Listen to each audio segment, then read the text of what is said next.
പുത്തൻപുലരിയിലേക്ക് എല്ലാ പ്രിയപ്പെട്ട പ്രേക്ഷകർക്കും സ്വാഗതം. ഞാൻ വീണ പ്രസാദ്. ഞാൻ ദൃശ്യൗത്തവൻ. നോക്കാം പ്രധാന വാർത്തകൾ.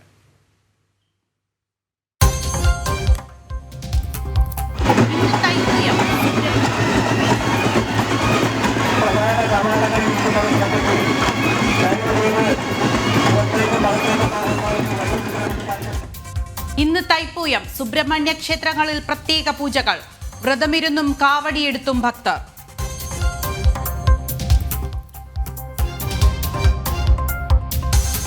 ഇടുക്കിയിൽ കാട്ടാന ആക്രമണത്തിൽ മരിച്ച സോഫിയയുടെ കുടുംബത്തിന് ധനസഹായം 10 ലക്ഷം രൂപ ഇന്ന് കൈമാറുമെന്ന് കലക്ടർ. മകൾക്ക് ജോലി നൽകാൻ ശുപാർശ. 3 കുടുംബങ്ങളെ മാറ്റിപ്പാർപ്പിക്കും.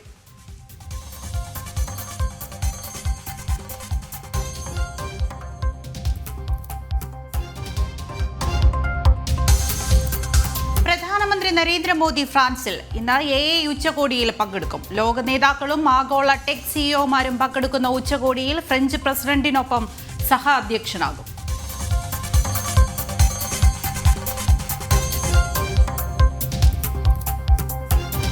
ഗാസയിലെ വെടിനിർത്തൽ അനിശ്ചിതത്വത്തിൽ ബന്ദിമോചനം നീട്ടിവച്ചതായി ഹമാസ്. ശനിയാഴ്ചയോടെ എല്ലാ ബന്ദികളെയും വിട്ടയച്ചില്ലെങ്കിൽ വെടിനിർത്തൽ ധാരണ റദ്ദാക്കണമെന്ന് ട്രംപ്. സൈനിക നടപടിയെന്ന സൂചനയുമായി ഇസ്രായേൽ.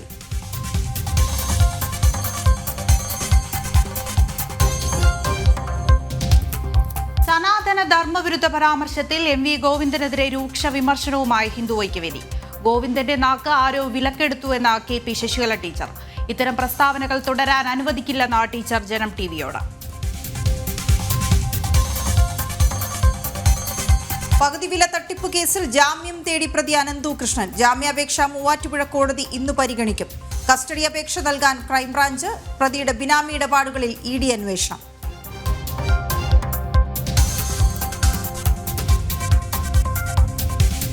മുനമ്പം വഖഫ് കേസിൽ കക്ഷി ചേരണമെന്ന ഭൂസംരക്ഷണ സമിതിയുടെ ഹർജി ഇന്ന് പരിഗണിക്കും. ഹർജി പരിഗണിക്കുക കോഴിക്കോട് വഖഫ് ട്രിബ്യൂണൽ. വഖഫ് സംരക്ഷണ വേദിയുടെ ഹർജി തള്ളി.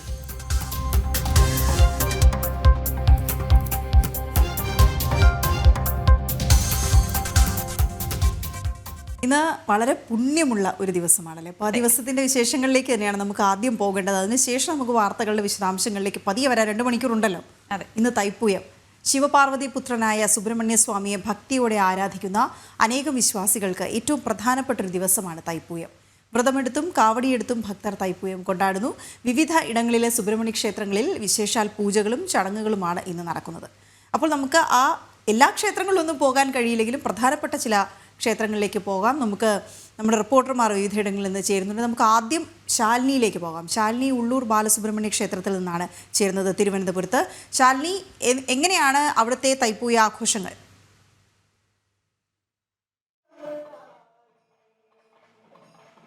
വീണ, ഭക്തിസാന്ദ്രമായ ഒരു അന്തരീക്ഷത്തിലാണ് ഞാനും എൻ്റെ ക്യാമറമാൻ അനീഷ് കാട്ടാക്കടയും നിൽക്കുന്നത്.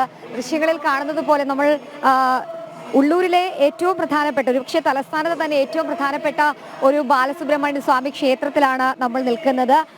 ഇവിടെ ദേവസേനാപതിയായ സുബ്രഹ്മണ്യൻ സ്വാമിയുടെ ഏറ്റവും പ്രിയപ്പെട്ട ദിവസം, ആ ഒരു തൈപ്പൂയ ദിവസത്തിന്റെ ആഘോഷങ്ങൾക്കായി ഒരുങ്ങിക്കൊണ്ടിരിക്കുകയാണ്. ഇപ്പോൾ ദൃശ്യങ്ങളിൽ കാണുന്നത് ഈ അഗ്നിക്കാവടിക്ക് വേണ്ടിയിട്ടുള്ള ഒരുക്കങ്ങളാണ്. ക്ഷേത്രത്തിൽ പ്രത്യേകമായി വ്രതമെടുത്ത ആളുകൾ, ഭക്തന്മാർ അടക്കമുള്ളവർ അതിന്റെ ഭാഗമാകുന്ന കാഴ്ചകൾ നമുക്കിവിടെ കാണാൻ സാധിക്കും. അല്പസമയത്തിനകം ഇവിടെ നിന്നും കാവടി ഘോഷയാത്ര ക്ഷേത്രത്തിൽ നിന്ന് ആരംഭിക്കുന്നുണ്ട്. വിവിധ പ്രദേശങ്ങളിൽ നിന്ന് ഇവിടേക്ക് എത്തിയ കുഞ്ഞു ബാലന്മാരടക്കമുള്ളവർ ഈ ഒരു ഘോഷയാത്രയുടെ ഭാഗമാകും. അതിൽ അഗ്നിക്കാവടി ഉണ്ടാകും, പൂക്കാവടിയും പാൽക്കാവടിയും ഒക്കെ ഉണ്ടാകും എന്നുള്ളതാണ് ക്ഷേത്ര ഭാരവാഹികൾ ഈ സമയത്ത് അറിയിച്ചിട്ടുള്ളത്. പക്ഷേ ദേവസേനാപതിയായ സുബ്രഹ്മണ്യൻ താരകാസുരനെ യുദ്ധത്തിൽ വധിച്ച് വിജയം കൈവരിച്ച ദിവസം, ആ ഒരു ദിവസം ആഘോഷമാക്കുകയാണ് നാടെങ്ങും എന്നുള്ളതാണ്. അതിൽ മകരമാസത്തിലെ പൂയന്നാൾ ഒത്തുവരുന്ന ആ ഏറ്റവും പ്രധാനപ്പെട്ട ദിവസം അത് ആഘോഷമാക്കാനുള്ള തയ്യാറെടുപ്പിലും ഒരുക്കങ്ങളിലും ഒക്കെയാണ്. ഒരു പക്ഷേ തലസ്ഥാന നഗരിയെ സംബന്ധിച്ചിടത്തോളം ഈ തമിഴ്നാടുമായിട്ടൊക്കെ ഏറ്റവും അടുത്ത് കിടക്കുന്നത് തന്നെ തമിഴ്നാടുമായി ബന്ധപ്പെട്ട ചടങ്ങുകൾക്കൊക്കെ വളരെയധികം പ്രാധാന്യം നൽകുന്ന ഒരു നാടുകൂടിയാണ്. സ്വാഭാവികമായും പഴനിയിലും തിരുച്ചെന്തൂരും തൃപ്പുറക്കുണ്ടും ഒക്കെ നടക്കുന്ന ആഘോഷങ്ങൾക്ക് സമാനമായി തന്നെയാണ് തലസ്ഥാനത്തെ ഓരോ ക്ഷേത്രങ്ങളിലും, ഈ ബാലസുബ്രഹ്മണ്യ ക്ഷേത്രങ്ങളിലൊക്കെ ഈ തൈപ്പൂയ ആഘോഷങ്ങൾ നടക്കുകയും ചെയ്യുന്നത്. എന്തായാലും അത്തരത്തിൽ ആഘോഷങ്ങൾക്കായി ഒരുങ്ങുകയാണ് വിവിധ നാടുകളിൽ നിന്ന്, വിവിധ മേഖലകളിൽ നിന്നൊക്കെ ഭക്തന്മാർ, കുഞ്ഞു കുട്ടികളടക്കം അടക്കം ഇപ്പോൾ ദൃശ്യങ്ങളിൽ കണ്ടതുപോലെ തന്നെ വ്രതമെടുത്ത് ഇവിടേക്ക് എത്തിയിട്ടുണ്ട്. അല്പസമയത്തിനകം ക്ഷേത്രത്തിനകത്ത് പ്രത്യേക പൂജകൾ നടക്കും. ആ പൂജകൾ പൂർത്തിയായതിനു ശേഷമായിരിക്കും ഈ ഒരു ഘോഷയാത്രാ ചടങ്ങുകൾ ആരംഭിക്കാൻ പോകുന്നത്. അതിനുശേഷം ഇവിടെ നിന്നും എഴുന്നള്ളത്ത് ആയി ഈ ഒരു ഘോഷയാത്ര ക്ഷേത്രത്തിന് പുറത്തേക്ക് പോകും. തിരികെ എത്തിയതിനു ശേഷമാണ് മറ്റു പ്രധാനപ്പെട്ട ക്ഷേത്ര ചടങ്ങുകളൊക്കെ നടക്കുന്നത്. വിവിധ ക്ഷേത്രങ്ങളിൽ ബാലസുബ്രഹ്മണ്യ ക്ഷേത്രങ്ങളിൽ അടക്കങ്ങളിൽ വലിയ രീതിയിലുള്ള ഭക്തജന തിരക്ക് ഈ അനുഭവപ്പെടുന്നുണ്ട്. വിശാൽ പൂജകളുണ്ട്, പ്രത്യേക വഴിപാടുകളുണ്ട്. നിന്ന് ഇവിടേക്ക് എത്തുന്ന ഭക്തർ ക്ഷേത്രത്തിൽ നിന്ന് കാവടി ഭക്തർക്ക് നൽകുന്നുണ്ട്. ഈ കാവടിയൊക്കെ പ്രത്യേക കഴിഞ്ഞാണ് ഈ ഭക്തർ ഇറങ്ങുന്നത്. ഒരുപക്ഷെ ആ ഒരു കാഴ്ച കാണാൻ തന്നെ ഇരുവശത്തും ആളുകൾ തടിച്ചുകൂടി നിൽക്കുന്ന ഒരു കാഴ്ച കൂടി നമുക്ക് ഒരുപക്ഷെ അല്പസമയത്തിനകം പ്രേക്ഷകരിലേക്ക് എത്തിക്കാൻ സാധിക്കുകയും ചെയ്യും. കാരണം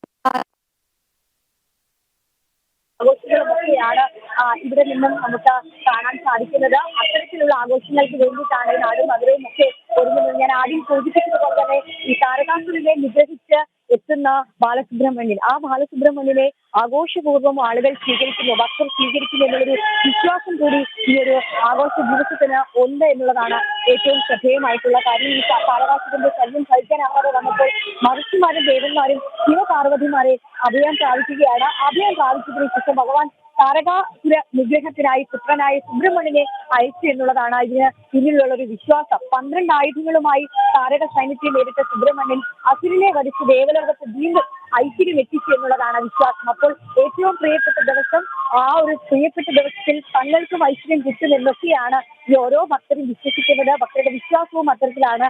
ആ ഒരു വിശ്വാസത്തിന്റെ ഭാഗമായിട്ടൊക്കെയാണ് ഓരോ ക്ഷേത്രങ്ങളിലും ഭക്തർ എത്തുന്നത് എന്നുള്ളതാണ് ഏറ്റവും ശ്രദ്ധേയമായിട്ടുള്ള കാര്യം. എന്നാലും ആ പുണ്യദിനത്തിന്റെ സ്മരണയ്ക്കായിട്ടാണ് നാടെങ്ങും ഇന്നേ ദിവസം തൈപ്പൂയ ദിവസം, അതായത് പൂയംനാളും മകരം ദിവസവും മകരമാസത്തിലെ പൂയംനാൾ ഒത്തുവരുന്ന ആ ഒരു പ്രധാനപ്പെട്ട ദിവസം ഈ തൈപ്പൂയം ആഘോഷിക്കുകയും ചെയ്യുന്നത്. മറ്റൊരു ഐതിഹ്യം കൂടി പറയുകയാണെങ്കിൽ സുബ്രഹ്മണ്യ സ്വാമിയുടെ വിവാഹ ദിനമാണ് തൈപ്പൂയം എന്നും പിറന്നാൾ തൃക്കാർത്തികയാണെന്നൊക്കെ ഉള്ളൊരു വിശ്വാസം കൂടിയുണ്ട്. എന്നാലും ആ വിശ്വാസങ്ങൾ, ഐതിഹ്യങ്ങളൊക്കെ ഒത്തുചേരുന്ന ഭക്തിസാന്ദ്രമായ ഒരു അന്തരീക്ഷത്തിലൂടെയാണ് നമ്മളടക്കമുള്ളവർ കടന്നു പോകുന്നത്. എന്തായാലും തലസ്ഥാനത്ത് എല്ലൂർ ബാലസുബ്രഹ്മണ്യ ക്ഷേത്രത്തിൽ മാത്രമല്ല വിവിധ ക്ഷേത്രങ്ങളിൽ, ബാലസുബ്രഹ്മണ്യ സ്വാമി ക്ഷേത്രങ്ങളിലും ഒപ്പം തന്നെ ബാലരാമപുരത്തടക്കമുള്ള ക്ഷേത്രങ്ങളിലും ഒരുപക്ഷെ തെക്കിന്റെ പഴനി എന്നറിയപ്പെടുന്ന ക്ഷേത്രങ്ങൾ അടക്കമുള്ള ക്ഷേത്രങ്ങൾ തലസ്ഥാന ജില്ലയിലുണ്ട്. അവിടെ അടക്കം വലിയ രീതിയിലുള്ള ആഘോഷങ്ങളും ഘോഷയാത്രയും ഒക്കെ ഈ ഒരു ആഘോഷത്തിന്റെ ഭാഗമായിട്ട് സംഘടിപ്പിക്കുന്നുണ്ട്. ക്ഷേത്ര ഭാരവാസികൾ, പ്രായമായവരുണ്ട്, കുഞ്ഞു കുട്ടികളുണ്ട്, കുഞ്ഞു പെൺകുട്ടികളും കുഞ്ഞു ബാലന്മാരും ഒക്കെയായി ഈ ഒരു കാവടി ഘോഷയാത്രയുടെ ഭാഗമാകാൻ എത്തിയിട്ടുണ്ട്. വേലും ചരവും ഒക്കെയായി ഈ ഒരു ഘോഷയാത്രയുടെ ഭാഗമാകാൻ ഭക്തർ ഇങ്ങോട്ടേക്ക് എത്തും എന്നുള്ളതാണ് ക്ഷേത്രം പ്രതീക്ഷിക്കുന്ന. അത്തരത്തിലുള്ള ആളുകളൊക്കെ തന്നെ ഇപ്പോൾ ഇങ്ങോട്ടേക്ക് എത്തിക്കൊണ്ടിരിക്കുകയാണ്. ഏതാനും നിമിഷങ്ങൾക്കകം ഘോഷയാത്ര ആരംഭിക്കും എന്നുള്ളതാണ് നമുക്ക് മനസ്സിലാക്കാൻ സാധിക്കുന്നത്. ആഘോഷങ്ങളൊക്കെ അതിന്റെ പരമാർത്ഥത്തിലേക്ക് എത്താനുള്ള സമയം ആയിക്കൊണ്ടിരിക്കുകയാണ്. വിശേഷാൽ പൂജകൾ ക്ഷേത്രത്തിൽ നടക്കുന്നുണ്ട്.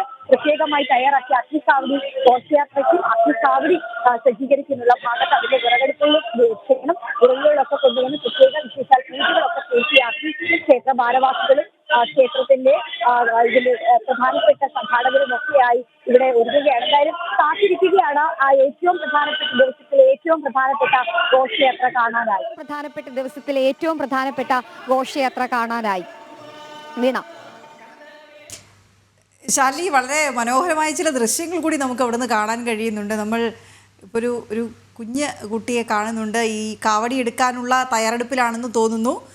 അതിനുള്ള വേഷവിധാനങ്ങളൊക്കെ ഉണ്ട്. എനിക്ക് തോന്നുന്നു ഭക്തരോടും ചോദിക്കാം എന്താണ് അവിടെ നിന്നുള്ളൊരു വികാരം എന്നുള്ളത്. കാരണം നമുക്കറിയാം, ഇതിപ്പോൾ ഇത്തരം ആഘോഷങ്ങളിൽ കൂട്ടായ്മകൾ ഒരുപാട് ഉണ്ടാകുന്നത്, ആളുകളുടെ എണ്ണം കൂടിക്കൂടി വരുന്നത് നമ്മൾ ഓരോ ദിവസവും സാക്ഷിയായി കൊണ്ടിരിക്കുകയാണ്. ശാലിനി, വീട സൂചിപ്പിച്ചതുപോലെ തന്നെ ഈ ബാലസുബ്രഹ്മണ്യ ക്ഷേത്രമാണ്. സ്വാഭാവികമായും ഇഷ്ടംപോലെ ബാലസുബ്രഹ്മണ്യന്മാരെ നമുക്കിവിടെ കാണാൻ സാധിക്കും. ചേച്ചിയുടെ കൈപിടിച്ച് ക്ഷേത്രത്തിലേക്ക് എത്തിയ ഒരു കുഞ്ഞു ബാലനെ, ഒരു ബാലസുബ്രഹ്മണ്യനെയാണ് നമ്മളിപ്പോൾ ദൃശ്യത്തിലൂടെ കണ്ടിട്ടുള്ളത്. ഒരു 3 വയസ്സൊക്കെ മാത്രമേ ആൾക്കുള്ളൂ.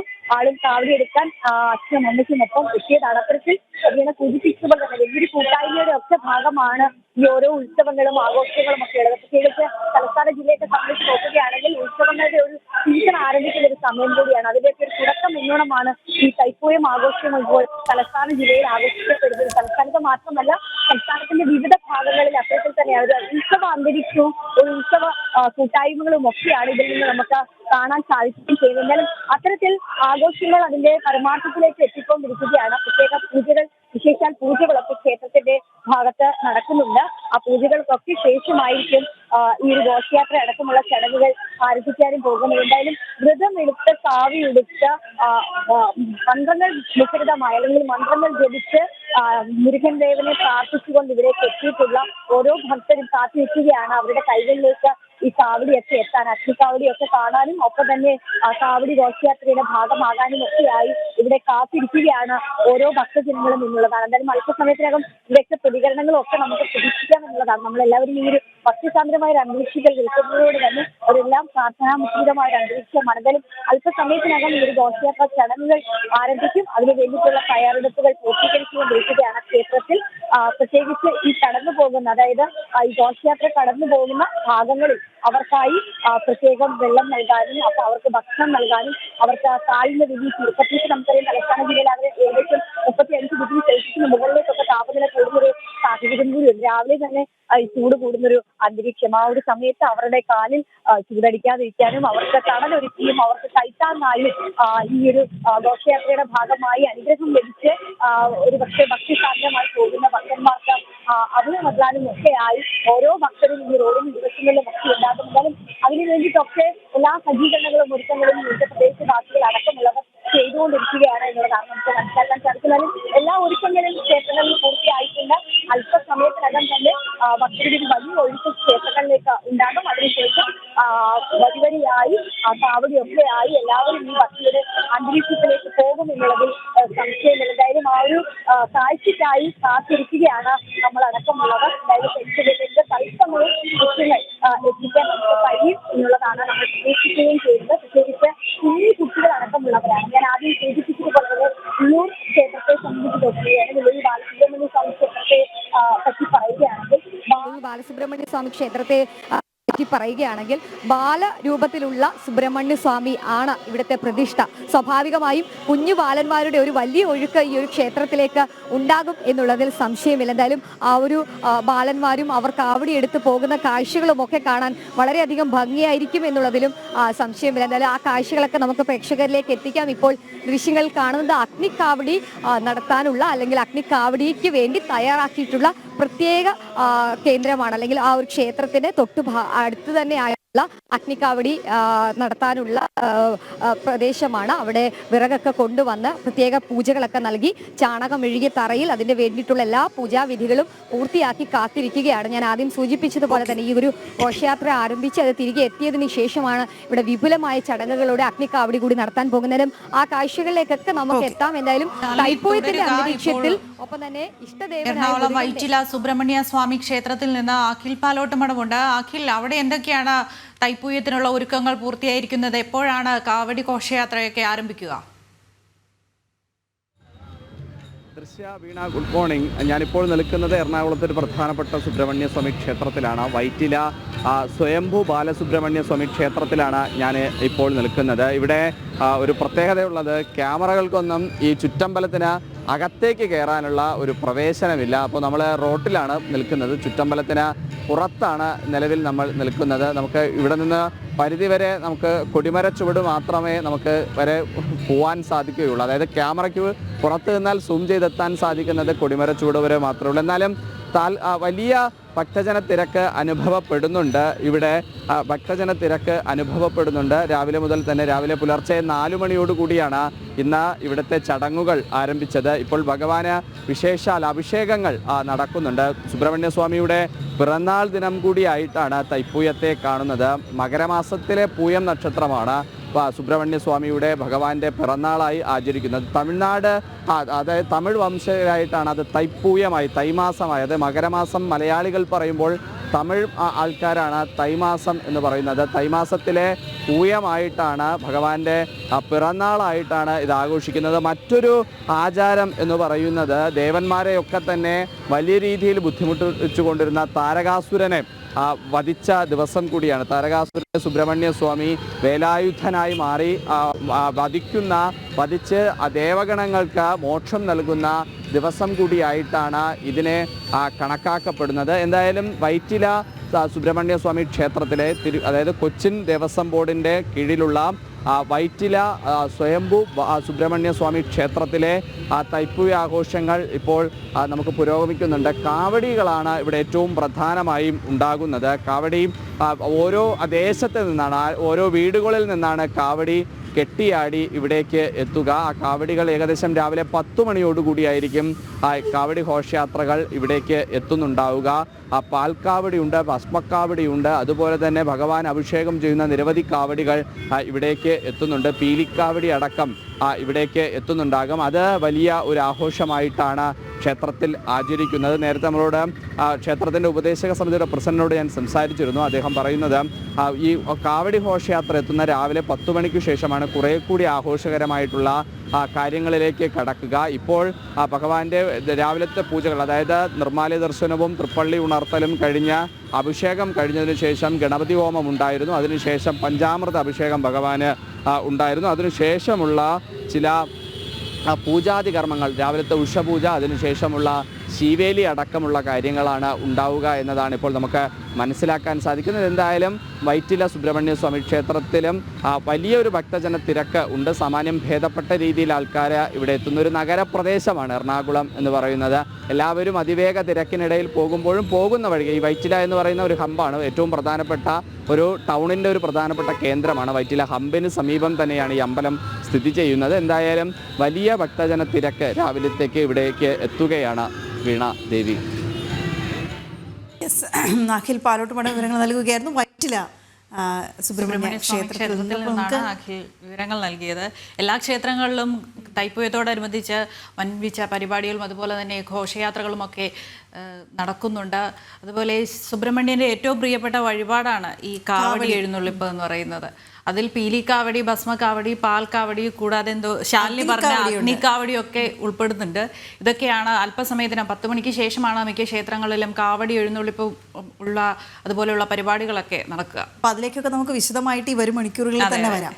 ഇടുക്കിയിൽ കാട്ടാന ആക്രമണത്തിൽ കൊല്ലപ്പെട്ട സോഫിയയുടെ പോസ്റ്റ്മോർട്ടം ഇന്ന് നടക്കും. മൃതദേഹം മുണ്ടക്കയം മെഡിക്കൽ ട്രസ്റ്റ് ആശുപത്രിയിലേക്ക് മാറ്റിയിട്ടുണ്ട്. സുബിൻ തോമസ് ചേരുന്ന വിവരങ്ങളുമായി. സുബിൻ, വലിയ പ്രതിഷേധം അവിടെയും ഉണ്ടായിരുന്നു, ചില നടപടികളും ഉണ്ടായി. കളക്ടർ എടുത്തു ചില നടപടികൾ വ്യക്തമാക്കിയിട്ടുണ്ട്, നാട്ടുകാർക്ക് ചില ഉറപ്പുകളൊക്കെ നൽകിയിട്ടുണ്ട്. അപ്പം ചില 3 കുടുംബങ്ങളെ അവിടുന്ന് മാറ്റിപ്പാർപ്പിക്കുന്നു എന്ന വിവരവും ഒക്കെ ലഭ്യമായിട്ടുണ്ട്. അപ്പോൾ എന്താണ് നമുക്ക് കൂടുതലായി ഇന്ന് ചേർക്കാനുള്ള വിവരങ്ങൾ?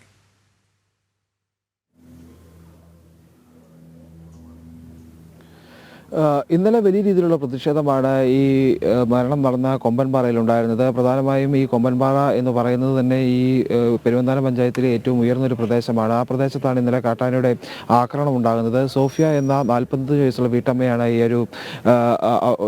വീട്ടമ്മയാണ് ആന കൊലപ്പെടുത്തിയത്. ഇതുമായി ബന്ധപ്പെട്ട് വലിയ പ്രതിഷേധം അതിന് ചേർന്ന് തന്നെ ഉടലെടുക്കുകയും ചെയ്തു. പ്രധാനമായും ഇവർ മുമ്പോട്ട് വെച്ച ഒരു ആരോപണം എന്നുള്ളത് വനംവകുപ്പിൻ്റെ ഭാഗത്തു നിന്നുള്ള ഇടപെടൽ അത് കൃത്യമായി ഉണ്ടാകുന്നില്ല എന്നുള്ളൊരു ആരോപണമാണ് പ്രധാനമായും മുമ്പോട്ട് വെച്ചത്. ഈ മൃതദേഹം ഇവിടെ നിന്ന് എടുത്ത് മാറ്റണമെങ്കിൽ ജില്ലാ കളക്ടർ എത്തണമെന്നായിരുന്നു അവിടെ നിർദ്ദേശം. അവർ നിർദ്ദേശപ്രകാരം ഏകദേശം ഈ ഒരു 6 മണിയോടുകൂടിയാണ് ഈ ഒരു മരണം സംഭവിക്കുന്നത്, അല്ലെങ്കിൽ കാട്ടാന ആക്രമണം ഉണ്ടാകുന്നതിന് ശേഷം 1:30 ആ ഒരു മൃതദേഹം അവിടെ നിന്ന് എടുത്ത് മാറ്റാനുള്ള സാഹചര്യം ഉണ്ടാകുന്നത്. ജില്ലാ കളക്ടർ എത്തി നാട്ടുകാരുമായി ചർച്ച നടത്തിയ ശേഷമാണ് ആ ഒരു നടപടികളിലേക്ക്, അല്ലെങ്കിൽ ആ ഒരു മൃതദേഹം അവിടെ നിന്ന് മാറ്റാനുള്ള നടപടിയിലേക്ക് കടക്കുന്നത്. പ്രധാനമായും അവർ ഈ നാട്ടുകാർ മുമ്പോട്ട് വെച്ച ആവശ്യം ഈ വന്യമൃഗശല്യം അത് മേഖലയിൽ കാലങ്ങളായി നിലനിൽക്കുന്നതാണ്. ഏകദേശം 2 വർഷത്തോളമായി കാട്ടാനക്കൂട്ടം നിരന്തരമായി ഈ തോട്ടം മേഖലയിലേക്ക്, റബ്ബർ തോട്ടമാണ്, TR&T എസ്റ്റേറ്റിൻ്റെ മേഖലയാണ്. ആ മേഖലയിലേക്ക് വലിയ രീതിയിൽ കാട്ടാനക്കൂട്ടം 33ഓളം ആനകൾ അടങ്ങുന്ന കാട്ടാനക്കൂട്ടമൊക്കെ എത്തുന്ന സാഹചര്യം ഉണ്ടായിരുന്നു. അപ്പോൾ പലപ്പോഴായും വനംവകുപ്പ് ഉദ്യോഗസ്ഥരെ ഈ ഒരു വിവരം അറിയിക്കുമ്പോഴും ഉദ്യോഗസ്ഥരുടെ ഭാഗത്ത് നിന്ന് കൃത്യമായി ഇടപെടൽ ഉണ്ടാകുന്നില്ല. അതുകൊണ്ട് ഈ വന്യമൃഗശല്യത്തിന് ശാശ്വതമായൊരു പരിഹാരം ഉണ്ടാവണം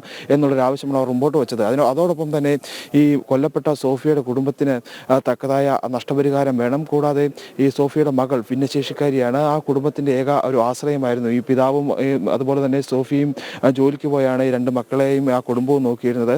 അതുകൊണ്ട് തന്നെ ആ കുടുംബത്തിൻ്റെ ഒരു ഏക അത്താണിയാണ് പോയത്. അതുകൊണ്ട് തന്നെ ഈ കുടുംബത്തിലെ ഒരാൾക്ക്, മകൾക്ക് ജോലി നൽകണമെന്നുള്ളതാണ് പ്രധാനമായി ഉയർന്നൊരു ആവശ്യം. അത്തരത്തിൽ ഈ ആവശ്യങ്ങളെല്ലാം തന്നെ അവർ മുമ്പോട്ട് വയ്ക്കുകയും ഈ പ്രതിഷേധം കനക്കുകയും ചെയ്യുന്ന സാഹചര്യം ഉണ്ടായി. ജില്ലാ കളക്ടർ എത്തുകയും നാട്ടുകാരുമായി ഏകദേശം അരമണിക്കൂറോളം ചർച്ച നടത്തിയ ശേഷമാണ് ഈ കാര്യങ്ങളെല്ലാം തന്നെ തീരുമാനമുണ്ടായി. ഏകദേശം 1:30 ആ ഒരു സോഫിയയുടെ മൃതദേഹം അവിടുന്ന് എടുത്തു മാറ്റുന്ന സാഹചര്യം ഉണ്ടായത്. പ്രധാനമായും ഈ സ്ഥലത്തെ സംബന്ധിച്ച് സംബന്ധിച്ച് പറയുകയാണെന്നുണ്ടെങ്കിൽ ഈ TR&T എസ്റ്റേറ്റിൻ്റെ തോട്ടം മേഖലയാണ്, റബ്ബർ എസ്റ്റേറ്റാണ്. ഈ റബ്ബർ എസ്റ്റേറ്റിൻ്റെ ഈ മേഖലകളിൽ ഈ പഴയ റബ്ബർ വെട്ടിക്കളഞ്ഞ ശേഷം റീപ്ലാന്റ് ചെയ്യാതെ കിടക്കുകയും വലിയ രീതിയിൽ കാട് കയറി ഒരു വനതുല്യമാകുന്ന ഒരു സാഹചര്യമാണ് ഈ ഒരു പ്രദേശമാകെ ഉണ്ടായിരുന്നത്. ഈ സോഫി ഇന്നലെ ഈ ഒരു 5:30 ഇവിടേക്ക് മകളുമായി കുളിക്കാൻ എത്തുന്നത്. അതിനുശേഷം മകളെ കുളിപ്പിച്ച് വീട്ടിൽ കയറ്റി വിട്ട ശേഷം വീണ്ടും ഇറങ്ങി വന്ന് കുളിക്കാൻ തുടങ്ങുമ്പോഴാണ് ഈ കാട്ടാൻ അവിടേക്ക് എത്തുന്നത്. ഏകദേശം ആ ഒരു മേഖലയിൽ ആ ഒരു ഭാഗത്ത് മാത്രമാണ് ഒരു ചെറിയ വെള്ളക്കെട്ട് ഉള്ളത്, അല്ലെങ്കിൽ വെള്ളം കെട്ടി നിൽക്കുന്ന ഒരു സാഹചര്യം ഉള്ളത്. ആന വെള്ളം കുടിക്കാൻ എത്തിയതാണ് എന്നുള്ളതാണ് മനസ്സിലാക്കുന്നത്. ജനവാസ മേഖലയാണ് ആ പ്രദേശവും.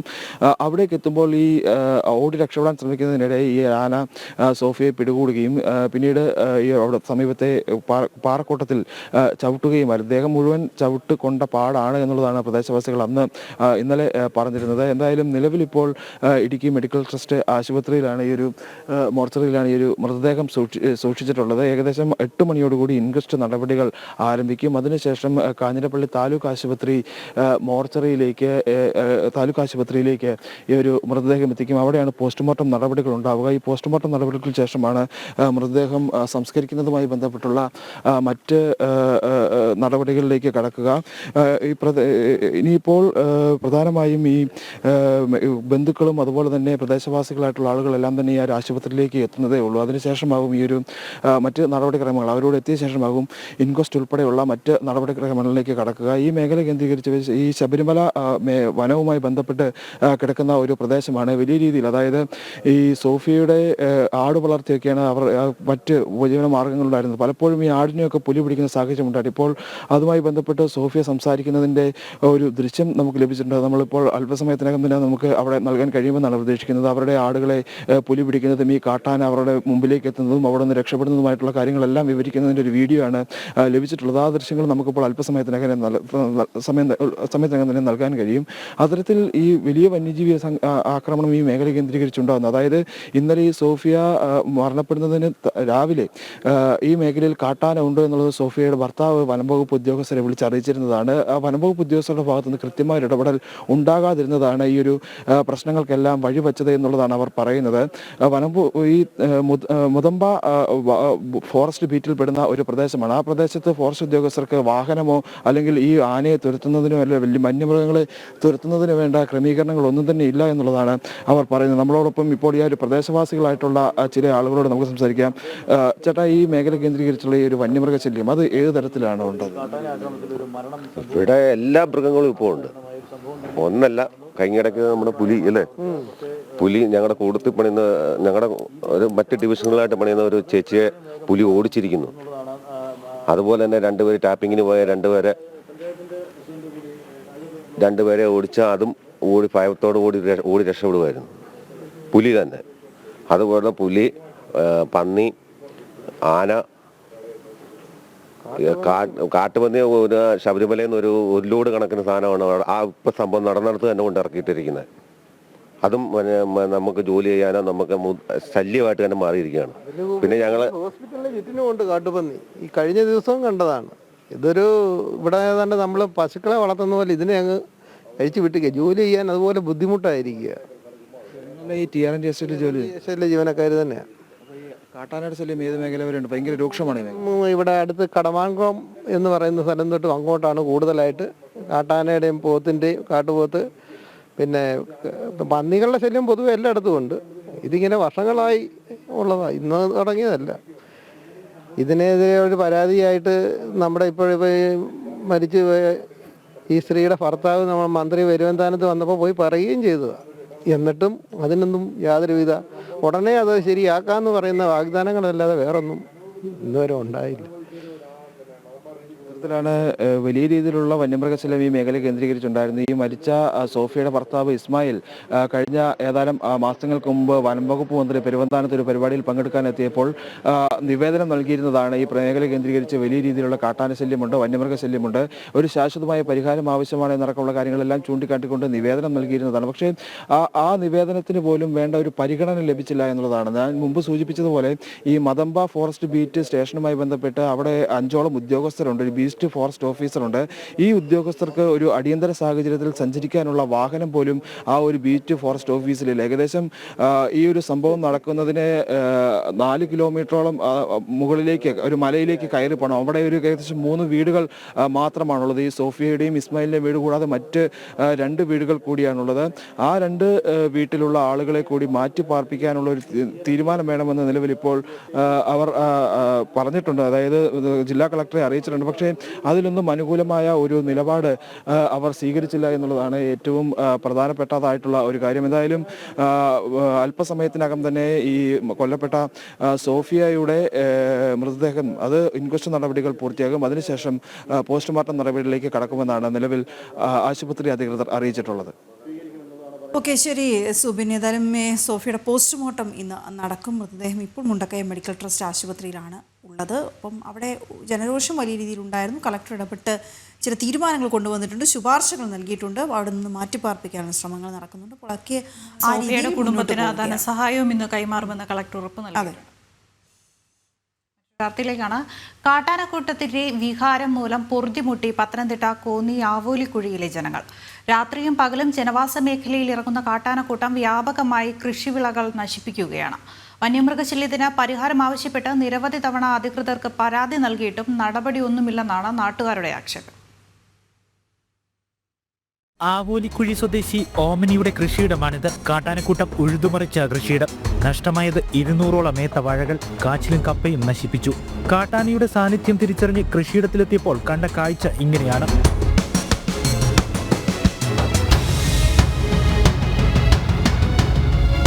ഇതിന്ന് രാവിലെ 6 മണിയായപ്പോഴാണ് ആനയെ കണ്ടത്. ഇന്ന് രാവിലെ ഞങ്ങൾ ഇറങ്ങി വന്ന് വാഴക്കൊല വെട്ടാനെ കൊണ്ടിറങ്ങി വന്നപ്പോഴാണ് ഇത് വാവച്ചപ്പോഴാണ് ഇറങ്ങിയത്. സോളാർ പൊട്ടിച്ചോണ്ടാ. സോളാർ ഇട്ടേക്കുവാ 4 വശവും 2-3 ലക്ഷം രൂപ മുടക്കി ഞങ്ങളുടെ ഇത്രയും വസ്തുതന്നെ 4 വശവും സോളാർ ഇട്ടേക്കുക. ഇന്ന് അത് പൊട്ടിച്ചോണ്ടാ കയറിയത്. വന്യമൃഗശല്യം തടയാൻ ഈ ഭാഗങ്ങളിൽ സോളാർ വേലികൾ സ്ഥാപിച്ചിട്ടുണ്ട്. പക്ഷേ ഇവ തകർത്താണ് ആനകൾ കൃഷിയിടങ്ങളിലേക്ക് എത്തി മനുഷ്യന്റെ ജീവനും സ്വത്തിനും ഭീഷണി ഉണ്ടാക്കുന്നത്. അത് രാത്രികളിലും പാല് വരില്ല. രാത്രിയിലും വെളുപ്പിനെ വെളുപ്പാങ്കാലത്ത് വയ്ക്കാൻ വരുന്നത്. സാധാരണ ഇങ്ങനെ വാഴ, കപ്പ ഇങ്ങനെയുള്ള മറ്റു കൃഷികളൊക്കെയാണ്. റബ്ബറൊക്കെ വലിച്ചൊടിക്കുക. റബ്ബർ, തെങ്ങ്, കവുങ്ങ്. സമീപകാലത്ത് കാട്ടാനക്കൂട്ടം പ്രദേശത്ത് കാർഷിക നാശം വരുത്തി വെച്ചത് 5 തവണ. മിക്കവരും വായ്പയെടുത്താണ് കൃഷി നടത്തുന്നത്. തെങ്ങും കവുങ്ങും ഉൾപ്പെടെയുള്ള കൃഷികൾ നശിപ്പിക്കുന്നത് വലിയ സാമ്പത്തിക ബാധ്യത കർഷകർക്ക് ഉണ്ടാക്കുന്നു. വനപാലകർ സ്ഥലത്തെത്തി ഇത്തവണത്തെ നാശനഷ്ടം വിലയിരുത്തിയിട്ടുണ്ട്. ജനം, പത്തനംതിട്ട. നമ്മൾ തൈപ്പൂയ ആഘോഷങ്ങളായിരുന്നു തുടങ്ങിയത് പുത്തൻപുരയിൽ. അപ്പോൾ ചേർത്ത് വയ്ക്കാൻ ഇനി ഒരു ക്ഷേത്രം കൂടിയുണ്ട്. നമ്മൾ വിവിധ ക്ഷേത്രങ്ങളിലെ വിശേഷങ്ങളെന്ന് വ്യക്തമാക്കിയിരുന്നു. നമുക്ക് ഓരോ മണിക്കൂറിലും അവിടേക്ക് തിരിച്ചു വരാം. എങ്കിൽ ഇപ്പോൾ നമ്മൾ പോകുന്നത് ആലപ്പുഴയിലേക്കാണ്. അവിടെ തെക്കൻ പഴനി എന്നറിയപ്പെടുന്ന ക്ഷേത്രമുണ്ട്, തെക്കൻ പഴനി ക്ഷേത്രം. അവിടെ നിന്ന് നിഷ ചേരുന്നുണ്ട് നമ്മോടൊപ്പം. നിഷ, അവിടെ എങ്ങനെയാണ് തൈപ്പൂയ ആഘോഷങ്ങൾ തുടങ്ങിയോ? എന്തൊക്കെ പ്രധാന വഴിപാടുകൾ, പൂജകൾ, ഭക്തജനങ്ങൾ എന്ന് പറയുന്നു?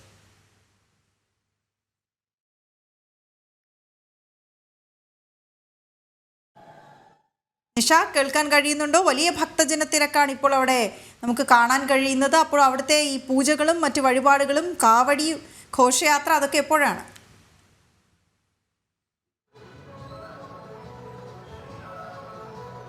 വീണ, ഞാനിപ്പോൾ നിൽക്കുന്നത് ആലപ്പുഴ ജില്ലയിലെ പ്രശസ്തമായ ഒരു ബാലമുരുക ക്ഷേത്രത്തിലാണ്. തെക്കൻ പഴനി എന്നറിയപ്പെടുന്ന തലവടി സുബ്രഹ്മണ്യ സ്വാമി ക്ഷേത്രത്തിലാണ് ഞാൻ നിൽക്കുന്നത്. അവിടെ തൈപ്പൂയത്തിനുള്ള എല്ലാ ഒരുക്കങ്ങളും പൂർത്തിയായി കഴിഞ്ഞു. നമ്മൾ ഈ ദൃശ്യങ്ങൾ കാണുന്നത്, ഇവിടുത്തെ ഒരു പ്രത്യേകത എന്ന് പറയുന്നത് എല്ലാ ദിവസവും കാവടി എടുക്കുന്ന ക്ഷേത്രമാണ്. ഈ ഉത്സവ നാളുകളിൽ, തൈപ്പൂയത്തിനാണ് ഇവിടുത്തെ ഉത്സവം. ഈ ഉത്സവ നാളുകളിൽ 10 ദിവസവും ഇവിടെ ക്ഷേത്രത്തിനകത്ത് കാവടിയുണ്ട്. അങ്ങനെ ക്ഷേത്രത്തിനകത്താണ് രാവിലെ ഇന്ന് 6 മണി മുതൽ തന്നെ കാവടി ആരംഭിച്ചിട്ടുണ്ട്. ഈ ക്ഷേത്രത്തിനകത്ത് കാവടി എടുക്കുന്നവരുടെ ദൃശ്യങ്ങളാണ് നമ്മളിപ്പോൾ കാണുന്നത്. അതിനുശേഷം ഇവിടുത്തെ കാവടി ഘോഷയാത്ര ആരംഭിക്കുന്നത് ഉച്ചയ്ക്ക് ശേഷം 3 മണിയോടുകൂടിയാണ് കാവടി ഘോഷയാത്ര ആരംഭിക്കുന്നത്. കാവടി ഘോഷയാത്ര ആലപ്പുഴ നഗരത്തിൽ തന്നെയുള്ള കിടങ്ങാമ്പറമ്പ് ദേവീക്ഷേത്രത്തിൽ നിന്നും ആരംഭിക്കും. ഏകദേശം 10,000 കണക്കിന് പേരാണ് ഇപ്പോൾ തന്നെ കാവടി ഘോഷയാത്രയ്ക്കായി ഇവിടെ രജിസ്റ്റർ ചെയ്തിട്ടുള്ളത് എന്നാണ് ക്ഷേത്രം ഭാരവാഹികൾ അറിയിച്ചിട്ടുള്ളത്. എന്തായാലും ഭക്തിസാന്ദ്രമായ അന്തരീക്ഷത്തിൽ തന്നെയാണ് ഈ ക്ഷേത്രവും പരിസരവും ഒക്കെ ഉള്ളത്. ബാലമുരുക പ്രതിഷ്ഠയാണ് ഈ ക്ഷേത്രത്തിലേത്. ഇവിടുത്തെ ഏറ്റവും വലിയ പ്രത്യേകതയാണ് ഞാൻ നേരത്തെ പറഞ്ഞതുപോലെ തന്നെ ഈ ക്ഷേത്രത്തിനുള്ളിൽ കാവടി എടുക്കുന്നത്. ഈ എല്ലാ ദിവസവും ഇവിടെ ക്ഷേത്രത്തിനകത്ത് ഭക്തജനങ്ങൾ കാവടി എടുക്കാറുണ്ട്. ഉത്സവ നാളുകളിലാകുമ്പോൾ അത് എണ്ണമില്ലാത്ത അത്രയും ആളുകളാണ് ക്ഷേത്രത്തിലേക്ക് എത്തുന്നത്, കാവടിയിൽ പങ്കെടുക്കുന്നതും. ഇപ്പോഴും നമ്മൾ ഈ ദൃശ്യങ്ങളിൽ കാണുന്നത് അത് തന്നെയാണ്. വ്രതം നോറ്റ് ദിവസങ്ങളോളം വ്രതം നോറ്റ് എത്തുന്ന ആബാലവൃദ്ധം ജനങ്ങൾ എന്ന് തന്നെ നമുക്ക് പറയാം. കുഞ്ഞു കുട്ടികൾ മുതൽ വൃദ്ധരായ ആളുകൾ വരെ കാവടി എടുക്കാനായി ഇവിടേക്ക് എത്തുന്നുണ്ട്. ഇവിടുത്തെ കാവടി, ക്ഷേത്രത്തിനകത്തെ കാവടി, ഇന്നിപ്പോൾ ഉത്സവത്തിന്റെ സമാപന ദിവസമാണ്.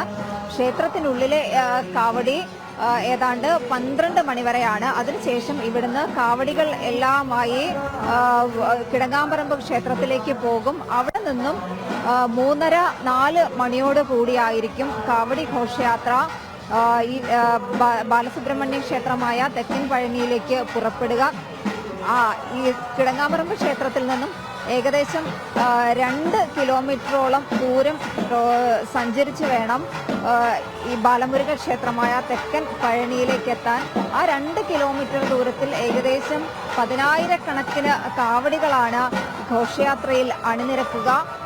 ഭക്തി സാന്ദ്രമായ ആണ് ഈ ക്ഷേത്രവും പരിസരവും ഒക്കെ ഉള്ളത്. നമ്മൾ ദൃശ്യങ്ങളിൽ കാണുന്നത് ക്ഷേത്രത്തിനുള്ളിൽ കാവടി നടക്കുകയാണ്. 6 മണി മുതൽ തന്നെ ആരംഭിച്ച കാവടി ചടങ്ങുകളാണ്. അതിലൂടെ കാവടി എടുക്കാനായി ക്യൂ നിൽപ്പുണ്ട്. ഇനിയും ഈ കാവടി എടുക്കുന്ന ഭക്തരുടെ നിര നീണ്ടു കഴിഞ്ഞാൽ ഏതാണ്ട് 12:30 വരെ ഇത്തരത്തിൽ ചടങ്ങുകൾ ഇവിടെ ഉണ്ടാകും എന്നും ക്ഷേത്രം ഭാരവാഹികൾ അറിയിച്ചിട്ടുണ്ട്. അത്രത്തോളം തിരക്കാണ് അനുഭവപ്പെടുന്നത്. ആലപ്പുഴ ജില്ലയിൽ നിന്ന് മാത്രമല്ല, നമ്മുടെ കേരളത്തിന്റെ പല ഭാഗങ്ങളിൽ നിന്നുള്ള ആളുകൾ കേട്ടറിഞ്ഞും കണ്ടറിഞ്ഞും ഒക്കെ ഈ ക്ഷേത്രത്തിലേക്ക് കാവടി എടുക്കാൻ എത്തുന്നുണ്ട്. അത്രത്തോളം പ്രാധാന്യം എന്നറിയപ്പെടുന്ന ആര്യാട് തലവടി ശ്രീ സുബ്രഹ്മണ്യ സ്വാമി ക്ഷേത്രം രാവിലെ കാവടികളെല്ലാം തന്നെ ക്ഷേത്രത്തിനുള്ളിലേക്ക് ഓരോ ബാച്ചായിട്ടാണ് കാവടികൾ അണിനിരക്കുന്നത്. ക്ഷേത്രത്തിനുള്ളിലെ കാവടിയുടെ കാര്യമാണ് പറഞ്ഞത്. ഈ കാവടി 100ഓളം പേർ ഓരോ സമയത്തും 100ഓളം പേരാണ് കാവടിയെടുത്ത് ക്ഷേത്രത്തിന് വലം വെച്ച് പ്രദക്ഷിണം ചെയ്ത് വരുന്നത്. അങ്ങനെ രാവിലെ 6 മണി മുതൽ തന്നെ ഇവിടുത്തെ കാവടി ചടങ്ങുകൾ ആരംഭിച്ചു. കാവടികൾ ക്ഷേത്രത്തിന് പ്രദക്ഷിണം ചെയ്ത് ക്ഷേത്രത്തിനുള്ളിലേക്ക് ഒന്നുകൂടി ക്ഷേത്രം വലം വെച്ച് പ്രാർത്ഥിച്ച് കാവടി ചടങ്ങുകൾ അതോടുകൂടി പൂർണ്ണമാകും. അങ്ങനെ ഓരോ തവണയും 100-ലധികം പേരാണ് ക്ഷേത്രത്തിന് വലം വെച്ച് ക്ഷേത്രത്തിനകത്ത് തന്നെ കാവടി എടുക്കുന്നത്. രാവിലെ തന്നെ ഇവിടെ എത്തി ചിലർ ദിവസങ്ങൾക്ക് മുമ്പ് തന്നെ വ്രതം നോറ്റ് മാലയിട്ട് അതിനുശേഷമാണ് കാവടി എടുക്കുന്നത്. കാവടി പ്രദക്ഷിണം പൂർത്തിയാക്കി കഴിഞ്ഞ് ക്ഷേത്രത്തിലെ ആൽച്ചുവട്ടിലെത്തി മാല അവിടെ സമർപ്പിച്ച ശേഷമാണ് എല്ലാവരും തന്നെ മടങ്ങുക. ഇവിടുത്തെ പ്രധാന വഴിപാട് ഈ പഴനി ക്ഷേത്രത്തിലേതുപോലെ തന്നെ പഞ്ചാമൃതമാണ്. ഈ കാവടി എടുത്തു വരുന്ന ഓരോ ഭക്തർക്കും ഇവിടെ നിന്ന് പഞ്ചാമൃതം അടക്കമുള്ള പ്രസാദവും ക്ഷേത്രം ഭാരവാഹികൾ നൽകുന്നുണ്ട്. ക്ഷേത്രത്തിനുള്ളിലേക്ക് കാവടികൾ പ്രവേശിക്കുന്ന ദൃശ്യങ്ങളാണ് നമ്മൾ കാണുന്നത്. ഇനിയും കാവടി എടുക്കാനായി നിരവധി ആളുകൾ ഇവിടെ നിൽപ്പുണ്ട്. ഉച്ചയ്ക്ക് ശേഷം ഏതാണ്ട് 3 മണിയോടുകൂടി ഇവിടെ നിന്നും കാവടി എല്ലാം കയറ്റി കിടങ്ങാമ്പറമ്പ് ക്ഷേത്രത്തിലേക്ക് പുറപ്പെടും. അവിടെ നിന്ന് 3:30-4 മണിയോടുകൂടിയായിരിക്കും കാവടി ഘോഷയാത്ര ക്ഷേത്രം ലക്ഷ്യമാക്കി തലവടി ക്ഷേത്രം ലക്ഷ്യമാക്കി കാവടി ഘോഷയാത്ര പുറപ്പെടുക. ഈ സാധാരണ ഇവിടുത്തെ കാവടി ഘോഷയാത്ര രാത്രിയിലായിരുന്നു എത്തുന്നത്. പക്ഷേ പിന്നീടുള്ള ഒരു ദൈവപ്രശ്നത്തിൽ കാവടി ഘോഷയാത്രയ്ക്കും ഇവിടുത്തെ ബാലമുരുകൻ കൂടി പുറപ്പെടുന്നു എന്ന് തെളിയുകയുണ്ടായി. അങ്ങനെയാണ് ഈ കാവടി ഘോഷയാത്ര വളരെ നേരത്തെ തന്നെ ഇവിടേക്ക് എത്തുന്നത്. ഏതാണ്ട് 6 മണിയോടുകൂടി തന്നെ ഈ ക്ഷേത്രത്തിലേക്ക് കാവടി ഘോഷയാത്ര എത്തും. അതിനുശേഷമാണ് ദീപാരാധന നടക്കുക. ചില സമയങ്ങളിൽ 7 മണിക്കും 8 മണിക്കും ഒക്കെ കാവടി ഘോഷയാത്ര കിടങ്ങാമ്പറമ്പ് നിന്നും ഇവിടെ എത്തിച്ചേരുന്നുണ്ട്. അത്രത്തോളം കാവടികൾ ഉണ്ടെങ്കിൽ 7 മണി 7:30 ആകും ക്ഷേത്രത്തിലേക്ക് കാവടി ഘോഷയാത്ര എത്തിച്ചേരാൻ. ആ സമയത്തും ആയിരിക്കും ഇവിടെ ദീപാരാധന നടക്കുന്നത്. എന്തായാലും കാവടികൾ ക്ഷേത്രത്തിലേക്ക് ഘോഷയാത്രയായി എത്തി ആ കാവടികളെല്ലാം പൂർത്തിയായതിനു ശേഷം മാത്രമായിരിക്കും ഇന്നത്തെ ഇവിടുത്തെ പ്രസിദ്ധമായ തൈപ്പൂയ ദീപാരാധന നടക്കുക. അങ്ങനെയാണ് ഇവിടുത്തെ ക്ഷേത്രത്തിലെ ഉത്സവത്തിന്റെ ചടങ്ങുകൾ. എന്തായാലും നമ്മൾ ദൃശ്യങ്ങൾ കാണുന്നത് പോലെ തന്നെ ഇനിയും കാവടികൾ എടുക്കാനുള്ള ആളുകൾ ക്യൂ ആയി കാത്തു നിൽക്കുന്നു. ഓരോ ബാച്ചിലും 100-ലധികം ആളുകളാണ് കാവടി എടുക്കുന്നത്. ക്ഷേത്രത്തിലെ കാവടി ഘോഷയാത്ര ഇപ്പോഴും പുരോഗമിക്കുകയാണ്. വീണ. യെസ്, നിഷ തെക്കൻ പഴനി ക്ഷേത്രത്തിൽ നിന്ന്, ആലപ്പുഴ തെക്കൻ പഴനി ക്ഷേത്രത്തിൽ നിന്നുള്ള വിവരങ്ങൾ നൽകുകയായിരുന്നു. അവിടെ കാവടി ഘോഷയാത്ര ആരംഭിച്ചിട്ടുണ്ട്. വിവിധ പ്രായത്തിലുള്ള ആളുകൾ ഈ കാവടി ഘോഷയാത്രയിൽ പങ്കെടുക്കുന്നുണ്ട്. വളരെ ഭക്തിയോടുകൂടി അവർ ഓരോ പൂജയിലും വഴിപാടിലും പങ്കെടുത്ത് മുന്നോട്ട് പോവുകയാണ്. നമുക്ക് വരും മണിക്കൂറുകളിൻ്റെ ചടങ്ങുകളിലേക്കൊക്കെ വീണ്ടും വരാം. മറ്റു വാർത്തയിലേക്ക് ഇപ്പോൾ പോകാം. സനാതനധർമ്മ വിരുദ്ധ പരാമർശത്തിൽ CPM സംസ്ഥാന സെക്രട്ടറി MV ഗോവിന്ദനെതിരെ അതിരൂക്ഷ വിമർശനവുമായി ഹിന്ദു ഐക്യവേദി മുഖ്യ രക്ഷാധികാരി KP ശശികല ടീച്ചർ. ഗോവിന്ദന്റെ നാക്ക് ആരോ വിലക്കെടുത്തു എന്ന് ശശികല ടീച്ചർ കുറ്റപ്പെടുത്തി. ഗോവിന്ദന്റെ വാക്കുകൾ അനാവശ്യമായി സനാതനധർമ്മികളെ പ്രകോപിപ്പിക്കുന്നു. ഇനിയും ഇത്തരം പ്രസ്താവന തുടരാൻ അനുവദിക്കില്ല എന്നും ടീച്ചർ ജനം TVയോട് പറഞ്ഞു. അനഘ ചേരുന്നു വിവരങ്ങളുമായി.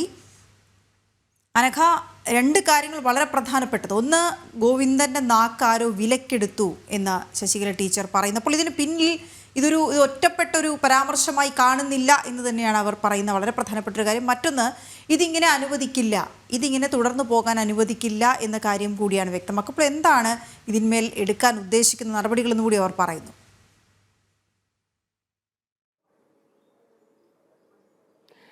CPM സംസ്ഥാന സെക്രട്ടറി MV ഗോവിന്ദൻ കഴിഞ്ഞ ദിവസമാണ് സനാതനധർമ്മത്തെയും ഹൈന്ദവ സമൂഹത്തെയും ബ്രാഹ്മണ സമൂഹത്തെയും ഒന്നടങ്കം അധിക്ഷേപിക്കുന്ന അവഹേളിക്കുന്ന തരത്തിലുള്ള പരാമർശങ്ങൾ നടത്തിയിരുന്നത്. ഇത് സമൂഹത്തിൽ വലിയ രീതിയിലുള്ള ചർച്ചയായിരുന്നു, വിവാദമായിരുന്നു. അതിനെ തുടർന്നാണ് ഇപ്പോൾ ഹിന്ദു ഐക്യവേദി മുഖ്യ രക്ഷാധികാരിയായിട്ടുള്ള ശശികല ടീച്ചർ ഈ വിഷയത്തിൽ കൃത്യമായൊരു ഇടപെടൽ നടത്തിയിരിക്കുന്നത്. ശശികല ടീച്ചർ പറഞ്ഞിരിക്കുന്ന ഏറ്റവും പ്രധാനപ്പെട്ട കാര്യം ഗോവിന്ദന്റെ നാക്ക് അത് മറ്റാരോ വിലക്കെടുത്തിരിക്കുന്നു എന്നതാണ്. അതായത് മറ്റാർക്കോ വേണ്ടിയാണ് ഇത്തരത്തിൽ ഒരു സമൂഹത്തെ മാത്രം ഏകപക്ഷീയമായി എല്ലാ കാലത്തും അടച്ചാക്ഷേപിക്കുന്ന അവഹേളിക്കുന്ന രീതിയിൽ സംസാരിക്കുന്നത്. അത് മറ്റാർക്കോ വേണ്ടിയാണ്, മറ്റാരെയോ പ്രീണിപ്പിക്കാൻ വേണ്ടിയാണ് എന്നതടക്കമുള്ള കാര്യങ്ങളാണ് ശശികല ടീച്ചർ ഇന്ന് പറഞ്ഞിരിക്കുന്നത്. മാത്രമല്ല, ഒരു സമൂഹത്തെ സനാതനധർമ്മ വിശ്വാസികളെ അനാവശ്യമായി പ്രകോപിപ്പിക്കുന്ന തരത്തിലാണ് ഗോവിന്ദന്റെ പരാമർശം. അത് എന്തായാലും ഇനി അങ്ങോട്ട് ഇത്തരത്തിലുള്ള ഒരു സമൂഹത്തെ ഏകപക്ഷീയമായി അടച്ചാക്ഷേപിക്കുന്ന തരത്തിലുള്ള പരാമർശങ്ങൾ ഉണ്ടാകാൻ അനുവദിക്കില്ല. അതിനെതിരെ കൃത്യമായ രീതിയിൽ പോരാട്ടം ഉണ്ടാകുമെന്നൊരു മുന്നറിയിപ്പ് കൂടിയാണ് ശശികല ടീച്ചർ ഇന്ന് നൽകിയിരിക്കുന്നത്. മാത്രമല്ല, CPMന്റെ അല്ലെങ്കിൽ CPM എല്ലാ കാലത്തും എടുത്തിരിക്കുന്ന നിലപാടുകൾ അത് എണ്ണി ശശികല ടീച്ചർ കൃത്യമായി തന്നെ പറയുന്നുണ്ട്. ഗണപതി മിത്താണെന്ന വിഷയം, ആ വിഷയത്തിൽ ഗോവിന്ദൻ പറഞ്ഞിരിക്കുന്നത് ഹൈന്ദവ സമൂഹത്തെയും ഹൈന്ദവ ദൈവങ്ങളെയും ഒന്നാകെ അവഹേളിക്കുന്ന തരത്തിലായിരുന്നു ഗോവിന്ദന്റെ പരാമർശങ്ങൾ അന്നുണ്ടായിരുന്നത്. ആ സമയത്ത് ഗണപതി മിത്താണെന്ന് പറഞ്ഞ ആ വിഷയത്തിൽ ഈ CPM എടുത്തിരിക്കുന്ന CPMന്റെ ഭാഗത്ത് നിന്ന് വന്ന ചില കാര്യങ്ങൾ അതും ഇന്ന് ശശികല ടീച്ചർ കൃത്യമായി തന്നെ ചൂണ്ടിക്കാണിക്കുന്നുണ്ട്. ശബരിമല വിഷയം, ആ വിഷയത്തിൽ ഹൈന്ദവ സമൂഹത്തോട് എന്താണ് CPM കാണിച്ചിരിക്കുന്നത്? അത്തരത്തിൽ എല്ലാ വിഷയത്തിലും CPM എല്ലാ കാലത്തും ഒരു സമൂഹത്തോട് മാത്രം ഇത്തരത്തിൽ പെരുമാറുന്നതിന് പിന്നിൽ അത് മറ്റാരെയോ പ്രീണിപ്പിക്കാൻ, മറ്റാർക്കോ വേണ്ടിയാണ് എന്നാണ് ശശികല ടീച്ചർ ഇന്ന് തുറന്ന് പറഞ്ഞിരിക്കുന്നത്. അതുകൊണ്ടാണ് ഗോവിന്ദന്റെ നാക്ക് അത് മറ്റാരോ വിലക്കെടുത്തിരിക്കുന്നു എന്ന പരസ്യമായി തന്നെ കൃത്യമായി തന്നെ ശശികല ടീച്ചർ വ്യക്തമാക്കിയിരിക്കുന്നത്. എന്തായാലും ഈ ഗോവിന്ദന്റെ പരാമർശം അത് കൃത്യമായി തന്നെ അതിനൊരു മറുപടി കൊടുക്കും. ഇത്തരത്തിൽ ഹൈന്ദവ സമൂഹത്തെയും ഹൈന്ദവ വിശ്വാസികളെയും പ്രകോപിപ്പിക്കുന്ന തരത്തിൽ, സനാതനധർമ്മ വിശ്വാസികളെ അനാവശ്യമായി പ്രകോപിപ്പിക്കുന്ന തരത്തിലുള്ള പരാമർശങ്ങളാണ് നടത്തിയിരിക്കുന്നത്. കൃത്യമായി തന്നെ ഈ വിഷയവുമായി ബന്ധപ്പെട്ട് പ്രതിഷേധങ്ങൾ ഉണ്ടാകും. നിയമ നടപടികളിലേക്ക് കടക്കാനുള്ള കാര്യങ്ങളടക്കം നീക്കാനുള്ള നീക്കമാണ് എന്തായാലും ഹിന്ദു ഐക്യവേദിയുടെ ഭാഗത്ത് നിന്ന് ഉണ്ടാവുക എന്നാണ് ശശികല ടീച്ചർ പറഞ്ഞു വെക്കുന്നത്. ഓക്കെ, ശരി അനഘ. സനാതനധർമ്മികളെ പ്രകോപിപ്പിക്കുന്ന ഇത്തരം പ്രസ്താവനകൾ തുടരാൻ അനുവദിക്കില്ല എന്നാണ് ശശികല ടീച്ചർ ജനം TVയോട് വ്യക്തമാക്കിയത്. വാർത്തയിലേക്ക് ഇനി രാജ്യാന്തരം.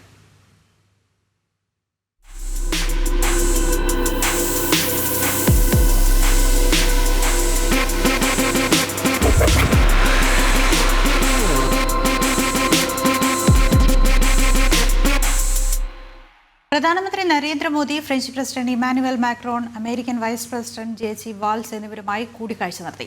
പാരീസിൽ നടക്കുന്ന AA ഉച്ചകോടിയിൽ ഇമാനുവൽ മാക്രോണിനൊപ്പം മോദി അധ്യക്ഷത വഹിക്കും. 2 ദിവസത്തെ സന്ദർശനത്തിനായി ഇന്നലെ രാത്രിയാണ് മോദി ഫ്രാൻസിലെത്തിയത്. വിവരങ്ങളുമായി ഇന്റർനാഷണൽ ഡെസ്കിൽ നിന്ന് ഐസൻ ജോസ് ചേരുന്നുണ്ട്. ഐസൻ, പ്രധാനമന്ത്രി ഇന്ന് AA ഉച്ചകോടിയിൽ പങ്കെടുക്കുകയാണ്. എന്തൊക്കെയായിരിക്കും ഉച്ചകോടിയിൽ പ്രധാന ചർച്ചയാകുക?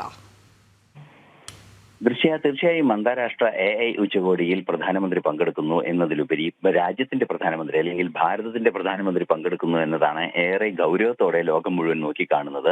പ്രധാനമന്ത്രി പങ്കെടുക്കുന്ന രാജ്യത്തിന്റെ പ്രത്യേകത തന്നെയാണ് ഇതിന് പ്രധാന കാരണം. നമുക്കറിയാവുന്നതാണ് 142 കോടി ജനങ്ങളുള്ള അതിസങ്കീർണമായ സാമൂഹ്യ വ്യവസ്ഥ നിലനിൽക്കുന്ന ഒരു രാജ്യത്ത്, അല്ലെങ്കിൽ ഇത്തരത്തിലുള്ള സങ്കീർണതകൾ നിരവധി വൈവിധ്യങ്ങൾ നിലനിൽക്കുന്ന ഒരു രാജ്യത്ത് ആർട്ടിഫിഷ്യൽ ഇന്റലിജൻസിന്റെ സാധ്യത എത്ര കണ്ട് പ്രയോജനപ്പെടുത്താൻ സാധിക്കുമെന്നതിനെ ലോകത്തിന് തന്നെ മാതൃകയാകാവുന്ന ഒരു പ്രദേശമാണ് ഭാരതം. നമുക്കറിയാവുന്നതാണ് പലയിടങ്ങളിലും വളരെ പ്രായോഗികമായി ഭാരതം ഈ ആർട്ടിഫിഷ്യൽ ഇന്റലിജൻസിനെ പ്രയോജനപ്പെടുത്തിയിട്ടുണ്ട്. ഇതിന്റെ അനുഭവ സമ്പത്തും അതുപോലെ തന്നെ തുടർ വീക്ഷണങ്ങളും കാര്യക്ഷമമായ അടുത്ത നടപടിക്രമങ്ങളും വരും നൂറ്റാണ്ടിലേക്ക് ഉൾപ്പെടെ എങ്ങനെയാണ് AI നമ്മൾ പ്രയോജനപ്പെടുത്തേണ്ടത്, ആർട്ടിഫിഷ്യൽ ഇന്റലിജൻസിനെ അല്ലെങ്കിൽ നിർമ്മിത ബുദ്ധിയെ പ്രയോജനപ്പെടുത്തേണ്ടത് എന്ന വിഷയത്തെ സംബന്ധിച്ചായിരിക്കും പ്രധാനമായും ചർച്ചകൾ നടക്കുക. നമുക്കറിയാവുന്നതാണ് ഭാരതത്തിന്റെ സാമ്പത്തിക ഉൾച്ചേർക്കൽ, നിരവധിയായ സാമ്പത്തിക ഉൾച്ചേർക്കൽ, അതായത് ജൻധൻ യോജന ഉൾപ്പെടെയുള്ള സാമ്പത്തികമായ ഉൾച്ചേർക്കൽ, അതുപോലെ തന്നെ ദാരിദ്ര്യ നിർമ്മാർജ്ജനത്തിൽ നിർണായകമായ പങ്ക് വഹിക്കുന്ന സാധ്യതകൾ, ഇതെല്ലാം തന്നെ നമുക്ക് വളരെ കൃത്യമായി അനുഭവങ്ങൾ പറയാനുണ്ട്. അതിന്റെ എല്ലാം പശ്ചാത്തലത്തിലാണ് ഈ ബിഗ് ഡാറ്റ മാനേജ്മെന്റിൽ ആർട്ടിഫിഷ്യൽ ഇന്റലിജൻസിന്റെ സാധ്യത എത്ര കണ്ടുണ്ട് എന്നത് സംബന്ധിച്ച്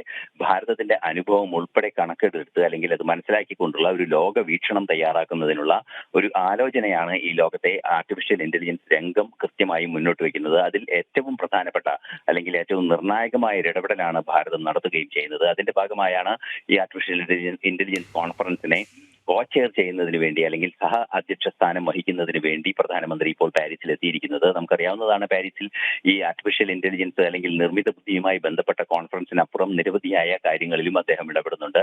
മാത്രമല്ല ഇന്നലെ അദ്ദേഹം എത്തിയതിനു ശേഷം നടന്ന ആദ്യ വിരുന്നിൽ ഇമ്മാനുവൽ മാക്രോൺ ഫ്രഞ്ച് പ്രസിഡന്റുമായി അദ്ദേഹം കൂടിക്കാഴ്ച നടത്തി, JD വാൻസുമായും കൂടിക്കാഴ്ച നടത്തിയെന്ന വിവരങ്ങളും പുറത്തു വരുന്നുണ്ട്. നമുക്കിപ്പോൾ അറിയാൻ സാധിക്കുന്നത് നാളെ അദ്ദേഹം അല്ലെങ്കിൽ തൊട്ടടുത്ത ദിവസം അദ്ദേഹം ഡൊണാൾഡ് ട്രംപിനെ കാണാനിരിക്കുന്നു. അതും സംബന്ധിച്ചുള്ള നിരവധിയായ സംഭവ വികാസങ്ങൾ വരും ദിവസങ്ങളിൽ ഉണ്ടാകാനിരിക്കുന്നു എന്നതാണ് യാഥാർത്ഥ്യം. നമുക്കറിയാവുന്നതാണ് ഈ ആർട്ടിഫിഷ്യൽ ഇന്റലിജൻസ് രംഗത്തെ ഈ കോൺഫറൻസിന് പുറമെ പ്രധാനമന്ത്രി വളരെ കൃത്യമായ മറ്റു പല നയതന്ത്ര ഇടപെടലുകളും ഫ്രാൻസുമായി നടത്തുന്നുണ്ട്. ഇരു രാജ്യങ്ങളും തമ്മിലുള്ള ഉഭയകക്ഷി ചർച്ചകളും നടക്കാനിരിക്കുന്നുണ്ട്.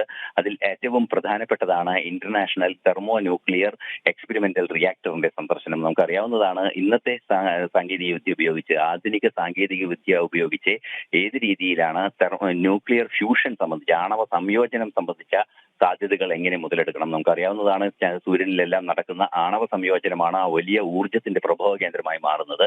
അത്തരത്തിൽ ആണവ സംയോജനം എത്ര കണ്ട് ഭൂമിയിൽ സാധ്യമാക്കാൻ സാധിക്കുമെന്നത് സംബന്ധിച്ച് അടിസ്ഥാന പരീക്ഷണം നടക്കുന്ന ഒരു ലാബറട്ടറിയും അതുമായി ബന്ധപ്പെട്ട എക്സ്പെരിമെന്റൽ ലാബറട്ടറിയാണ് ഈ തെർമോ ന്യൂക്ലിയർ ലാബറട്ടറി എന്നതുകൊണ്ട് ഉദ്ദേശിക്കുന്നത്, അല്ലെങ്കിൽ തെർമോ ന്യൂക്ലിയർ എക്സ്പെരിമെന്റൽ ലാബറട്ടറി എന്നറിയുന്നത്. ഈ ലാബറട്ടറിയുടെ സന്ദർശനവും ഉണ്ടാകുമെന്നാണ് മറ്റു വിവരങ്ങളായി അറിയിച്ചിരിക്കുന്നത്. അതുപോലെ തന്നെ വ്യാവസായിക രംഗത്തും സൈനിക രംഗത്തും വലിയ സഹകരണമാണ് ഭാരതവുമായി ഫ്രാൻസിനുള്ളത്. നമുക്കറിയാവുന്നതാണ് ഭാരതത്തിൽ ഉപയോഗിക്കുന്ന, കേരളത്തിൽ പോലും പലയിടങ്ങളിലായി പല സ്ഥലങ്ങളിൽ സഞ്ചരിക്കുന്ന റെയിൽവേ ലോക്കോമോട്ടീവുകളുടെ അടിസ്ഥാന ഘടകങ്ങൾ, അതിന്റെ എഞ്ചിൻ, അത് ഇലക്ട്രിക്കൽ എഞ്ചിന്റെ എഞ്ചിൻ, അതുപോലെ തന്നെ ഡീസൽ എഞ്ചിന്റെ എഞ്ചിൻ ഉൾപ്പെടെയുള്ള എഞ്ചിനുകളും, അതുപോലെ തന്നെ റെയിൽവേ ലോക്കോമോട്ടീവിന്റെ നിരവധിയായ ഇടപാടുകൾ ഭാരതവുമായി ഫ്രാൻസിനുണ്ട്. അതുപോലെ തന്നെ റഫാൽ വിമാനങ്ങളുടെ കഥയൊക്കെ നമുക്ക് അറിയാവുന്നതാണ്. അത്തരത്തിൽ നിരവധിയായ സൈനിക ഇടപെടലുകളും സൈനികമായ സഹകരണവും ഇരു രാജ്യങ്ങളും തമ്മിലുണ്ട്. ഇവയെല്ലാം ശക്തിപ്പെടുത്തുന്നതിനും അതുപോലെ തന്നെ വാണിജ്യ ബന്ധങ്ങൾ ശക്തിപ്പെടുത്തുന്നതിനുമുള്ള തുടർ നീക്കങ്ങളും ഉണ്ടാകുമെന്നാണ് നിലവിലെ സന്ദർശനത്തിൽ നിന്നും നമുക്ക് അറിയാൻ സാധിക്കുന്നത്. ഫ്രഞ്ച് പ്രസിഡന്റ് ഇമ്മാനുവൽ മാക്രോണുമായുള്ള പ്രധാനമന്ത്രിയുടെ കൂടിക്കാഴ്ചയിൽ ഭാരതവുമായുള്ള സാമ്പത്തിക സഹകരണം ചർച്ചയാവാനുള്ള സാധ്യതയുണ്ടോ? ഇതിൽ എന്തൊക്കെയാണ് വിശദാംശങ്ങൾ? തീർച്ചയായും സാമ്പത്തിക സഹകരണം അതിശക്തമായി ഭാരതവുമായി ചർച്ചയാകാനുള്ള സാധ്യതയുണ്ട് എന്ന് തന്നെയാണ് വിദേശകാര്യ മന്ത്രാലയത്തിന്റെ സൂചനകളിൽ നിന്നും മനസ്സിലാക്കാൻ സാധിക്കുന്നത്. അത് പലതരത്തിലുള്ളതാണ്. അത് നമുക്കറിയാവുന്നതാണ്. വിവിധങ്ങളായ രംഗങ്ങളിലുള്ള ഇടപെടലുകൾ നമുക്ക് പ്രധാനമായും ഉള്ളത് ഈ വികസന കാര്യങ്ങളിലുള്ള അല്ലെങ്കിൽ സാങ്കേതിക വിദ്യാ രംഗത്തുള്ള സഹകരണമാണ്. അതുപോലെ തന്നെ മറ്റു പ്രധാന വിഷയം എന്ന് പറയുന്നത് പ്രതിരോധ രംഗത്തുള്ള സഹകരണമാണ്. ഈ പ്രതിരോധ രംഗത്തുള്ള സഹകരണം കൂടുതൽ വ്യാപിപ്പിക്കുന്നതിന് എയർഫോഴ്സിന്റെ ഉൽപ്പന്നങ്ങളാണ് ഇപ്പോൾ വാങ്ങുന്നതെങ്കിൽ കൂടുതലും കര നാവികസേന ഇടപെടലുകൾ സാധ്യമായ ഏതെങ്കിലും രീതിയിലുള്ള വഴികളുണ്ടോ എന്നത് സംബന്ധിച്ചുള്ള പരിശോധനകളെല്ലാം തന്നെ നടക്കുകയും ചെയ്യും. അതുപോലെ തന്നെ സംയുക്ത സൈനിക അഭ്യാസത്തിനുള്ള സാധ്യതകളും അതുപോലെ തന്നെ ഇരു രാജ്യങ്ങളും തമ്മിലുള്ള സംയുക്ത വാണിജ്യ ഇടപാടുകളുടെ സാധ്യതകളും കൃത്യമായി പരിശോധിക്കുക എന്ന നീക്കവും നടക്കുന്നുണ്ട്. വാണിജ്യ ഇടപാടുകൾ എന്ന് പറയുമ്പോൾ ഇരു രാജ്യങ്ങളും തമ്മിലുള്ള എക്സ്പോർട്ട് ഇമ്പോർട്ട് ഡെഫിഷ്യൻസി അല്ലെങ്കിൽ ഈ ഗ്യാപ്പ്, കയറ്റുമതി ഇറക്കുമതി അനുപാതത്തിലെ ആ കുറവും അല്ലെങ്കിൽ ആ വ്യത്യാസവും കൃത്യമായി പരിഹരിക്കുകയും കൃത്യമായ സാധ്യതകൾ രണ്ട് രാജ്യങ്ങളും തമ്മിൽ കണ്ടെത്തുകയും ഭാരതത്തിന്റെ ഉൽപാദനക്ഷമമായ ഉൽപ്പന്നങ്ങൾ ഏത് രീതിയിലാണ് ഫ്രാൻസിന് പ്രയോജനപ്പെടുത്താൻ സാധിക്കുക, അതുപോലെ തിരിച്ചും എങ്ങനെയാണ് പ്രയോജനപ്പെടുത്താൻ സാധിക്കുക എന്നത് സംബന്ധിച്ചുള്ള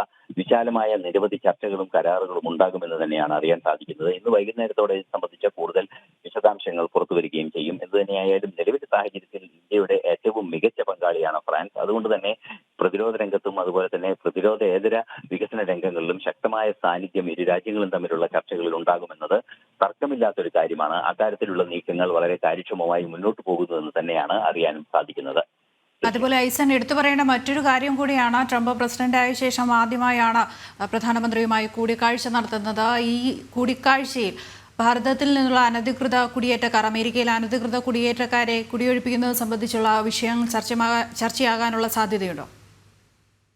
തീർച്ചയായും ഈ അനധികൃത കുടിയേറ്റക്കാരുടെ വിഷയത്തിൽ ഭാരതവും അമേരിക്കയും തമ്മിൽ സംഘർഷം നിലനിൽക്കുന്നില്ല എന്നതാണ് ഒരു യാഥാർത്ഥ്യം. നമുക്കറിയാവുന്നതാണ് ഇരു രാജ്യങ്ങളും തമ്മിൽ ഈ കാര്യത്തിൽ കൃത്യമായ നിലപാടുകൾ. അനധികൃത കുടിയേറ്റക്കാർ അല്ലെങ്കിൽ മതിയായ രേഖകളില്ലാതെ ഭാരതത്തിൽ നിന്നും അവിടെ എത്തിയവരെ തിരിച്ചയക്കുന്നത് സംബന്ധിച്ച വിഷയം നേരത്തെ തന്നെ വിദേശകാര്യമന്ത്രി ഇത് സംബന്ധിച്ച് കൃത്യമായൊരു സ്ഥിരീകരണം നൽകിയിരുന്നു. അദ്ദേഹം മാധ്യമങ്ങളോട് തന്നെ വളരെ കൃത്യമായി പറഞ്ഞത് ഭാരതത്തിന്റെ നിലപാട് അമേരിക്കയ്ക്ക് മാത്രമല്ല ലോകരാജ്യങ്ങളിൽ എവിടെയായാലും ഭാരതത്തിന്റെ പൗരന്മാർ അനധികൃതമായി താമസിക്കുന്നുണ്ടെങ്കിൽ അല്ലെങ്കിൽ മതിയായ രേഖകളില്ലാതെ താമസിക്കുന്നുണ്ടെങ്കിൽ അവരെ തിരിച്ചു കൊണ്ടുവരാനുള്ള ഉത്തരവാദിത്വം ഏറ്റെടുക്കാൻ ഭാരതം തയ്യാറാണ് എന്ന കൃത്യമായ നിലപാട് നേരത്തെ തന്നെ ട്രംപ് തെരഞ്ഞെടുക്കപ്പെട്ട് അധികാരമേൽക്കുന്ന സമയത്ത് തന്നെ എസ് ജയശങ്കർ വ്യക്തമാക്കിയിരുന്നു. ഇന്ത്യയുടെ വിദേശകാര്യ നയം തന്നെ അതാണ്. അതുകൊണ്ട് തന്നെ തീർച്ചയായും ആ കാര്യത്തിൽ വ്യക്തമായൊരു ധാരണ ഉണ്ടാകും. അനധികൃത കുടിയേറ്റക്കാരുടെ വിഷയത്തിൽ മാത്രമായിരിക്കും ഈ നിലപാടുണ്ടാവുക. അതേസമയം നമുക്കറിയാവുന്നതാണ് H-1B വിസ, അതായത് പ്രൊഫഷണൽ വിസകളെ സംബന്ധിച്ചിട്ടുള്ള വിഷയങ്ങളിൽ വളരെ കൃത്യമായ നിലപാട് ട്രംപിനുണ്ട്. അതായത് അത് ഒഴിവാക്കാനാകുന്ന ഒരു സാഹചര്യമല്ല അമേരിക്കയുടെ അത്തരത്തിലുള്ള പ്രൊഫഷണൽ വിസകൾ ലഭ്യമാക്കേണ്ടത് അമേരിക്കയുടെ പുരോഗതിക്കും ചെറുപ്പക്കാരുടെ പരിശീലനത്തിനും ഉൾപ്പെടെ അനിവാര്യമാണ് എന്നൊക്കെ വളരെ കൃത്യമായി പറഞ്ഞിരുന്നു. അതുകൊണ്ട് തന്നെ ഈ സാധ്യതകളെല്ലാം തന്നെ പ്രയോജനപ്പെടുത്തുക, പ്രൊഫഷണൽ സാധ്യതകളും അതുപോലെ തന്നെ നീതിപൂർവമായ അല്ലെങ്കിൽ നിയമാനുസൃതമുള്ള കുടിയേറ്റത്തിനുള്ള എല്ലാ സാധ്യതകളും കുറെ കൂടി ശക്തമായി തുറക്കുക എന്നതും അതുപോലെ തന്നെ സ്വാഭാവികമായും അനധികൃതമായി കുടിയേറ്റം നടത്തിയവരെ നമുക്ക് പല രീതിയിലും അവർ അമേരിക്കയിൽ എത്തിയിട്ടുണ്ടാകാം. അത് മെക്സിക്കൻ അതിർത്തിയിലേക്ക് മെക്സിക്കോയിലെത്തി മെക്സിക്കൻ അതിർത്തി വഴി കടന്നവരുണ്ട്. അത്തരത്തിലുള്ള നിരവധിയായ വിഷയങ്ങളെല്ലാം തന്നെ കൃത്യമായ നിലപാട് ഭാരതം സ്വീകരിച്ചു കഴിഞ്ഞിട്ടുണ്ട്. അതായത് ആരെങ്കിലും അനധികൃതമായി മതിയായ രേഖകളില്ലാതെ അമേരിക്കയിൽ നിലനിൽക്കുന്ന നിയമങ്ങൾക്ക് വിരുദ്ധമായി ഭാരതീയർ അവിടെ തുടരുന്നുണ്ടെങ്കിൽ അവരെ കൃത്യമായി ഡിപ്പോർട്ട് ചെയ്യുന്നതിനുള്ള നീക്കങ്ങൾ അല്ലെങ്കിൽ അവരെ തിരിച്ചു കൊണ്ടുവരുന്നതിനുള്ള നീക്കങ്ങൾക്ക് പൂർണ്ണ പിന്തുണയാണ് ഭാരതം ഉറപ്പാക്കിയിരിക്കുന്നത്. അതുകൊണ്ട് തന്നെ ഈ കാര്യത്തിൽ വലിയ സംഘർഷങ്ങൾക്കിടയിലുള്ള ചർച്ചകൾ ഉണ്ടാകില്ല എന്ന് തന്നെയാണ് മനസ്സിലാക്കാൻ സാധിക്കുന്നത്. എന്നാൽ കൃത്യമായ നിലപാടുകൾ നമുക്ക് ഉണ്ടാവുകയും ചെയ്യും. ഈ കഴിഞ്ഞ ദിവസങ്ങളിലുണ്ടായ നാടുകടത്തൽ സംബന്ധിച്ച ചില വിഷയങ്ങളെല്ലാം തന്നെ പരാമർശിക്കപ്പെടും എന്ന് തന്നെയാണ് മനസ്സിലാക്കാൻ സാധിക്കുന്നത്. കൃത്യമായ നിലപാട് പ്രധാനമന്ത്രി നരേന്ദ്രമോദി ഈ വിഷയത്തിൽ അവതരിപ്പിക്കുമെന്ന് തന്നെ നമുക്ക് മനസ്സിലാക്കാനും സാധിക്കുന്നുണ്ട്. ദൃശ്യ ഐസൻ, അങ്ങനെ നോക്കുമ്പോൾ ഇത് വളരെ പ്രധാനപ്പെട്ട ഒരു ദിവസം കൂടിയാണ് നമ്മുടെ രാജ്യത്തിനെ സംബന്ധിച്ച് കൂടി. കാരണം ഇമാനുവൽ മക്രോണുമായി ഒരുമിച്ച് അധ്യക്ഷനാവാനുള്ള ഒരു അവസരം കൂടിയാണ് നമ്മുടെ പ്രധാനമന്ത്രിക്ക് ലഭിച്ചിരിക്കുന്നത് എന്നുള്ളത്. മറ്റൊരു വിഷയം കൂടി ഐസൻ ചോദിക്കാനുള്ളത്, ഈ ഗാസയിലെ സാധാരണക്കാരെ മാറ്റിപ്പാർപ്പിക്കണമെന്ന നിലപാടിൽ ഉറച്ച് അമേരിക്കൻ പ്രസിഡന്റ് ഡൊണാൾഡ് ട്രംപ് നിലപാടെടുത്തിരിക്കുന്നു. ഗാസയിലെ ജനങ്ങളെ സ്വീകരിച്ചില്ലെങ്കിൽ US സാമ്പത്തിക സഹായം പൂർണ്ണമായും നിർത്തലാക്കുമെന്ന് ഈജിപ്തിനും ജോർദനും മുന്നറിയിപ്പ് നൽകിയിട്ടുണ്ട്. എന്താണ് ഐസൻ അതിൻ്റെ വിവരങ്ങൾ?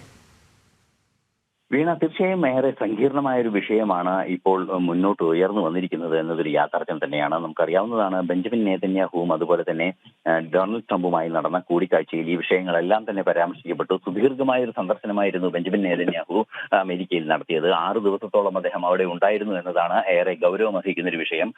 പ്രസിഡന്റുമായുള്ള കൂടിക്കാഴ്ചയ്ക്ക് പുറമെ നിരവധി ഉന്നത പദവിയിൽ ഇരിക്കുന്നവരുമായും അദ്ദേഹം കൂടിക്കാഴ്ചകൾ നടത്തി. അതിൽ സ്റ്റേറ്റ് സെക്രട്ടറി മാർക്കോ റൂബിയോ ഉണ്ട്, അതുപോലെ തന്നെ വൈസ് പ്രസിഡന്റ് ഉണ്ട്. അത്തരത്തിൽ നിരവധിയായ ഉന്നത പദവികൾ വഹിക്കുന്ന അമേരിക്കയിലെ എക്സിക്യൂട്ടീവ് വിഭാഗങ്ങളുമായി അദ്ദേഹം കൂടിക്കാഴ്ചകൾ നടത്തിയിരുന്നു. ഇതിന്റെ പശ്ചാത്തലത്തിലാണ് ഗാസയിലെ ജനതയെ മാറ്റിപ്പാർപ്പിക്കണം. അതായത് നമുക്കറിയാവുന്നതാണ് ഈ സംഘർഷം രൂക്ഷമാകുന്ന സാഹചര്യത്തിൽ ഹമാസ് ഉൾപ്പെടെയുള്ള ഭീകര സംഘടനകൾ ഗാസയിലെ ജനതയെ മനുഷ്യകവചമായി പ്രയോജനപ്പെടുത്തുന്ന ഒരു സാഹചര്യമാണുള്ളത്. നമുക്കറിയാവുന്നതാണ് ജനവാസ കേന്ദ്രങ്ങളിലാണ് സ്കൂളുകളുടെയും ആശുപത്രികളുടെയും കീഴിലും ആശുപത്രികളിൽ തന്നെയും മിസൈൽ ലോഞ്ചറുകൾ വരെ സ്ഥാപിച്ച സാഹചര്യങ്ങൾ നേരിട്ട് കണ്ടതാണ് ഈ യുദ്ധവേളയിലെല്ലാം തന്നെ 2023 ഒക്ടോബർ 7 നടന്ന ആക്രമണത്തിന് ശേഷം ഈ സംഭവ വികാസങ്ങളെല്ലാം ലോകം മുഴുവൻ നേരിൽ കണ്ടതാണ്. അത്തരത്തിലുള്ള ഒരു സ്വഭാവം ഹിസ്ബുള്ളയുടെ ആകട്ടെ അല്ലെങ്കിൽ ഹമാസിന്റെ ആകട്ടെ അതുപോലെ ആ പരിസരത്തുള്ള ഇസ്ലാമിക ഭീകര സ്വഭാവമുള്ള സംഘടനകളെല്ലാം തന്നെ ജനവാസ കേന്ദ്രങ്ങളിലാണ് തങ്ങളുടെ ആയുധശേഷികളെല്ലാം തന്നെ വിന്യസിക്കുന്നത്.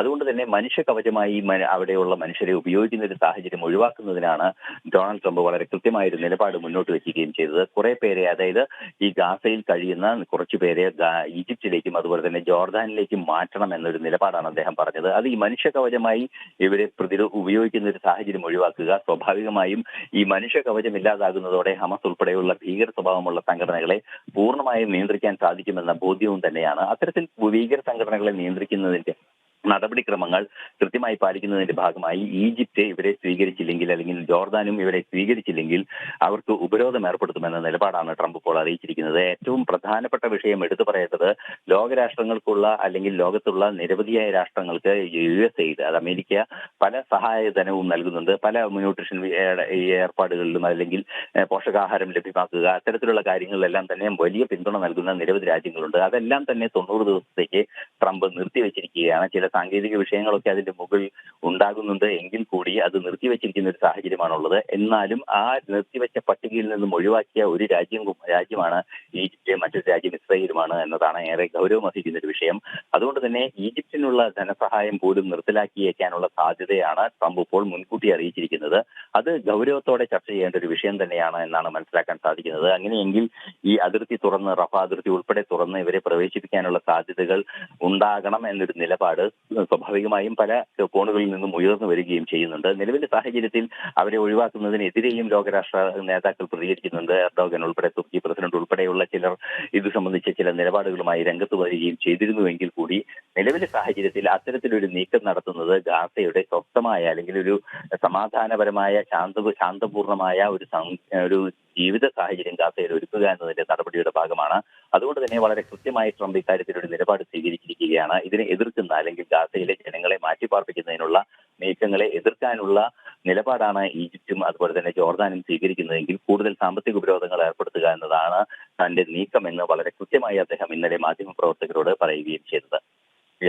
ഓക്കെ, രാജ്യാന്തര വിഷയങ്ങളിൽ നിന്നുള്ള വിവരങ്ങൾ നൽകുകയായിരുന്നു ആയിസൺ. മറ്റൊരു വാർത്തയിലേക്ക് ഇപ്പോൾ പോയാൽ കോഴിക്കോട് താമരശ്ശേരിയിൽ ഹോട്ടൽ ജീവനക്കാർക്ക് നേരെ ആക്രമണം. കടയിലെത്തിയ 5-അംഗ സംഘമാണ് ഹോട്ടൽ ഉടമയെയും ജീവനക്കാരെയും മർദ്ദിച്ചത്. സംഭവത്തിൽ 2 പേർക്ക് പരിക്കേറ്റിട്ടുണ്ട്. ബ്രോസ്റ്റഡ് ചിക്കൻ തീർന്നുപോയെന്ന് ആരോപിച്ചായിരുന്നു ആക്രമണം. അനഘ ഹർഷൻ വിവരങ്ങളുമായി ചേരുന്നു. അനഘ, ഒരു കടയിൽ വിൽക്കാൻ വെച്ചിരിക്കുന്ന സാധനങ്ങൾ അത് തീർന്നുപോയി, അതൊരു ആരോപണമായി ഉന്നയിക്കുക, മർദ്ദിക്കുക, എന്താണ് അവിടെ സംഭവിച്ചത്? ഇന്നലെ രാത്രിയിലാണ് താമരശ്ശേരിയിൽ ഉള്ള ഇവിടെ സംഭവം നടക്കുന്നത്. ഒരു 5-അംഗ സംഘം ഈ കടയിലേക്ക്, ഹോട്ടലിലേക്ക് വരികയും ബ്രോസ്റ്റഡ് ചിക്കൻ ആവശ്യപ്പെടുകയുമാണ് ഉണ്ടായത്. ഈ സമയം ബ്രോസ്റ്റഡ് ചിക്കൻ ഇല്ലെന്ന് കടയുടമ ഇവരോട് പറയുകയാണ് ഉണ്ടായത്. ആ സമയത്ത് ഒരു പ്രകോപനവും ഇല്ലാതെ തന്നെ ഈ സംഘത്തിലുള്ളവർ ഈ കടയുടമയെയും ജീവനക്കാരനെയും അതിക്രൂരമായി മർദ്ദിക്കുകയാണ് ഉണ്ടായത്. ഈ മർദ്ദനത്തിൽ കടയുടമയുടെ കഴുത്തിനും കൈക്കുമൊക്കെ തന്നെ പരിക്കേറ്റിട്ടുണ്ട്. ഉടൻ തന്നെ സംഭവ സ്ഥലത്തേക്ക് പോലീസ് എത്തുകയും അവിടെ നിന്ന് തന്നെ 2 പേരെ കസ്റ്റഡിയിൽ എടുക്കുകയും ഒക്കെ ചെയ്തിട്ടുണ്ട്. ഈ സംഭവവുമായി ബന്ധപ്പെട്ട ഈ പരിക്കേറ്റ ഹോട്ടൽ ജീവനക്കാരനും ഈ ഹോട്ടൽ ഉടമയും താമരശ്ശേരിയിലെ ആശുപത്രിയിൽ ചികിത്സ തേടിയിട്ടുണ്ട്. എന്തായാലും നിസാര കാര്യത്തിനാണ് ഇത്തരത്തിൽ അതിക്രൂരമായി ഹോട്ടൽ ജീവനക്കാരനെയും ഹോട്ടൽ ഉടമയ്ക്കും മർദ്ദനമേൽക്കേണ്ടി വന്നത്. നമുക്കറിയാം, ഈ സമീപകാലങ്ങളിലൊക്കെ തന്നെ ഇത്തരത്തിൽ നിസാര കാര്യത്തിന് ഹോട്ടൽ ജീവനക്കാർക്കും ഹോട്ടൽ ഉടമകൾക്കും ഒക്കെ തന്നെ മർദ്ദനമേൽക്കുന്ന ഒരു സാഹചര്യം എന്തായാലും നമ്മൾ കുറേ ദിവസങ്ങളിൽ റിപ്പോർട്ട് ചെയ്തിട്ടുണ്ട്. ഓക്കെ, ശരി അനഘ. കടയിലെത്തിയ 5-അംഗ സംഘമാണ് ഇങ്ങനെ ആഹാരം തീർന്നുപോയി എന്ന ആരോപണത്തിൽ കടയുടമയെ മർദ്ദിച്ചത്. 1 മണിക്കൂർ പിന്നിടുന്നു പുത്തൻപുലരി തുടങ്ങിയിട്ട്. നമ്മൾ അടുത്ത മണിക്കൂറിലേക്ക് കടക്കുമ്പോൾ നോക്കാം പ്രധാന വാർത്തകൾ ഒരിക്കൽ കൂടി.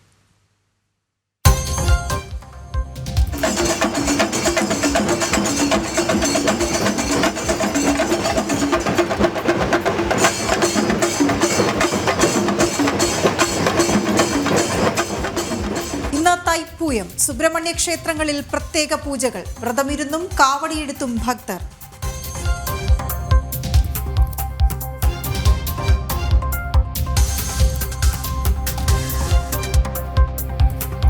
ഇടുക്കിയിൽ കാട്ടാനാക്രമണത്തിൽ മരിച്ച സോഫിയയുടെ പോസ്റ്റ്മോർട്ടം ഇന്ന്. കുടുംബത്തിന് 10 ലക്ഷം രൂപ ധനസഹായം നൽകും.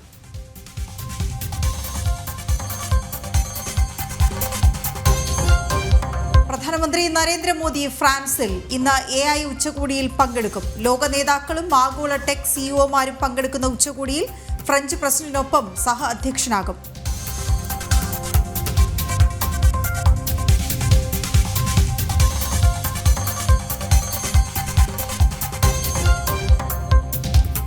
ഗാസയിലെ വെടിനിർത്തൽ അനിശ്ചിതത്വത്തിൽ ബന്ദിമോചനം നീട്ടിവെച്ചതായി ഹമാസ്. ശനിയാഴ്ചയോടെ എല്ലാ ബന്ദികളെയും വിട്ടയച്ചില്ലെങ്കിൽ വെടിനിർത്തൽ ധാരണ റദ്ദാക്കുമെന്ന് ട്രംപ്.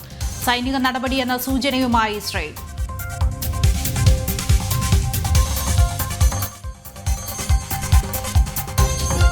സനാതനധർമ്മ വിരുദ്ധ പരാമർശത്തിൽ MV ഗോവിന്ദനെതിരെ രൂക്ഷ വിമർശനവുമായി ഹിന്ദു ഐക്യവേദി.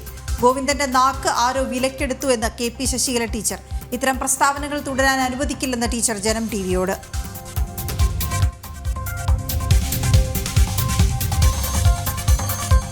കോഴിക്കോട് താമരശ്ശേരിയിൽ ഹോട്ടൽ ജീവനക്കാർക്ക് നേരെ ആക്രമണം. ഹോട്ടൽ ഉടമയെയും ജീവനക്കാരെയും മർദ്ദിച്ചത് 5 അംഗ സംഘം. സംഭവത്തിൽ 2 പേർക്ക് പരിക്ക്.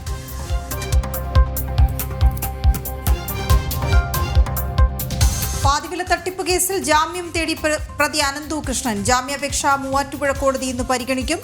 കസ്റ്റഡി അപേക്ഷ നൽകാൻ ക്രൈംബ്രാഞ്ച്. പ്രതിയുടെ ബെനാമി ഇടപാടുകളിൽ ED അന്വേഷണം.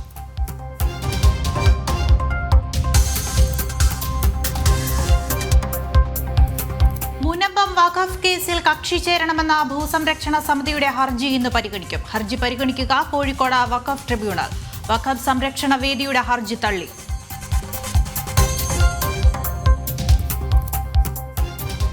ഡൽഹിയിലേക്ക് പോകണം. കാരണം അവിടെ സർക്കാർ രൂപീകരണ ചർച്ചകൾ സജീവമായി തന്നെ നടക്കുകയാണ്. BJP നിയമസഭാ കക്ഷി യോഗം ഉടൻ ചേർന്ന് കക്ഷി നേതാവിനെ തിരഞ്ഞെടുക്കും. ദ്വിരാഷ്ട്ര സന്ദർശനം കഴിഞ്ഞ് പ്രധാനമന്ത്രി മടങ്ങിയെത്തിയ ശേഷമാകും സത്യപ്രതിജ്ഞ നടക്കുക. ഗൗതം ചേരുന്ന വിവരങ്ങളുമായി. ഗൗതം, ഏതൊക്കെ തലത്തിൽ ഇപ്പോൾ തിരക്കിട്ട ആലോചനകൾ?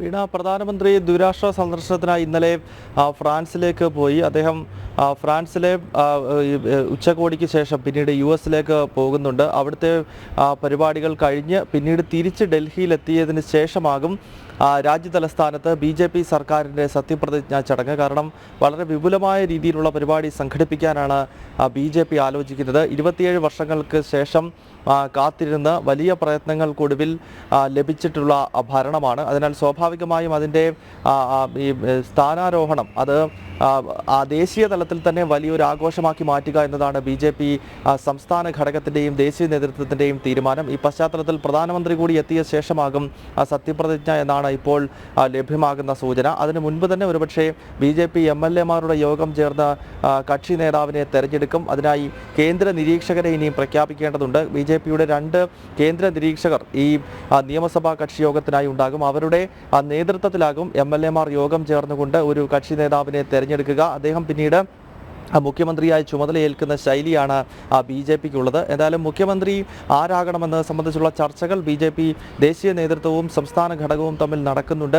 ദേശീയ നേതൃത്വം BJP-യുടെ പാർലമെന്ററി ബോർഡാണ് ഇതിൽ അന്തിമമായ തീരുമാനം കൈക്കൊള്ളുക. ആ തീരുമാനം പിന്നീട് സംസ്ഥാന ഘടകത്തെയും BJP-യുടെ ഡൽഹിയിലെ MLA-മാരെയും നിയമസഭാ കക്ഷി യോഗത്തിൽ അറിയിച്ച് അവിടെ വെച്ച് തെരഞ്ഞെടുക്കുകയാണ്. നിലവിൽ പല പേരുകൾ ചർച്ച ചെയ്യപ്പെടുന്നുണ്ട്. കാരണം ഈ 48 MLA-മാരാണ് BJP-ക്ക് ഡൽഹിയിൽ നിയുക്ത MLA-മാരുണ്ട്. അതിൽ കഴിവുള്ള മുഖ്യമന്ത്രി പദം വളരെ ധൈര്യത്തോടെ ആത്മവിശ്വാസത്തോടെ ദേശീയ നേതൃത്വത്തിന് ഏൽപ്പിക്കാൻ കഴിയുന്ന നിരവധി പേർ വിജയിച്ചു വന്നിട്ടുണ്ട്. അതിൽ നിന്ന് ആരാണ് ഏറ്റവും അനുയോജ്യം ഇപ്പോഴത്തെ ഡൽഹിയുടെ സാഹചര്യത്തിൽ ഇവിടെ നയിക്കാൻ കഴിയുന്നത് ആരാണ് എന്നത് സംബന്ധിച്ചുള്ള ചർച്ചകളാണ് ഇപ്പോൾ തുടരുന്നത്. അതിൽ നിരവധി പേരുകൾ, പർവേഷ് വർമ്മയുടെ പേരുണ്ട്. കാരണം അദ്ദേഹം ന്യൂഡൽഹി മണ്ഡലത്തിൽ അരവിന്ദ് കെജ്രിവാളിനെ പരാജയപ്പെടുത്തി ഈ നിയമസഭാ തെരഞ്ഞെടുപ്പിലെ ഏറ്റവും തിളക്കമാർന്ന വിജയം നേടിയ വ്യക്തിയാണ്.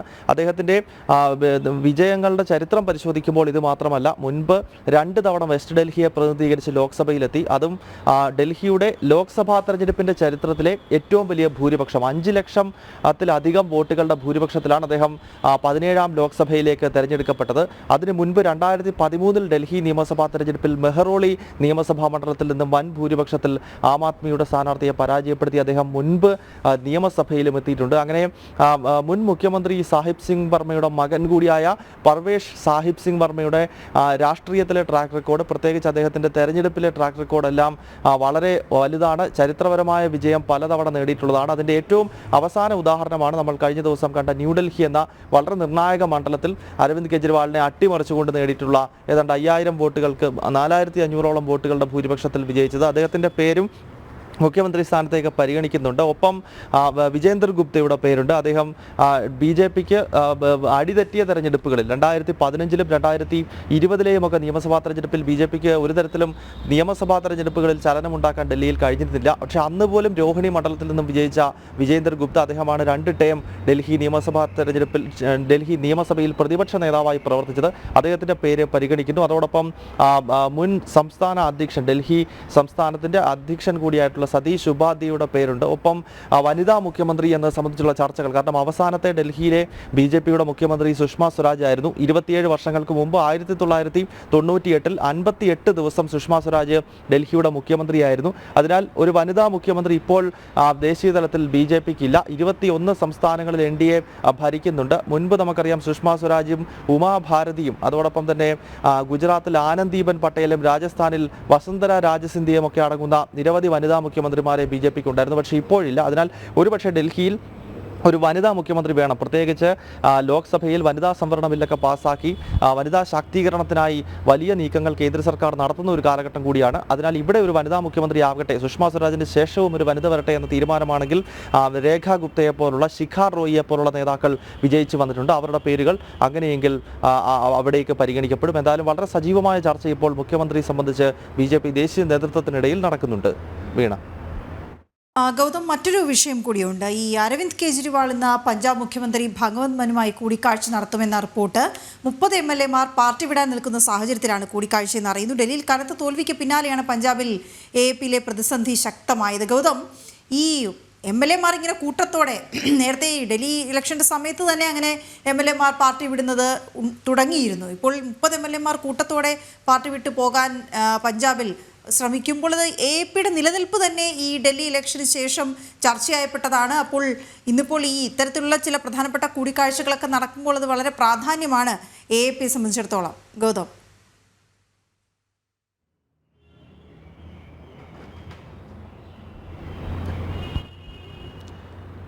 വീണ, അത് തന്നെയാണ്. അതായത് ഈ ഡൽഹി നിയമസഭാ തെരഞ്ഞെടുപ്പിലെ കനത്ത പരാജയം ഇപ്പോൾ ആം ആദ്മി പാർട്ടിക്ക് പഞ്ചാബിലും വലിയ തലവേദനയെ സൃഷ്ടിക്കുന്നുണ്ട്.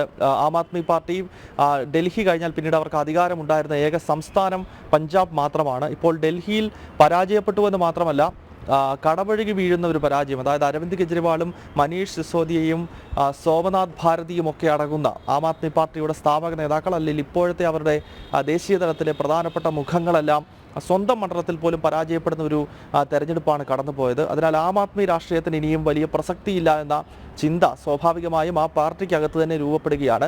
അതിൻ്റെ അലയൊലികളാണ് ഡൽഹിയോട് ചേർന്ന് കിടക്കുന്ന പഞ്ചാബിൽ നമ്മൾ കണ്ടുവരുന്നത്. പഞ്ചാബിൽ ഇപ്പോൾ തന്നെ പ്രശ്നം തുടങ്ങിക്കഴിഞ്ഞിരിക്കുന്നു. നേരത്തെ തന്നെ അവിടെ മുഖ്യമന്ത്രി ഭഗവത് മാനെതിരെ ആം ആദ്മി പാർട്ടിക്കകത്തൊരു പടയൊരുക്കം നടക്കുന്നുണ്ടായിരുന്നു. പക്ഷേ അത് കൂടുതൽ മറനീക്കി പുറത്തു വരുന്ന ഒരു കാഴ്ച ഇപ്പോൾ കാണുന്നുണ്ട്. ഏതാണ്ട് 30-ലധികം ആം ആദ്മി പാർട്ടിയുടെ MLA-മാർ കോൺഗ്രസുമായി ചർച്ച നടത്തുന്നു എന്നത് സംബന്ധിച്ചുള്ള റിപ്പോർട്ടുകളാണ് പുറത്തു വരുന്നത്. ഈ പശ്ചാത്തലത്തിലാണ് ഇന്നിപ്പോൾ പഞ്ചാബ് മുഖ്യമന്ത്രി ഭഗവത് മാനുമായിട്ട് അരവിന്ദ് കെജ്രിവാൾ ചർച്ച നടത്തുന്നത്. ഒപ്പം ഈ ഇടഞ്ഞു നിൽക്കുന്ന MLA-മാരെയും അരവിന്ദ് കെജ്രിവാൾ കാണും എന്നത് സംബന്ധിച്ചുള്ള ചില റിപ്പോർട്ടുകളുണ്ട്. കാരണം പഞ്ചാബിൽ കൂടി ഇനി അധികാരം നഷ്ടപ്പെട്ട് കഴിഞ്ഞാൽ ആം ആദ്മി പാർട്ടിയെ സംബന്ധിച്ച് അത് പൂർണ്ണമായി തന്നെ അതിൻ്റെ നിലനിൽപ്പിനെ ചോദ്യം ചെയ്യപ്പെടും. അടുത്ത കാലത്താണ് അവർ ദേശീയ പാർട്ടിയായിട്ടൊക്കെ വളർന്നു വന്നത്. പഞ്ചാബിലും ഡൽഹിയിലും ഭരണവും അതോടൊപ്പം തന്നെ ഗുജറാത്ത്, ഒപ്പം ഗോവ, ഈ 2 സംസ്ഥാനങ്ങളിൽ തെരഞ്ഞെടുപ്പിൽ ഏതാണ്ട് 8% വോട്ട് ലഭിച്ചതിൻ്റെയൊക്കെ അടിസ്ഥാനത്തിലാണ് തെരഞ്ഞെടുപ്പ് കമ്മീഷൻ ആം ആദ്മി പാർട്ടിയെ ഭാരതത്തിലെ 6 ദേശീയ പാർട്ടികളിൽ ഒന്നായി അവരെ കൂടി പ്രഖ്യാപിച്ചത്. പക്ഷേ ആ ദേശീയ പാർട്ടി സ്ഥാനം പോലും പോകുന്ന രീതിയിലേക്ക് പഞ്ചാബിലെ സാഹചര്യങ്ങൾ ഇപ്പോൾ എത്തുകയാണ്. ഈ പശ്ചാത്തലത്തിലാണ് ഇന്നിപ്പോൾ അരവിന്ദ് കെജ്രിവാൾ ചർച്ചയ്ക്കായി ഭഗവത് മാനെ വിളിച്ചിരിക്കുന്നത്. കോൺഗ്രസും അവിടെ ചില നീക്കങ്ങൾ നടത്തുന്നുണ്ട്. ഈ ആം ആദ്മി ആദ്മി MLA-മാരെ തങ്ങളുടെ പാളയത്തിലേക്ക് കൊണ്ടുവന്ന് അവിടെ സർക്കാരിനെ താഴെ ഇറക്കാനുള്ള ശ്രമം കോൺഗ്രസ് നടത്തുന്നുണ്ട്. 2027 പഞ്ചാബിൽ ഇനിയും നിയമസഭാ തെരഞ്ഞെടുപ്പ് നടക്കാൻ പോകുന്നത്. അതിനാൽ ഏതാണ്ട് 2.25 വർഷം ഇനിയും ശേഷിക്കുന്നുണ്ട്. പക്ഷേ അതിന് മുൻപ് തന്നെ ഒരു അട്ടിമറിക്ക് മുഖ്യ പ്രതിപക്ഷമായ കോൺഗ്രസ് ശ്രമിക്കുന്നു. 117 പഞ്ചാബ് നിയമസഭയിൽ 93 MLA-മാരാണ് ആം ആദ്മി പാർട്ടിക്ക് ഉള്ളത്. 16 MLA-മാർ മാത്രമേ കോൺഗ്രസിനുള്ളൂ. പക്ഷേ 3-2 MLA-മാർ, അതായത് ഭൂരിപക്ഷം MLA-മാരും ഒരു പാർട്ടിയിൽ നിന്നും മറ്റൊരു പാർട്ടിയിലേക്ക് വന്നു കഴിഞ്ഞാൽ സ്വാഭാവികമായും കൂറുമാറ്റ നിരോധന നിയമം പോലും അവിടെ ബാധകമാകത്തില്ല. അങ്ങനെ ഒരു നീക്കം കോൺഗ്രസ് നടത്തുന്നുവെന്നാണ് സ്ഥിരീകരിക്കാത്ത റിപ്പോർട്ടുകളുള്ളത്. വീണ. ശരി ഗൗതം വിവരങ്ങൾ നൽകുകയായിരുന്നു. AAP സംബന്ധിച്ചിടത്തോളം ഇപ്പം ഡൽഹിയെ സംബന്ധിച്ചിടത്തോളം തിരക്കിട്ട കൂടിയാലോചനകൾ അവിടെ നടക്കുകയുമാണ്. വാർത്തയിലേക്കാണ്. TR&T എസ്റ്റേറ്റിൽ വന്യജീവി ആക്രമണം രൂക്ഷമെന്ന നേരത്തെയും പരാതി ഉയർന്നിരുന്നു.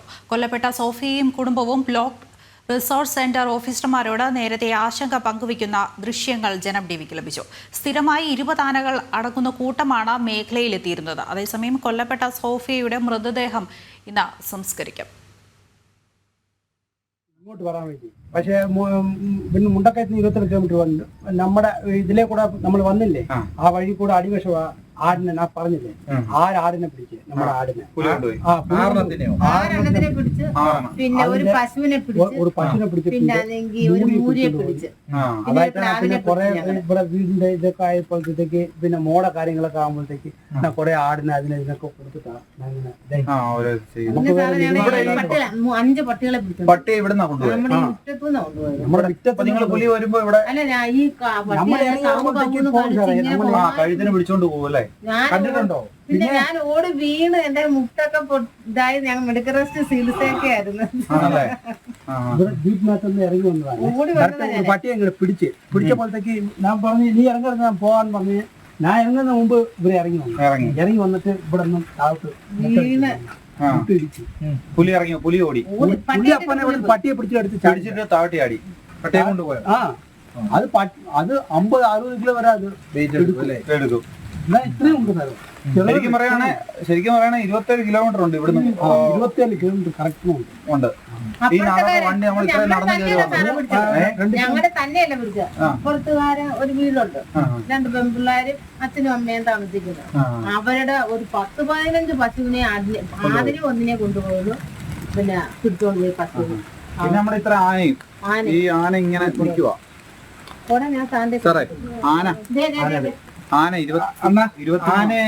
ആനയെ കണ്ടിട്ടുണ്ടോ പോകുന്ന വഴിക്ക്? 27 ഞങ്ങള് പറഞ്ഞു ആനയെ കണ്ടിട്ടില്ലേ?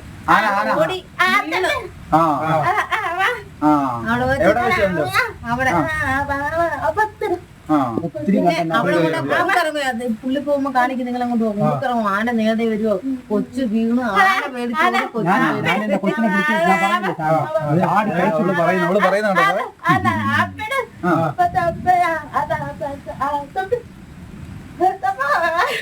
ആന ഇങ്ങോട്ട് കയറി വരുമെന്ന്. അപ്പൊ നമ്മളോട് പറഞ്ഞെന്ന് നിന്റെ ഇത് പതുക്കെ പോ, നമുക്കെന്ന്.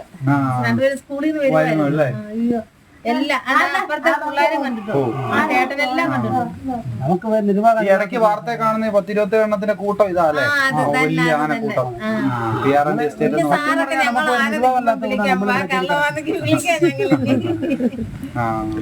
ഞാൻ മൊബൈലിലൊക്കെ എടുത്ത് ഒറ്റയ്ക്കുമായിരുന്നു. ഒറ്റ വീടുള്ളല്ലേ ഈ നിങ്ങൾക്കിപ്പോ രാത്രി ആവശ്യം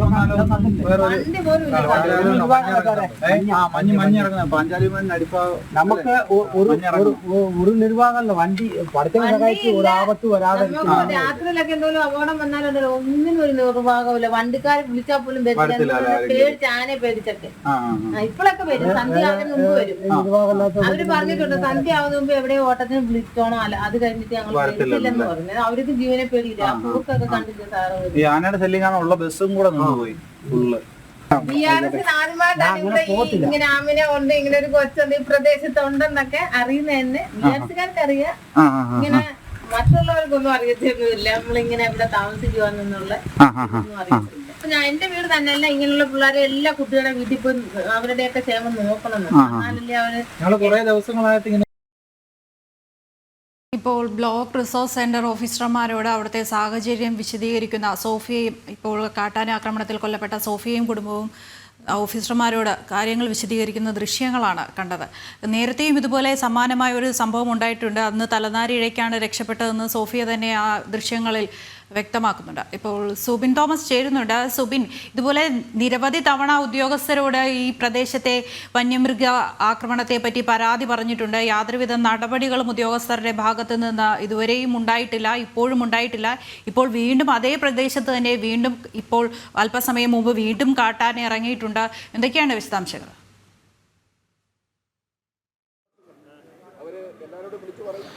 ഈ പെരുവന്താനം കൊമ്പൻപാറ മേഖലയിലെ ഈ ജനങ്ങളുടെ അല്ലെങ്കിൽ ആ ഭാഗത്തുള്ള കുടുംബങ്ങളുടെ ജീവിതം എത്രത്തോളം ദുസ്സഹമായിരുന്നു എന്നുള്ളത് വെളിവാക്കുന്നതാണ് ഈ സോഫിയയുടെയും ഇസ്മായിലിന്റെയും വാക്കുകളിൽ നമുക്ക് മനസ്സിലാക്കാൻ സാധിക്കുന്നത്.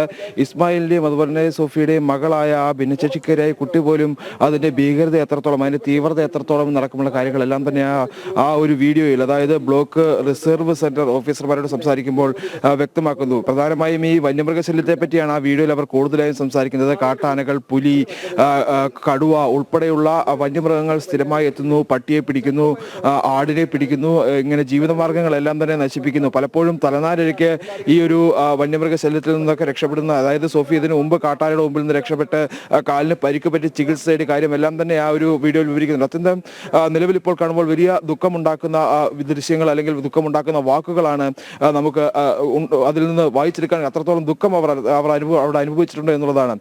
ഇതുമായി ബന്ധപ്പെട്ടുകൊണ്ടാണ്, ഈ ഒരു സംഭവവുമായി ബന്ധപ്പെട്ടുകൊണ്ടാണ് ഇത്തരത്തിൽ അവർ ഒരു പരാതി നൽകുന്നത്, അല്ലെങ്കിൽ ഈ ഒരു വനം വകുപ്പ് മന്ത്രി എത്തിയപ്പോൾ നിവേദനമെല്ലാം നൽകിയത്. പക്ഷേ അതിലൊന്നും തന്നെ കൃത്യമായ ഒരു ഇടപെടൽ ഉണ്ടാകാതെ വന്നതാണ് ഈ ഒരു പ്രശ്നങ്ങൾക്കെല്ലാം തന്നെ വഴിവെച്ചത്. അതുപോലെ തന്നെ വനം വകുപ്പ് ഉദ്യോഗസ്ഥരുടെ കെടുകാര്യസ്ഥത, അത് വലിയ രീതിയിലുള്ള ഒരു ആഘാതം ഇതുമായി ബന്ധപ്പെട്ട് ഉണ്ടാക്കിയിട്ടുണ്ട് എന്നുള്ളത് നമ്മൾ എടുത്തു പറയേണ്ടതായിട്ടുള്ള ഒരു കാര്യമാണ്. നിലവിലിപ്പോൾ ഈ കൊല്ലപ്പെട്ട സോഫിയയുടെ ഇൻക്വസ്റ്റ് നടപടികൾ ആരംഭിച്ചിട്ടുണ്ട്. 1 മണിക്കൂറിനകം ഈ ഒരു ഇൻക്വസ്റ്റ് നടപടികൾ പൂർത്തിയാക്കുമെന്നാണ് നമുക്ക് മനസ്സിലാക്കാൻ സാധിക്കുന്നത്. ഇതിനുശേഷം ചെന്നാപ്പാറയിലെ ത്വാഹ മസ്ജിദിൽ ഈ ഒരു മൃതദേഹം പൊതുദർശനത്തിന് വെക്കും. 1 മണിക്കൂറോളം അവിടെ പൊതുദർശനം ഉണ്ടാകും. അതിനുശേഷമാവും മുണ്ടക്കയത്തെ മസ്ജിദിൽ ഈ ഒരു മൃതദേഹം സംസ്കരിക്കുക. ഇപ്പോഴും ഈ ഒരു മേഖല കേന്ദ്രീകരിച്ച്, അതായത് ഈ ചെന്നാപ്പാറ മേഖല കേന്ദ്രീകരിച്ച് കാട്ടാനക്കൂട്ടം ഉണ്ട് എന്നുള്ളതാണ് ഈ ജനപ്രതിനിധികൾ ഉൾപ്പെടെയുള്ളവർ പറയുന്നത്. പ്രധാനമായും ഈ ചെന്നാപ്പാറ A ഡിവിഷൻ, കുപ്പക്കയം, മതമ്പ എന്നിവിടങ്ങളിൽ ഇന്ന് 3 കാട്ടാനക്കൂട്ടങ്ങൾ നിലയുറപ്പിച്ചിട്ടുണ്ട് എന്നുള്ളതാണ്. അതായത് ഈ തൊഴിലാളികൾ ജോലിക്ക് എത്തുന്ന പ്രദേശമാണ്, ഈ തൊഴിലാളികൾ ഉൾപ്പെടെയുള്ള ആളുകൾ ഉള്ള പ്രദേശമാണ്, ജനവാസ മേഖലയാണ്. ആ മേഖലയിലാണ് നിലവിൽ ഇപ്പോഴും 3 കാട്ടാനക്കൂട്ടം നിലയുറപ്പിച്ചിട്ടുള്ളത്. എവിടെയും വനം വകുപ്പിന്റെ ഇടപെടൽ ഇന്നും ഉണ്ടായിട്ടില്ല എന്നുള്ളൊരു ആരോപണം ഇന്നും ഉയർന്നു വരുന്നുണ്ട്. ഈ സമാനമായ സാഹചര്യമാണ് പലപ്പോഴും ഈ മേഖലകളിലെല്ലാം തന്നെ ഉടലെടുത്തിട്ടുണ്ടായിരുന്നത്. ഈ സംഭവം നടക്കുന്ന അന്ന് രാവിലെ പോലും ഈ കാട്ടാന ആ മേഖലയിലുണ്ട് എന്നടക്കമുള്ള കാര്യങ്ങൾ വിളിച്ചറിയിച്ചിട്ട് പോലും വനം വകുപ്പിന്റെ ഭാഗത്തു നിന്ന് കൃത്യമായ ഇടപെടൽ ഉണ്ടായില്ല. അതായത് വളരെ ശോചനീയമായ ഒരു സാഹചര്യത്തിലാണ് ഈ ഒരു ഫോറസ്റ്റ് ബീറ്റ് സ്റ്റേഷൻ പ്രവർത്തിക്കുന്നത് എന്നുള്ളതാണ് ഈ ജനപ്രതിനിധികൾ അതുപോലെ തന്നെ നാട്ടുകാർ ഉൾപ്പെടെയുള്ളവർ പറയുന്നത്. അതായത് ആവശ്യത്തിന് വാഹനമോ മറ്റ് അടിസ്ഥാന സൗകര്യങ്ങളോ ഒന്നുമില്ലാതെയുള്ള ഒരു പ്രവർത്തനമാണ് ആ ഒരു ബീറ്റ് ഫോറസ്റ്റ് ഓഫീസ് സ്റ്റേഷൻ നടത്തുന്നത്. ആ ഒരു സാഹചര്യത്തിൽ നിന്നുകൊണ്ട് അവർക്ക് ചെയ്യാൻ കഴിയുന്ന കാര്യങ്ങൾ അവർ ചെയ്യുന്നു. പക്ഷേ പലപ്പോഴും വിളിച്ചു കഴിഞ്ഞാൽ പോലും എത്താതിരിക്കുന്ന ഒരു സാഹചര്യമുണ്ട്. പലപ്പോഴും വിളിക്കുമ്പോൾ മറ്റൊരു വഴിയെ കയറി വന്ന് കാര്യങ്ങൾ തിരക്കി തിരിച്ചു പോകുന്ന ഒരു സാഹചര്യം, അല്ലെങ്കിൽ നോക്കി തിരിച്ചു പോകുന്ന സാഹചര്യം. ഈ പലപ്പോഴും ആനയെ തുരത്തി വനത്തിനുള്ളിലേക്ക് കയറ്റി വിട്ടാൽ പോലും ഈ ആന ഇവർ പോയതിന് തൊട്ടു പിന്നാലെ തന്നെ തിരികെ ഇറങ്ങി വരുന്ന ഒരു സാഹചര്യമുണ്ട്. അത്തരത്തിൽ വലിയ രീതിയിലുള്ള പ്രതിസന്ധി അല്ലെങ്കിൽ വലിയ രീതിയിലുള്ള വന്യമൃഗ ശല്യം ആ മേഖല കേന്ദ്രീകരിച്ച് ഉടലെടുക്കുന്നുണ്ട് എന്നുള്ളതാണ് നമുക്ക് മനസ്സിലാക്കാൻ സാധിക്കുന്നത്. നിലവിൽ ഇപ്പോൾ നമുക്ക് ഇവിടെ ജനപ്രതിനിധിയായിട്ടുള്ള ഒരു വ്യക്തിയോട് തന്നെ ചോദിക്കാം, ചേട്ടാ, ഈ മേഖല കേന്ദ്രീകരിച്ചുള്ള ഈ കാട്ടാനയുടെ ശല്യം ഏത് രീതിയിലാണ്? വളരെ രൂക്ഷമായ കാട്ടാന ശല്യമാണ്, മറ്റു മൃഗങ്ങളുടെ ശല്യമാണ് പെരുവന്താനം പഞ്ചായത്തിലെ TR&T മേഖലയിലുള്ളത്. ഇതിനൊരു പരിഹാരം കാണുന്നതിന് വേണ്ടി വർഷങ്ങളായി ഇതിന് പുറകിൽ നിന്നിട്ട് ഗവൺമെൻറ്റിൻ്റെ അനങ്ങാപ്പാറ നയമാണ് ഈ പ്രശ്നങ്ങൾക്കെല്ലാം കുഴപ്പമുണ്ടായിരിക്കുന്നത്. കഴിഞ്ഞ വർഷം പമ്പയിൽ നിന്ന് കാട്ടുപന്നിയെ കൊണ്ട് TR&T വിട്ടു ലോറിക്ക്. അതിനെതിരെ ഫോറസ്റ്റ് സ്റ്റേഷൻ ഉപരോധവും സമരവും ഒക്കെ നടത്തി. ഒരു കാര്യത്തിലും തീരുമാനമില്ല. ഒരു മണ്ടൻ മന്ത്രിയാണ് ഈ വകുപ്പ് ഭരിക്കുന്നത്. അയാളെ കൊണ്ട് ഒന്നിനും കൊള്ളിയല്ല. അതുകൊണ്ടാണ് ഈ കുഴപ്പമെല്ലാം ഈ രാജ്യത്ത് നടക്കുന്നത്. ഇപ്പോൾ അവിടെ അടിമാലിയിൽ കാട്ടാന ചവിട്ടി കൊന്ന ആളിന് നഷ്ടപരിഹാരം കൊടുക്കാൻ ഇന്ന് കോൺഗ്രസ് അവിടെ റേഞ്ച് ഓഫീസ് ഉപരോധിക്കുക. കൊടുക്കാമെന്ന് പറഞ്ഞ പൈസ പോലും കൊടുക്കുന്നില്ല. അങ്ങനെ കഷ്ടപ്പെടുത്തുകയാണ് ജനങ്ങളായിട്ട്. ഇതിനൊരു പരിഹാരമില്ലെങ്കിൽ ഇത് വലിയ പ്രശ്നത്തിലേക്ക് ഞങ്ങൾ വീരവനാനം പഞ്ചായത്ത് ഒന്നടങ്കം വലിയ പ്രശ്നത്തിലേക്ക് പോകും. അതാണ് ഞങ്ങളുടെ തീരുമാനം. അത്തരത്തിലാണ് വലിയ രീതിയിലുള്ള പ്രതിഷേധം ഇപ്പോഴും നിലനിൽക്കുന്ന ഒരു സാഹചര്യമുണ്ട്. ഈ കൃത്യമായ നഷ്ടപരിഹാരം ഉൾപ്പെടെയുള്ളവ നൽകാതെ പലപ്പോഴും വനംവകുപ്പ് വഞ്ചിക്കുന്ന ഒരു സാഹചര്യമുണ്ട്. അത് പെരുവന്താനത്തെ ഈ ഒരു സോഫിയയുടെ മരണത്തിൽ ഉണ്ടാകാൻ പാടില്ല, അല്ലെങ്കിൽ ഉണ്ടാകരുത് എന്നുള്ളൊരു കാര്യമാണ് ജനപ്രതിനിധികൾ ഉൾപ്പെടെയുള്ളവർ മുമ്പോട്ട് വയ്ക്കുന്നത്. എന്തായാലും ഈ ഒരു അല്പസമയത്തിനകം തന്നെ ഈ ഒരു നിലവിലെ ഇൻക്വസ്റ്റ് നടപടികൾ പൂർത്തിയാക്കുമെന്നുള്ളതാണ് നമുക്ക് മനസ്സിലാക്കാൻ സാധിക്കുന്നത്. അതിനുശേഷമാവും കാഞ്ഞിരപ്പള്ളി താലൂക്ക് ഹോസ്പിറ്റലിലേക്ക് ഈ മൃതദേഹം പോസ്റ്റ്മോർട്ടത്തിനായി കൊണ്ടുപോവുക. ശരി സുബിൻ, അവർ ചൂണ്ടിക്കാണിക്കുന്ന കാര്യം നിരന്തരം ആവശ്യപ്പെട്ടിട്ടും ഇത്തരത്തിൽ ഒരു നടപടിയും ഉണ്ടായിട്ടില്ല എന്നുള്ളത് നമുക്ക് ഏറ്റവും സങ്കടകരമായ ദൃശ്യമാണ് നമ്മൾ ആദ്യം നൽകിയത്. കാരണം ആ സോഫിയയും കുടുംബവും ഇവിടെ കാട്ടാന ശല്യമുണ്ട്, വന്യമൃഗങ്ങളുടെ ശല്യം എപ്പോഴും ഉണ്ടാകാറുണ്ട്, കഷ്ടിച്ചാണ് രക്ഷപ്പെടാറുള്ളത് എന്ന കാര്യമൊക്കെയും ചിരിച്ചുകൊണ്ട് അവിടെ വന്ന ഓഫീസർമാരെ അറിയിക്കുന്ന ദൃശ്യങ്ങളാണ്. ഇന്നിപ്പോൾ അവരുടെ ചിരി മാഞ്ഞിരിക്കുന്നു, അവർ ഈ ലോകത്ത് നിന്ന് തന്നെ പോയിരിക്കുന്നു. അതുപോലെ തന്നെ ഒരു കാട്ടാനയുടെ ആക്രമണത്തിലാണ് അവർ കൊല്ലപ്പെട്ടിരിക്കുന്നതെന്ന് പറയുമ്പോൾ എത്രത്തോളം സ്ഥിതി രൂക്ഷമാണ് എന്നുള്ള കാര്യം ഇനിയെങ്കിലും ഗൗരവത്തോടെ എടുത്തില്ലെങ്കിൽ എത്രത്തോളം പ്രശ്നമുണ്ടാകുമെന്നുള്ളതാണ്. ഈ കാട്ടാന ശല്യമുണ്ട് എന്ന് വനംവകുപ്പിനെ അറിയിച്ചിരുന്നെങ്കിലും നടപടി സ്വീകരിച്ചില്ല എന്നാണ്. അപ്പോൾ നമുക്ക് അതിൻ്റെ അടുത്ത റിപ്പോർട്ടിലേക്കാണ് നമുക്കിനി പോകേണ്ടത്. ഈ കാട്ടാന ശല്യമുണ്ടെന്ന് വനംവകുപ്പിനെ അറിയിച്ചിരുന്നെങ്കിലും നടപടി സ്വീകരിച്ചില്ല എന്ന് മരിച്ച സോഫിയയുടെ കുടുംബം ജനം ടിവിയോട് വ്യക്തമാക്കിയിരുന്നു. പുലർച്ചെയോടെ ജില്ലാ കളക്ടർ നേരിട്ടെത്തി ചർച്ച നടത്തിയാണ് ജനങ്ങളെ അനുനയിപ്പിച്ച് മൃതദേഹം ആശുപത്രിയിലേക്ക് മാറ്റിയത്. അതേസമയം സോഫിയയുടെ കുടുംബത്തിന് 10 ലക്ഷം രൂപ കൈമാറുമെന്ന് കളക്ടർ വി വിഘ്നേശ്വരി അറിയിച്ചിട്ടുണ്ട്. ആ റിപ്പോർട്ടിലേക്ക്. ഈ കാട്ടാനാക്രമണം നടന്ന ഒരു മേഖലയിലാണ് വലിയ രീതിയിലുള്ള ഒരു ജനകീയ പ്രതിഷേധം ഈ മേഖല കേന്ദ്രീകരിച്ച് ഉടലെടുക്കുന്ന ഒരു സാഹചര്യമാണുള്ളത്. പ്രധാനമായും ഈ മേഖല കേന്ദ്രീകരിച്ച് കാട്ടാന ശല്യം രൂക്ഷമായിട്ടും വനംവകുപ്പിന്റെ ഭാഗത്തു നിന്നുള്ളൊരു കൃത്യമായ ഇടപെടൽ ഉണ്ടാകുന്നില്ല എന്നുള്ളൊരു ആരോപണമാണ് പ്രധാനമായും പ്രദേശവാസികൾ മുമ്പോട്ട് വെക്കുന്നത്. ഇന്നും കാട്ടാനയുടെ സാന്നിധ്യം ഉണ്ടായപ്പോഴും കൃത്യമായി വിളിച്ചറിയിച്ചിരുന്നതാണ്. ആ സമയത്തും കാട്ടാന തുരത്താനോ അതിനുവേണ്ട ക്രമീകരണങ്ങൾ നടത്താനോ വനംവകുപ്പ് ഉദ്യോഗസ്ഥർ തയ്യാറായില്ല എന്നുള്ളതാണ് പ്രധാനപ്പെട്ട ആരോപണം. ഇപ്പോഴും പ്രതിഷേധവുമായി ജനപ്രതിനിധികൾ രംഗത്ത് ഉള്ള ഒരു സാഹചര്യം തന്നെയാണുള്ളത്. ജില്ലാ കളക്ടർ എത്താതെ ഈ ഒരു പ്രതിഷേധം അവസാനിപ്പിക്കില്ല, ഈ ഒരു മൃതദേഹം ഇവിടുന്ന് മാറ്റാൻ അനുവദിക്കില്ല എന്നൊരു നിലപാടാണ് അവർ സ്വീകരിച്ചിട്ടുള്ളത്. നമുക്ക് ജനപ്രതിനിധികളോട് ചോദിക്കാം, ഏത് തരത്തിലാണ് ഈ ഒരു മേഖലയിലുള്ള ഒരു കാട്ടാനയുടെ സാന്നിധ്യം അല്ലെങ്കിൽ ശല്യം എന്നുള്ളത്? ഏത് രീതിയിലാണ് ഈ ഒരു മേഖല ഇപ്പോൾ ഈ കാട്ടാന ശല്യത്തെ അഭിമുഖീകരിച്ചുകൊണ്ടിരിക്കുന്നത്? നമുക്ക് കുറച്ച് നാളുകളായിട്ട് ഇവിടെ കാട്ടാന ശല്യം രൂക്ഷമാണ്. പക്ഷേ ഇതുവരെ നമ്മുടെ ആളുകൾക്ക് ഒരു ഭീഷണിയായിട്ടില്ലായിരുന്നു. നമ്മളിവിടെ ജോലിക്ക് വരുന്ന ആളുകളെ ഓടിക്കുമെന്നല്ലാതെ ഒരു ജീവൻ ഇതുവരെ ഒരു ഭീഷണി ഉണ്ടായിട്ടില്ല. ഇപ്പം നമുക്ക് പ്രതീക്ഷിക്കാതെ ഇങ്ങനെ ഒരു സംഭവം നടന്നു കഴിഞ്ഞപ്പോഴാണ് നമുക്ക് ഏറ്റവും കൂടുതൽ ഈ ഒരു ബോഡിയോട് കാണിക്കുന്ന അനാദരവാണെന്നറിയാം. എന്നാൽ പോലും ഈ ഒരു സാഹചര്യം നമുക്കിങ്ങനെ ഒരു സാഹചര്യം ഒരുക്കിയതിൻ്റെ ഈ ഒരു അവസ്ഥ കാണിക്കാൻ വേണ്ടിയാണ് നമ്മൾ കളക്ടറെ ഇവിടേക്ക് വിളിച്ചിരിക്കുന്നത്. കാരണം ഇവിടെയുള്ള ജനങ്ങൾ എന്തോരം ബുദ്ധിമുട്ടിയാണ് ഇവിടെ ജീവിക്കുന്നതെന്ന് അറിയിക്കണം. അതോടൊപ്പം തന്നെ ഈ കുടുംബത്തിൽ ഈ ഒരു ഭിന്നശേഷി കുട്ടിയുള്ള ഒരു കുടുംബമാണ്. ആ അമ്മയെ നഷ്ടപ്പെട്ട ആ കുട്ടിക്ക് ഇനിയൊരു മറ്റൊരു മാർഗ്ഗങ്ങളില്ല. അപ്പോൾ ഈ ഒരു കുട്ടിക്ക് ഒരു ജോലി വേണം. അതുപോലെ തന്നെ ഇവിടെ താമസിക്കുന്ന ഇവിടെ 3 കുടുംബങ്ങളാണ് ഇവിടെ താമസമുള്ളത്. അവരെ ഒന്ന് മാറ്റി പാർപ്പിക്കണം. ഈ ഒരു കാര്യങ്ങൾ ഞങ്ങൾക്ക് സാധിച്ചു തന്നാൽ മാത്രമേ ഞങ്ങൾ ഇതിൽ നിന്ന് മാറുകയുള്ളൂ. ഇപ്പോഴും ഈ മേഖലയിലേക്കുള്ള ഒരു വരവ് അത് ഭയങ്കര കഠിനമായ യാത്ര നടത്തണം. അപ്പോൾ ഈ കാട്ടാനയെ തുരത്താനുള്ള വനംവകുപ്പിൻ്റെ ഒരു ഇടപെടൽ എങ്ങനെയാണ് ഈ മേഖലയിലുള്ളത്? നിരന്തരമായിട്ട് ഞങ്ങൾ പറയും, അത് പറഞ്ഞതുപോലെ ഒരുപാട് സമരമുറകളൊക്കെ ഞങ്ങൾ നടത്തിയിട്ടുണ്ട്. അപ്പോൾ ഇങ്ങനെ വന്നു കഴിയുമ്പോഴും ഈ പറയുന്ന പോലെ അവർ വരും, അവരുടെ ജോലി ഇവരെ ഓടിച്ചു വിടുക എന്ന് പറഞ്ഞിട്ട് അവർ പോകുന്നതിന് മുന്നേ ആയിട്ട് തന്നെ കാട്ടാനകൾ തിരിച്ചു വരാറുണ്ട്. അപ്പോൾ ഇങ്ങനെ നിരന്തരമായിട്ട് ഇങ്ങനെ ഒരു പറച്ചിലും പോകുകയും സമരങ്ങളും ഒക്കെ ആയിട്ട് നടക്കുന്നതല്ലാതെ വേറൊരു പരിഹാരം ഉണ്ടായിട്ടില്ല. അപ്പോൾ ഞങ്ങൾക്ക് ഇതിനൊരു പരിഹാരമാണ് വേണ്ടത്. നമുക്ക് ഇവിടെയുള്ള കൃഷിയെ മാത്രം ഡിപ്പെൻഡ് ചെയ്ത് ജീവിക്കുന്നവരാണ് ഇവിടെ ഉള്ളത്. അപ്പോൾ അവർക്ക് മുന്നോട്ട് പോകണമെങ്കിൽ ഈ കാട്ടാനയെ ഒഴിവാക്കി തന്നെ പോകണം. അപ്പോൾ എന്നാൽ മാത്രമേ നമുക്ക് ജീവിക്കാൻ സാധിക്കുകയുള്ളൂ. അത്തരത്തിൽ വനംവകുപ്പിന്റെ ഇടപെടൽ കാര്യക്ഷമമല്ല എന്നുള്ള ആരോപണമാണ് പ്രധാനമായും വരുന്നത്. മറ്റ് ജനപ്രതിനിധികളോട് നമുക്ക് വിവരങ്ങൾ ചോദിച്ചറിയാം. ഈ മേഖലയുടെ ഒരു മറ്റ് സാഹചര്യങ്ങൾ എങ്ങനെയാണ് പ്രധാനമായും? ഞാൻ ഇവിടുത്തെ വാർഡ് മെമ്പറാണ്. ഈ മേഖലയിലെ സാഹചര്യം എന്ന് പറഞ്ഞാൽ ഇവിടെ കർഷക തൊഴിലാളികളും തോട്ടത്തൊഴിലാളികളും ആയിട്ട് ജീവിക്കുന്ന ഒരു സാഹചര്യമാണുള്ളത്. ഇവിടെ 3-4 വർഷക്കാലമായിട്ട് കാട്ടാനയുടെ ശല്യം വളരെ രൂക്ഷമായിട്ടുണ്ടായിരുന്നു. അതിൻ്റെ ഭാഗമായിട്ട് ഞങ്ങൾ ഇവിടെ നാട്ടുകാരുടെ എല്ലാവരുടെയും സഹകരണത്തോടു കൂടി തന്നെ ഞങ്ങൾ 9 ദിവസം അടുപ്പിച്ച് സമരങ്ങൾ നടത്തിയതാണ്. അതിൻ്റെ ഭാഗമായിട്ട് നമ്മുടെ മേലുള്ള ജനപ്രതിനിധികൾ ഉൾപ്പെടെയുള്ള ആൾക്കാരുടെയൊക്കെ തീരുമാനത്തോടു കൂടി തന്നെ മന്ത്രിതലത്തിൽ വരെ ഞങ്ങൾ പോവുകയും അതിൻ്റെ അടിസ്ഥാനത്തിൽ അവിടെ നിന്ന് കിട്ടിയ നിർദ്ദേശങ്ങളുടെ അടിസ്ഥാനത്തിൽ ഈ ഒരു കാര്യത്തിനായിട്ട് 2 ദിവസത്തെ RR ടീം നമുക്കിവിടെ വന്ന് സേവനം നടത്തി തന്നിട്ടുണ്ട്. തുടർന്നും 10-25 കാട്ടാനകൾ ദിവസം പ്രതി ഇവിടെയുണ്ട്. എങ്കിലും ആളുകൾക്കൊരു ശല്യങ്ങളൊന്നും ഇല്ലായിരുന്നു. ആ ഒരു സാഹചര്യത്തിലാണ് ഇന്നലെ ഇവിടെ ഈ പ്രദേശത്തോട്ട് കാട്ടാന കയറി. ഇവിടെ എന്ന് പറഞ്ഞാൽ ഇതിപ്പം എസ്റ്റേറ്റ് മേഖലയാണ്. ഇത് മുഴുവൻ വനമായിട്ടും കാടായിട്ടും കിടക്കുകയാണ്. ഈ സ്ത്രീ ഇവിടെ കുളിക്കാൻ വന്നാണ്. ഇവർ താമസിച്ചതിൻ്റെ മേളിലാണ്. അവിടെ 3 കുടുംബങ്ങളാണ് താമസിക്കുന്നത്. അവർ അത് സംബന്ധിച്ച് പറയുകയാണെങ്കിൽ വളരെ യാത്രാക്ലേശവും യാത്രാ ദുരിതങ്ങളെല്ലാം വളരെ കൂടുതലാണ്. എന്നിരുന്നാൽ ഇവരൊന്ന് കുളിക്കാൻ ഇവർക്ക് 2 കുട്ടികളാണുള്ളത്. ഒരു മോളും ഒരു മോനും. മോള് ഭിന്നശേഷിക്കാരിയാണ്. അവരെ കുളിപ്പിച്ച് വിട്ടതിന് ശേഷം ഈ സ്ത്രീ കുളിക്കാൻ വന്നപ്പോഴാണ് ഇങ്ങനെ ഒരു ദാരുണമായൊരു സംഭവം ഈ നാട്ടിലുണ്ടാകുന്നത്. ഞങ്ങൾ ഇവിടെ ഈ മൃതദേഹം വെച്ചുകൊണ്ട് തന്നെ ഇതിനെ ഇങ്ങനെ ഒരു പരിപാടി എടുത്തിരിക്കുന്നത് ഇതിന് ശാശ്വതമായൊരു പരിഹാരം. കാരണം ഞങ്ങളുടെ ജീവനുള്ളൊരു സംരക്ഷണം അത് ഞങ്ങൾക്ക് ഉറപ്പായിട്ടും കിട്ടണം. ഞങ്ങളിവിടെ ഇങ്ങനത്തെ ഒരു സാഹചര്യം ഉണ്ടായപ്പോൾ ഇവിടെ ഫോറസ്റ്റ് ഡിപ്പാർട്ട്മെൻറ്റുകൾ വന്നത് വളരെയധികം താമസിച്ചാണ് വന്നത് ഇവിടെ. അപ്പം ഞങ്ങൾക്ക് പറയാനുള്ളത്, അവർ നമ്മളുടെ ഡിപ്പാർട്ട്മെൻറ്റിൽ നമ്മുടെയൊക്കെ നീതി പണം കൊണ്ടാണ് അവരൊക്കെ ജീവിക്കുന്നത്. അപ്പോൾ ഞങ്ങളുടെ ജീവനും സ്വത്തിനും ഒക്കെ സംരക്ഷിക്കേണ്ട ആളുകളാണ്. അപ്പോൾ ഇവിടെ കഴിഞ്ഞ കുറേ നാളുകൾക്ക് മുമ്പ് ഇവിടെ കാട്ടാന ഇവിടെ ചത്തിരുന്നു.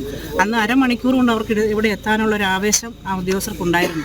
അതിൻ്റെ 4-1 ആവേശം ഇവിടെ ഒരു മനുഷ്യൻ്റെ ജീവൻ പൊലിഞ്ഞപ്പോൾ അവർ കാണിച്ചില്ല. അതുകൊണ്ട് കളക്ടർ വന്നതിന് ശേഷം ഞങ്ങളുടെ ഇവിടുത്തെ ജീവന് ഉള്ള ഒരു ജീവനുള്ള സംരക്ഷണം എന്ന നിലയിൽ കളക്ടർ വന്നതിന് ശേഷം ഈ കുടുംബത്തിന് അവർക്ക് മുന്നോട്ടുള്ള ഒരു സാഹചര്യങ്ങൾ ഉണ്ടാകണം. അതോടൊപ്പം തന്നെ ഇവിടുത്തെ ആളുകളുടെ ജീവനുള്ളൊരു സംരക്ഷണവും അത് ഉറപ്പാക്കി ആകുക എന്നുള്ളതാണ് ഞങ്ങളുടെ ഒരു തീരുമാനം. കൃത്യമായ വനംവകുപ്പിൻ്റെ ഒരു ഇടപെടൽ ആവശ്യമാണ് എന്നുള്ളതാണ് പ്രധാനമായും ജനപ്രതിനിധികൾ ഉൾപ്പെടെ മുമ്പോട്ട് വയ്ക്കുന്ന ഒരു ആവശ്യം. ഈ ഒരു മേഖല കേന്ദ്രീകരിച്ച് TR&T എസ്റ്റേറ്റുമായി ബന്ധപ്പെട്ടുള്ളൊരു പ്രദേശമാണ്. ഈ എസ്റ്റേറ്റിൻ്റെ മേഖലയിൽ കൃഷി ചെയ്യാതെ കിടക്കുന്ന ഭൂമി ഇങ്ങനെ നിരന്തരമായി ഒത്തിരി ഉള്ളതുകൊണ്ടാണ് ഈ കാട്ടാന കൂടുതലായി മേഖലയിലേക്ക് കടന്നു വരുന്നത് എന്നുള്ളതാണ് നാട്ടുകാർ പ്രധാനമായും പറയുന്നത്. ചേട്ടാ, ഈ TR&T എസ്റ്റേറ്റിൻ്റെ നിലവിലെ ഈ മേഖലയിലൊരു സാഹചര്യം എന്താണ്? ഈ സാഹചര്യം എന്ന് പറഞ്ഞാൽ നമ്മളിപ്പോൾ നിൽക്കുന്ന TR&Tയിലാണ്. ഈ TR&Tയുടെ ബൗണ്ടറി മേളുഭാഗത്താണ് 3 കുടുംബക്കാർ, ഇന്ന് മരിച്ച ആ സ്ത്രീയും വേറെ 2 കുടുംബക്കാർ താമസിക്കുന്നു. അവരിവിടുന്ന് കിലോമീറ്ററുകൾ താണ്ടിയാണ് താഴെ സ്റ്റേഷൻകാർ വരെ പോകുന്നത്. ഇവിടെ ഒരു 3-3.5 വർഷമായിട്ട് കാട്ടാന ശല്യമുണ്ട്. ഒരു ആക്രമണം ഓടിച്ചിട്ടുണ്ട് ആൾക്കാരെ, ഒരു മനുഷ്യജീവൻ പൊലിയും നിന്ന അങ്ങനെ ഉണ്ടാകാൻ കാരണമെന്ന് വെച്ചാൽ രാവിലെ അവിടെ ആന ഉണ്ടായിട്ട് കുറച്ചാരെ അറിയിച്ചത്. അവർ വന്ന് ഇതിലേക്ക് ഇറങ്ങിയിട്ട് അവരങ്ങ് പോയി. അവർ ഇതിനെ ഓടിച്ചു വിടുകയോ എന്തെങ്കിലും ചെയ്തായിരുന്നെങ്കിൽ ഇങ്ങനൊരു ദാരുണമായ സംഭവം ഉണ്ടാകില്ലായിരുന്നു. അപ്പോൾ ഈ TR&T തെളിക്കുക, കാരണം അവർ റബ്ബർ വെട്ടിക്കഴിഞ്ഞാൽ പിന്നെ ഇവിടെ അവിടെ റീപ്ലാന്റേഷൻ ചെയ്യുന്നില്ല. അങ്ങനെ ആയപ്പോഴത്തേന് ആയിരക്കണക്കിന് ഏക്കർ സ്ഥലങ്ങൾ ഇവിടെ ഇതുണ്ടോ നിങ്ങൾക്ക് നോക്കി അറിയാം, കാട് പിടിച്ച് ശബരിമല വനത്തിനേക്കാൾ ഭയങ്കരമായ വനമായിട്ട് കിടക്കുകയാണ്. അതുകൊണ്ടാണ് ഈ വന്യമൃഗശല്യം, ആന മാത്രമല്ല കടുവ വരെ ഉണ്ട് ഇവിടെ. അപ്പോൾ അതിൽ നിന്ന് ഞങ്ങൾക്ക് ശാശ്വതമായ ഒരു പരിഹാരം കിട്ടും. ഈ 3 കുടുംബക്കാരെ ഇവിടുന്ന് മാറ്റി പാർപ്പിച്ച് സൗകര്യമായ രീതിയിലേക്ക് മാറ്റി പാർപ്പിക്കും. കാരണം ഇനി ഇവിടെ തന്നെ ജീവിച്ചാൽ ഇതിലും വലിയ അപകടം അവർക്ക് ഉണ്ടാകും. കാരണം വേറെ മാർഗ്ഗമില്ല, അവർക്ക് ഇറങ്ങി പോകാനും വരും. അതുകൊണ്ട് TR&T തെളിക്കുക, അതിനുള്ള ഒരു കർശനമായ നിർദ്ദേശം കളക്ടറിൻ്റെ ഭാഗത്തുനിന്ന് സർക്കാരിൻ്റെ ഭാഗത്തുനിന്ന് ഉണ്ടാകുക. പിന്നെ കളക്ടർ വരാതെ ബോഡി കൊടുത്തുകൂടില്ല എന്ന് പറയുന്ന കാരണം ഈ നാട്ടിലെ ജനങ്ങൾ എങ്ങനെയാണ് ജീവിക്കുന്നതെന്ന് അവരും കൂടെ അറിയണം. കാരണം പണ്ട് കാരണന്മാരൊക്കെ പറയുന്നവരെ ബാലികാറ മല എന്ന് പറയുന്ന ആ ഒരു സാഹചര്യത്തിലാണ്. കാരണം നല്ല സ്ഥലങ്ങൾ മുഴുവൻ TR&Tക്കാർ പിടിച്ചു. ബാക്കി സ്ഥലങ്ങളിലാണ് ഈ സാധാരണക്കാരനും കൂലിപ്പണിക്കാരനും അങ്ങനെയുള്ള ജനങ്ങൾ വസിക്കുന്നതും ജീവിക്കുന്നതും. അപ്പോൾ ഞങ്ങൾക്ക് ജീവിക്കാൻ ജനങ്ങൾക്ക് സംരക്ഷണം, ഒരു സുരക്ഷ ഇതെല്ലാം ഉണ്ടാക്കി തരേണ്ടത് പിന്നെ ഈ ഉദ്യോഗസ്ഥന്മാരും കൂടിയാണ്. കാരണം ഉദ്യോഗസ്ഥന്മാർ നമ്മുടെ കാശ് കൊണ്ടാണല്ലോ ശമ്പളം മേടിക്കുന്നത്. അപ്പോൾ അവരെ ഞങ്ങൾ ഇവിടെ ദേഹോദരേൽപ്പിക്കാൻ നിർത്തിയിരിക്കുന്നത് എന്നാന്ന് വെച്ചാൽ, കാരണം ജനങ്ങൾ വന്നപ്പോഴാണ് തുടങ്ങിയത്. ജനപ്രതിനിധികളെല്ലാം ഒരു സംവിധാനം പാലിച്ചുകൊണ്ടാണ് അവരെങ്കിൽ നിൽക്കുന്നത്. കാരണം ഞാൻ ഒരു 15 കിലോമീറ്റർ അപ്പുറം വരുന്നത് ഇവിടെ. ഞാൻ ബ്ലോക്ക് പഞ്ചായത്ത് പ്രസിഡന്റാണ്. 15 കിലോമീറ്റർ അപ്പുറം ഇവിടെ വരുന്നത്. ഞങ്ങൾ വന്നു കഴിഞ്ഞാണ് ഈ 3 കിലോമീറ്റർ അപ്പുറം എന്നുള്ള RRT സംഘവും ഫോറസ്റ്റുകാരൊക്കെ വന്ന് അവർ വന്നിട്ട് മാറി നിൽക്കുക. കാരണം അവർക്കറിയാൻ കാണിച്ചത് മോശമായി പോയി. രാവിലെ ഇതിനെ ഓടിച്ചു വിട്ടായിരുന്നെങ്കിൽ ഇവിടെ ഒരു വിഷയം നമുക്ക് ഉണ്ടാകത്തില്ലായിരുന്നു. അതുകൊണ്ട് അത്യാവശ്യമായിട്ട് ചെയ്യേണ്ട കുടുംബത്തിന് സുരക്ഷ കൊടുക്കുക, ഈ TR&T തെളിക്കാനുള്ള ഒരു കർശന നിർദ്ദേശം കൊടുക്കുക.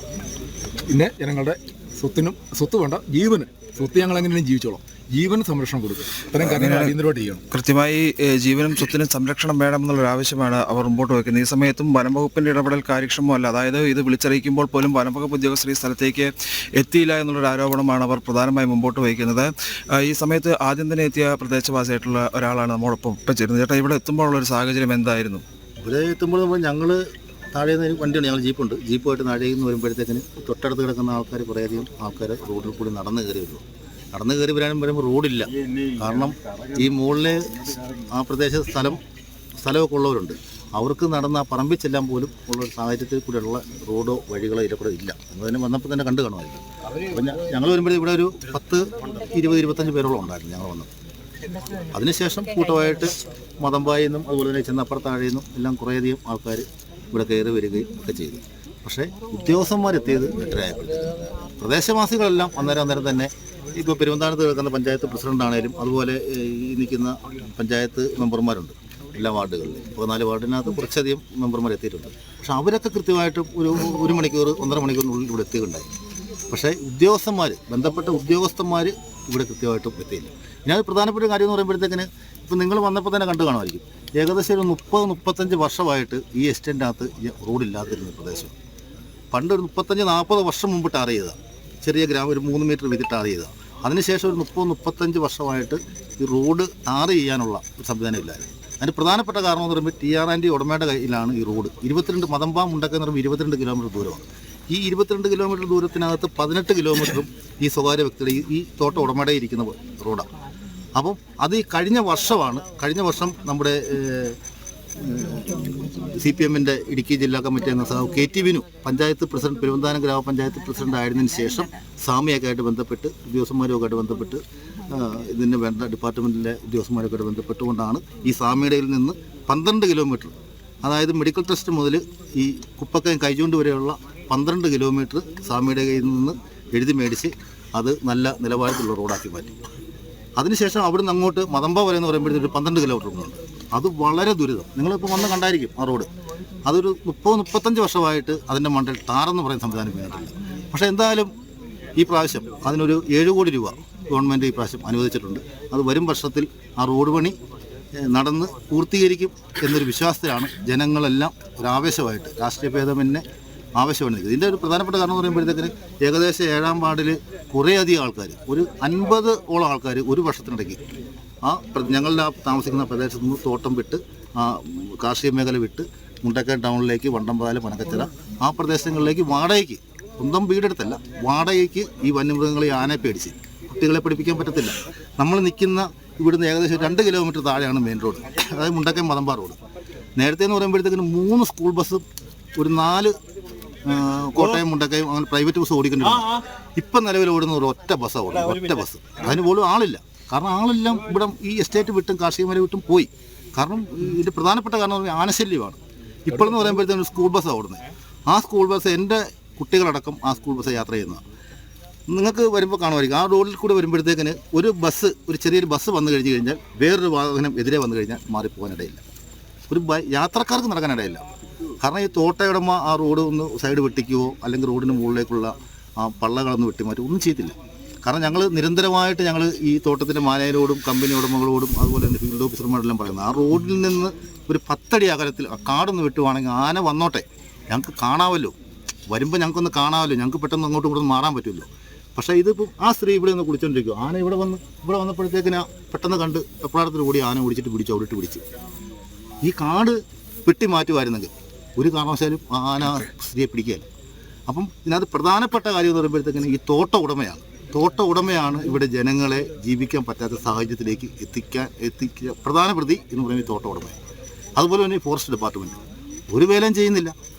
സർക്കാരിനെ കുറ്റം പറഞ്ഞൊരു കാര്യമുണ്ടോ? ജനപ്രതിനിധികളെ കുറ്റം, പഞ്ചായത്ത് മെമ്പറിൻ്റെ കയ്യിലെ കുഴപ്പം കൊണ്ട് ആന പിടിച്ചത്, അല്ലെങ്കിൽ ബ്ലോക്ക് പ്രസിഡന്റ് ഇടപെട്ടില്ല, ജില്ലാ പഞ്ചായത്ത് മെമ്പർ ഇടപെട്ടില്ല, സർക്കാർ കൊള്ളുകയില്ല. ഇതൊക്കെ ചെയ്യേണ്ട ആരാ? ഈ താഴെ തട്ടിലുള്ള ഫോറസ്റ്റ് ഉദ്യോഗസ്ഥന്മാരാണ്. അതിനകത്ത് റേഞ്ച് ഓഫീസർ DFO ഞാൻ കുറ്റം പറയുകയില്ല, പ്രദേശവാസി എന്നതിൽ ഞാൻ അവരെ കുറ്റം പറയുകയില്ല. ഇവിടുത്തെ ബീറ്റിൽ ഉദ്യോഗസ്ഥന്മാർ വേണം. ആ ഉദ്യോഗസ്ഥന്മാർ 6 പേര് ഈ ബീറ്റിലും മതമ്പായിൽ ഫോറസ്റ്റ് സ്റ്റേഷനുണ്ട്. അവിടെ കഴിഞ്ഞ വർഷം ഒരു 10 ലക്ഷം രൂപ മുടക്കി അവരുടെ ബിൽഡിങ് നവീകരിച്ച് കറണ്ടും എല്ലാം സോളാറും അവരുടെ ചുറ്റിനുമുണ്ട്. ഉദ്യോഗസ്ഥന്മാർ ചുറ്റും സോളാർ വേലിയുണ്ട്, മറ്റേതുണ്ട്, ആന കയറാത്ത മറ്റേ വേലി പിടിപ്പിച്ചിട്ടുണ്ട്. ജനങ്ങൾക്കില്ലത്. കഴിഞ്ഞിടയ്ക്ക് ഈ എരുമേലി റേഞ്ചിൽ തന്നെ എവിടെ ഒരു കുഞ്ഞ് 100 ഗ്രാമുള്ള കാട്ടുകോഴിയെ പിടിച്ച് അദ്ദേഹം ഇപ്പോൾ റിമാൻഡില്ല. പറമ്പിൽ കയറി കാട്ടുകോഴിയെ ഒരു കുഞ്ഞു കുരുക്കിട്ട് പിടിച്ച് 100 ഗ്രാമേ ഉള്ളൊരു കാട്ടുകോഴി എന്ന് പറയുമ്പോഴത്തേക്കിന് ആ കോഴിയെ പിടിച്ചതിന് ആ പാവപ്പെട്ട കർഷകൻ ഇപ്പോൾ റിമാൻഡിൽ കഴിയുക. ഇവിടെ നേരത്തെ പറഞ്ഞ പോലെ നേരത്തെ ഒരു ആന ചരിഞ്ഞു. ഇവിടെ 1 മണിക്കൂറിനുള്ളിൽ മുഴുവൻ ഉദ്യോഗസ്ഥന്മാരും ബന്ധപ്പെട്ട JCB, ഹിറ്റാച്ചി എല്ലാം വന്ന് ഇപ്പോൾ നമ്മൾ ഏകദേശം ഒരു 6 മണിക്കൂർ മിച്ചമായി. 6.5 മണിക്കൂറായി. ഈ മൃതദേഹത്തോട് കാണിക്കുന്നത്, അനാദരവ് കാണിക്കുന്ന ആരാ? ഈ ഉദ്യോഗസ്ഥന്മാരാണ് കാണിക്കുന്നത്, ഞങ്ങളല്ല. ഞങ്ങൾക്ക് ഇതിന് തീരുമാനം ഉണ്ടാക്കുന്നത് ഇവിടുന്ന് കൊണ്ടുപോകണമെന്ന് ഞങ്ങൾക്ക് 1/2 മണിക്കൂർ മുമ്പേ കൊണ്ടുപോയാൽ അത് ഏറ്റവും നല്ലത് എന്നുണ്ട്. ഞങ്ങൾക്ക് ആ മൃതദേഹത്തിന് അനാദരവല്ല കാണിക്കുന്നത്. ഞങ്ങൾ നിലവിൽ താമസിക്കുന്ന ഞങ്ങൾക്ക് ജീവിക്കണം. അതിനൊരു പരിഹാരം, അതാണ് ഞങ്ങളുടെ ആവശ്യം. അതിന് കൃത്യമായിട്ടും ഈ ഡിപ്പാർട്ട്മെൻറ്റിലുള്ള, ഈ ഫോറസ്റ്റ് ഡിപ്പാർട്ട്മെൻറ്റിലുള്ള ഉദ്യോഗസ്ഥന്മാർ, ഈ പ്രദേശത്ത് ബീറ്റ് ഓഫീസുണ്ട്, മുറിഞ്ഞവരെ ഡെപ്യൂട്ടി ഓഫീസുണ്ട്, ഇവിടെ എല്ലാം ഉദ്യോഗസ്ഥന്മാരുണ്ട്. അവരെല്ലാം ജോലി ചെയ്യണം. ശമ്പളം മാത്രം വാങ്ങിയാൽ പോരാ. അവർ ജോലി കൃത്യമായിട്ടും ചെയ്ത് ജനങ്ങളെ സംരക്ഷിക്കും. ഇതാണ് ഞങ്ങൾ പ്രധാനപ്പെട്ടത്. അത്തരത്തിലാണ് വനംവകുപ്പ് ഉദ്യോഗസ്ഥരുടെ ഭാഗത്തു നിന്നുണ്ടായ കൃത്യമായ ഒരു ഇടപെടലില്ലായ്മയാണ് ഈ ഒരു അപകടങ്ങളും അല്ലെങ്കിൽ ഇത്തരത്തിലുള്ള കാട്ടാനശല്യം ഈ മേഖല കേന്ദ്രീകരിച്ച് രൂക്ഷമാക്കുന്നത് എന്നുള്ളൊരു കാര്യമാണ് ജനങ്ങൾ ഒന്നാകെ പറയുന്നത്. അതുകൊണ്ട് തന്നെ ഈ വനംവകുപ്പ് ഉദ്യോഗസ്ഥരുടെ ഭാഗത്തു നിന്നുണ്ടാകുന്ന കൃത്യമായ ഒരു ഇടപെടൽ അതുണ്ടാവണം. അതുകൂടാതെ ഈ മേഖലയിലെ വന്യമൃഗശല്യത്തിന് കൃത്യമായ ഒരു പരിഹാരം ഉണ്ടാക്കാനുള്ള ഇടപെടൽ കൃത്യമായി നടക്കണമെന്നുള്ളൊരു ആവശ്യമാണ് പ്രധാനമായും അവർ മുമ്പോട്ട് വയ്ക്കുന്നത്. ഇതൊരു വലിയ പ്രശ്നമായി മാറുന്ന സാഹചര്യം. പലതവണ അറിയിച്ചാൽ പോലും വേണ്ട രീതിയിൽ നടപടികളൊന്നും ഉണ്ടാകാത്ത കേരളത്തിൽ അങ്ങോളം ഇങ്ങോളം വനവുമായി അതിർത്തി പങ്കിടുന്ന ഇടങ്ങളിൽ ഈ പ്രശ്നമുണ്ട് എന്നുള്ളതാണ്. സംസ്ഥാനത്ത് മറ്റൊരു കാട്ടാന ആക്രമണത്തിൽ മറ്റൊരാൾ കൂടി മരിച്ചിരിക്കുകയാണ്. വയനാട്ടിലാണ് മരിച്ചത്. വയനാട് ആണ് കാട്ടാന ആക്രമണത്തിൽ യുവാവ് മരിച്ചിരിക്കുന്നത്. നൂൽപ്പുഴ സ്വദേശി മനുവാണ് മരിച്ചത്. ഇന്നലെയാണ് മനുവിനെ കാട്ടാന ആക്രമിച്ചത്. വിവരങ്ങളുമായി അർജുൻ PS ഉണ്ട്. അർജുൻ, സംസ്ഥാനത്തെ ഈ മാസം തന്നെ ഇത് 3ാമത്തെ കാട്ടാന ആക്രമണ മരണമാണ് ഉണ്ടായിരിക്കുന്നത്. ഇന്നലെയാണ് വയനാട്ടിൽ യുവാവ് കാട്ടാന ആക്രമണത്തിൽ മരിച്ചത്. എന്തൊക്കെയാണ് വിശദാംശങ്ങൾ? ഇന്നലെ രാത്രിയാണ് ഇത്തരത്തിൽ മനുവിന് പരിക്കേറ്റത് എന്നുള്ളതാണ് നമുക്ക് മനസ്സിലാക്കാൻ സാധിക്കുന്നത്. ഈ കാട്ടാന ആക്രമിച്ചത് എന്നുള്ളത് മനസ്സിലാക്കാൻ സാധിക്കുന്നത്. അതിനുശേഷം ഇന്ന് രാവിലെയാണ് ആ മനുവിനെ ഇത്തരത്തിൽ മരണപ്പെട്ട നിലയിൽ കണ്ടെത്തിയ നിലയിൽ കൊല്ലപ്പെട്ട നിലയിൽ കണ്ടെത്തുന്നത്. തുടർന്ന് വനപാലകരും പോലീസും നടത്തിയ പരിശോധനയിലാണ് ഇത് ആന ആക്രമിച്ചതാണെന്നുള്ള ഒരു നിഗമനത്തിലേക്ക് എത്തിയത്. വനത്തിനുള്ളിലാണ് ഇത്തരത്തിലുള്ള ഒരു ആക്രമണം ഉണ്ടായിരിക്കുന്നത്. അതായത് ഇദ്ദേഹം കടയിൽ പോയി തിരിച്ചു വരുമ്പോൾ ഈ വനത്തിലൂടെയാണ് വന്നത്. ആ വനത്തിലൂടെ വന്നപ്പോഴാണ് കാട്ടാന ആക്രമിച്ചത് എന്നുള്ളതാണ് ഇപ്പോൾ ഫോറസ്റ്റുകാരടക്കം അല്ലെങ്കിൽ അത്തരത്തിലുള്ള നാട്ടുകാരടക്കം പറയുന്നത്. നൂൽപ്പുഴ കാപ്പാട് ഉന്നതിയിലെ സ്വദേശി മനു 45 ഇത്തരത്തിൽ ദാരുണമായി മരണപ്പെട്ടത്. തൊട്ടപ്പുറത്ത് തന്നെ വലിയ കാടാണ് അല്ലെങ്കിൽ അത്തരത്തിലുള്ള ഫോറസ്റ്റ് ഏരിയകളാണ്. ആ ഫോറസ്റ്റിനുള്ളിൽ നിന്നാണ് ഇത്തരത്തിലുള്ള ഒരു ആക്രമണം മനുവിനെതിരെ ഉണ്ടായിട്ടുള്ളത്. ഇന്നലെ രാത്രിയാകാം ഇത്തരത്തിലുള്ള ഒരു ആക്രമണം ഉണ്ടായത് എന്നുള്ളതാണ് ഫോറസ്റ്റ് വകുപ്പ് അടക്കം പറഞ്ഞിട്ടുള്ളത്. ഇതുവരെയും മൃതദേഹം പുറത്തെടുത്തിട്ടില്ല എന്നുള്ളതാണ് നമുക്ക് മനസ്സിലാക്കാൻ സാധിക്കുന്നത്.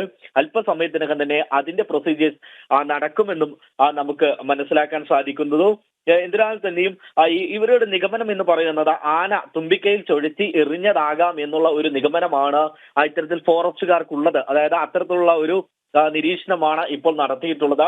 ആ പ്രദേശത്തൊക്കെ പരിശോധിക്കുമ്പോൾ ആ രീതിയിലാണ് മനസ്സിലാക്കാൻ സാധിക്കുന്നത്. കടയിൽ പോയി തിരിച്ചു വരുന്നു, ആ വനത്തിലൂടെ വരുമ്പോൾ ആ കാട്ടാനയുടെ മുമ്പിൽ പെടുന്നു. കാട്ടാന ഈ തുമ്പി ചുഴറ്റി വലിച്ചെറിഞ്ഞ് കൊന്നിട്ടുണ്ടാകാം എന്നുള്ള ഒരു നിഗമനമാണ് ഫോറസ്റ്റ് വകുപ്പിന്റെ ഭാഗത്തു നിന്നുമുള്ളത്. എന്തിനാൽ തന്നെയും ഫോറസ്റ്റും പോലീസും ഇപ്പോഴും ആ സ്ഥലത്തുണ്ട്. ഈ പ്രദേശത്ത് കൂടുതൽ പരിശോധന നടത്തുകയാണ് എന്നുള്ളതാണ് നമുക്ക് മനസ്സിലാക്കാൻ സാധിക്കുന്നത്. ഇവരുടെ കുടുംബത്തെ പറ്റി മറ്റു വിവരങ്ങളൊക്കെ നമുക്ക് അറിഞ്ഞു വരുന്നതേയുള്ളൂ. സ്വാഭാവികമായും ഈ പ്രദേശം എന്ന് പറയുന്നത് നിരന്തരം കാട്ടാന ഇറങ്ങുന്ന സ്ഥലമാണ്.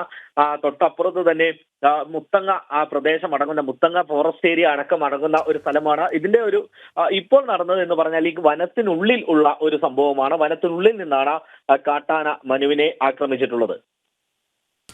അത് വീണ്ടും നമുക്ക് ആശങ്കയുണ്ടാക്കുന്ന വിഷയമാണ്. നൂൽപ്പുഴയിലാണ് വീണ്ടും ഒരു കാട്ടാന ആക്രമണം ഇന്ന് റിപ്പോർട്ട് ചെയ്തിരിക്കുന്നത്. ഇന്നലെ കഴിഞ്ഞ ദിവസം ആക്രമിക്കപ്പെട്ട യുവാവ് ഇന്ന് മരിച്ചു എന്ന് പറയുമ്പോൾ ഇത് ഇപ്പോൾ നമ്മൾ പറഞ്ഞു തീർന്നതേ ഉള്ളൂ. ഇത് കേരളത്തിലെമ്പാടുമുണ്ട്. ഈ വനവുമായി അതിർത്തി പങ്കിടുന്ന ഇടങ്ങളിലെല്ലാം ഈ പ്രശ്നം. ഇനിയിപ്പോൾ അങ്ങോട്ട് ഈ വേനൽ കടുക്കും തോറും കൂടുതൽ വന്യമൃഗങ്ങൾ നാട്ടിലേക്ക് ഇറങ്ങുന്ന ഒരു സാഹചര്യം ഉണ്ടാവുകയും ചെയ്യും.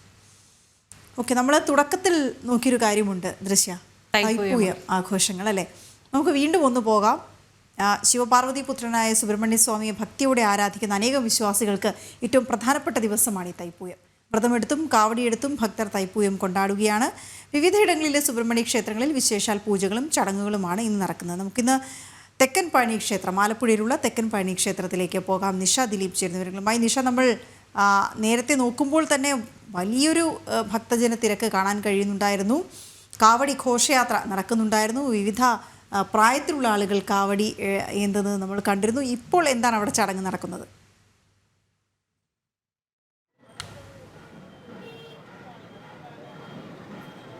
വീണ, തെക്കൻ പഴനി ക്ഷേത്രത്തിൽ ഇപ്പോഴും നല്ല തിരക്ക് തന്നെയാണ്.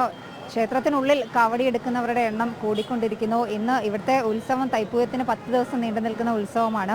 ഈ ഉത്സവം ഇന്ന് സമാപിക്കുന്നത് കൊണ്ട് തന്നെ കാവടി എടുക്കാൻ എത്തുന്നവരുടെ വലിയ തിരക്കാണ് ക്ഷേത്രത്തിനുള്ളിൽ കാണുന്നത്. ഇവിടുത്തെ ഏറ്റവും വലിയ പ്രത്യേകത എല്ലാ ദിവസവും കാവടി എടുക്കുന്ന ക്ഷേത്രമാണ്. ഉത്സവ ദിവസങ്ങളിലാവുമ്പോൾ കണക്കില്ലാത്ത അത്രയും കാവടികളാണ് ഇവിടെ ഭക്തർ എടുക്കുന്നത്. ഇപ്പോൾ നമ്മൾ ദൃശ്യങ്ങൾ കാണുന്നത് കാവടി എടുക്കാൻ എത്തിയ ആളുകളുടെ തിരക്കാണ്. ഓരോ ബാച്ചുകളിലും നൂറുകണക്കിന് ആളുകൾ കാവടി എടുക്കുകയാണ്. നൂറുകണക്കിന് ഭക്തർ ക്ഷേത്രത്തെ വലം വെച്ച് ക്ഷേത്രത്തിലാണ് ഏറ്റവും അധികം കാവടികൾ ഇവിടെ ഭക്തർ എടുക്കാനായി എത്തുന്നത്. ഈ ഉത്സവ നാളുകളിൽ 10 ദിവസവും ക്ഷേത്രത്തിൽ കാവടിയുണ്ട്. ഓരോ ദിവസവും നിരവധി ഭക്തർ ക്ഷേത്രത്തിൽ വ്രതാനുഷ്ഠാനങ്ങളൊക്കെ നോറ്റിട്ടാണ് കാവടിയെടുക്കാൻ എത്തുന്നത്. വ്രതാനുഷ്ഠാനങ്ങൾ നോറ്റ് മാലയിട്ടാണ് കാവടിയെടുക്കുന്നത്. ചിലർ വളരെ ദിവസം മുമ്പ് തന്നെ മാലയിടും. 5-6 ദിവസങ്ങൾക്ക് മുമ്പ് തന്നെ മാലയിട്ട് വ്രതം നോറ്റ് കാവടി എടുക്കുന്നവരുണ്ട്.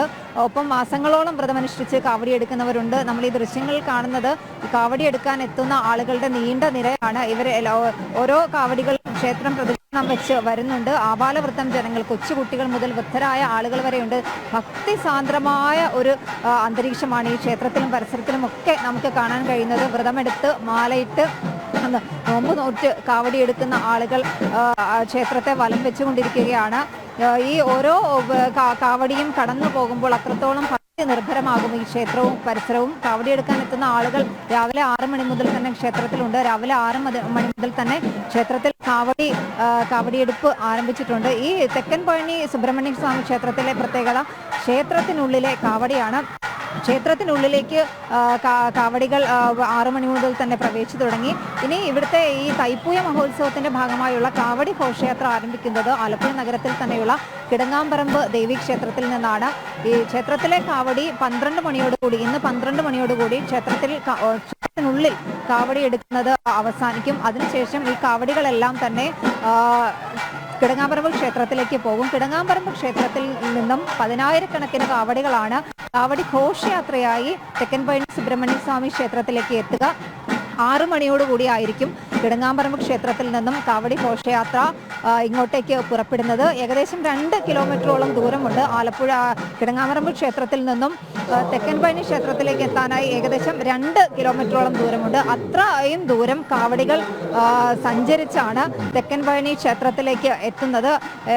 ദേവസ്വം അധികൃതർ പറയുന്ന കണക്കനുസരിച്ച് ഏതാണ്ട് 7:30യോടുകൂടി തന്നെ ക്ഷേത്രത്തിലേക്ക് കാവടികളെല്ലാം പ്രവേശിക്കും. ഇവിടുത്തെ ഒരു പ്രത്യേകത, നേരത്തെ ഇവിടെ കാവടി ഘോഷയാത്ര ഉണ്ടെങ്കിൽ പോലും ഇവിടെ കൃത്യമായ ഒരു സമയത്ത് ദീപാരാധനയുടെ ഒരു സമയം 6:30-7 മണിയാണ്.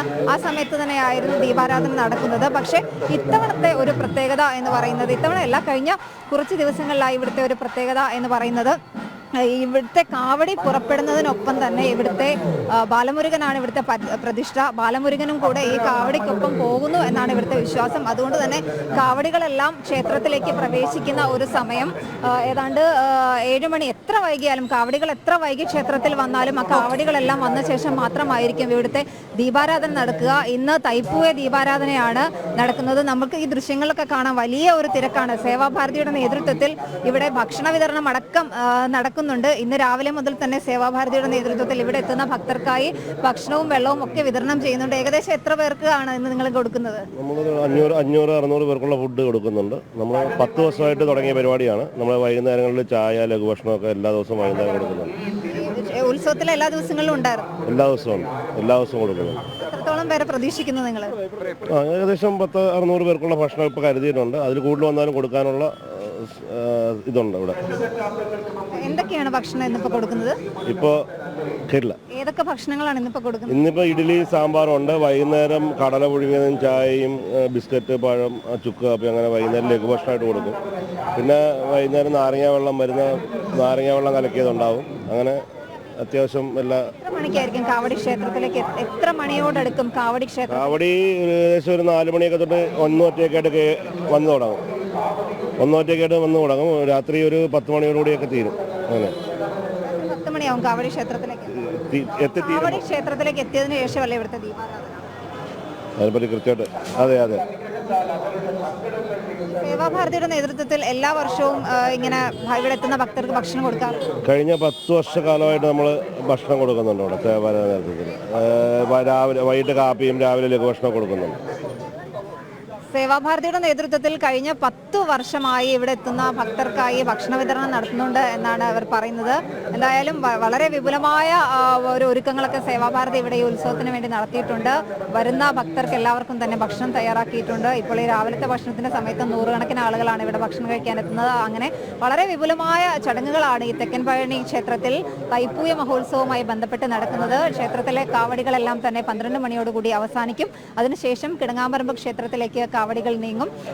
6 മണിക്ക് കിടങ്ങാമ്പറമ്പ് ക്ഷേത്രത്തിൽ നിന്നും കാവടി ഘോഷയാത്രയായി പുറപ്പെടും. ഏകദേശം 8 മണിയോടുകൂടി ക്ഷേത്രത്തിലേക്ക് കാവടി ഘോഷയാത്ര വരും. അതിനുശേഷമായിരിക്കും ഇവിടുത്തെ പ്രസിദ്ധമായ തൈപ്പൂയ ദീപാരാധന ആരംഭിക്കുക. അങ്ങനെ എല്ലാ വിധത്തിലുള്ള ഒരുക്കങ്ങളും വൈകിട്ടത്തെ ചടങ്ങുകൾക്കുള്ള അല്ലെങ്കിൽ കാവടി ഘോഷയാത്രയ്ക്കുള്ള എല്ലാ ഒരുക്കങ്ങളും തന്നെ പൂർത്തിയായിട്ടുണ്ട്. ശരി നിഷ, വളരെ വിപുലമായ ഒരുക്കങ്ങൾ അവിടെ ഉണ്ട്. സേവാഭാരതി സേവന സന്നദ്ധരായി അവിടെ 24 മണിക്കൂറും ഉണ്ട്. കഴിഞ്ഞ 10 ദിവസമായി ഉത്സവ നാളുകളിലെല്ലാം സേവാഭാരതി ഇവിടെയുണ്ട്. നമുക്ക് മറ്റൊരു വാർത്തയിലേക്ക് പോകാം. വടകരയിൽ 9 വയസ്സുകാരിയെ കാറിടിപ്പിച്ച് കോമയിലാക്കിയ സംഭവത്തിൽ പ്രതി ഷെജിലിനെ ഇന്ന് കോടതിയിൽ ഹാജരാക്കും.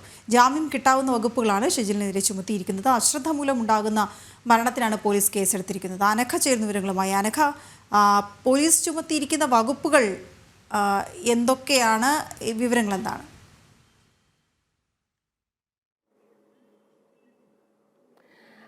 വടകരയിൽ കാറിടിച്ച് 9 വയസ്സുകാരി ദൃശാന കോമയിലാവുകയും മുത്തശ്ശി മരിക്കുകയും ചെയ്ത വാഹനാപകടത്തിലെ മുഖ്യ പ്രതിയായിട്ടുള്ള ഷെജിലിനെ ഇന്നലെയാണ് കോയമ്പത്തൂരിൽ വെച്ച് വടകര പോലീസ് കസ്റ്റഡിയിൽ എടുക്കുന്നത്. ഇന്ന് ഷെജിലിനെ കോടതിയിൽ ഹാജരാക്കും.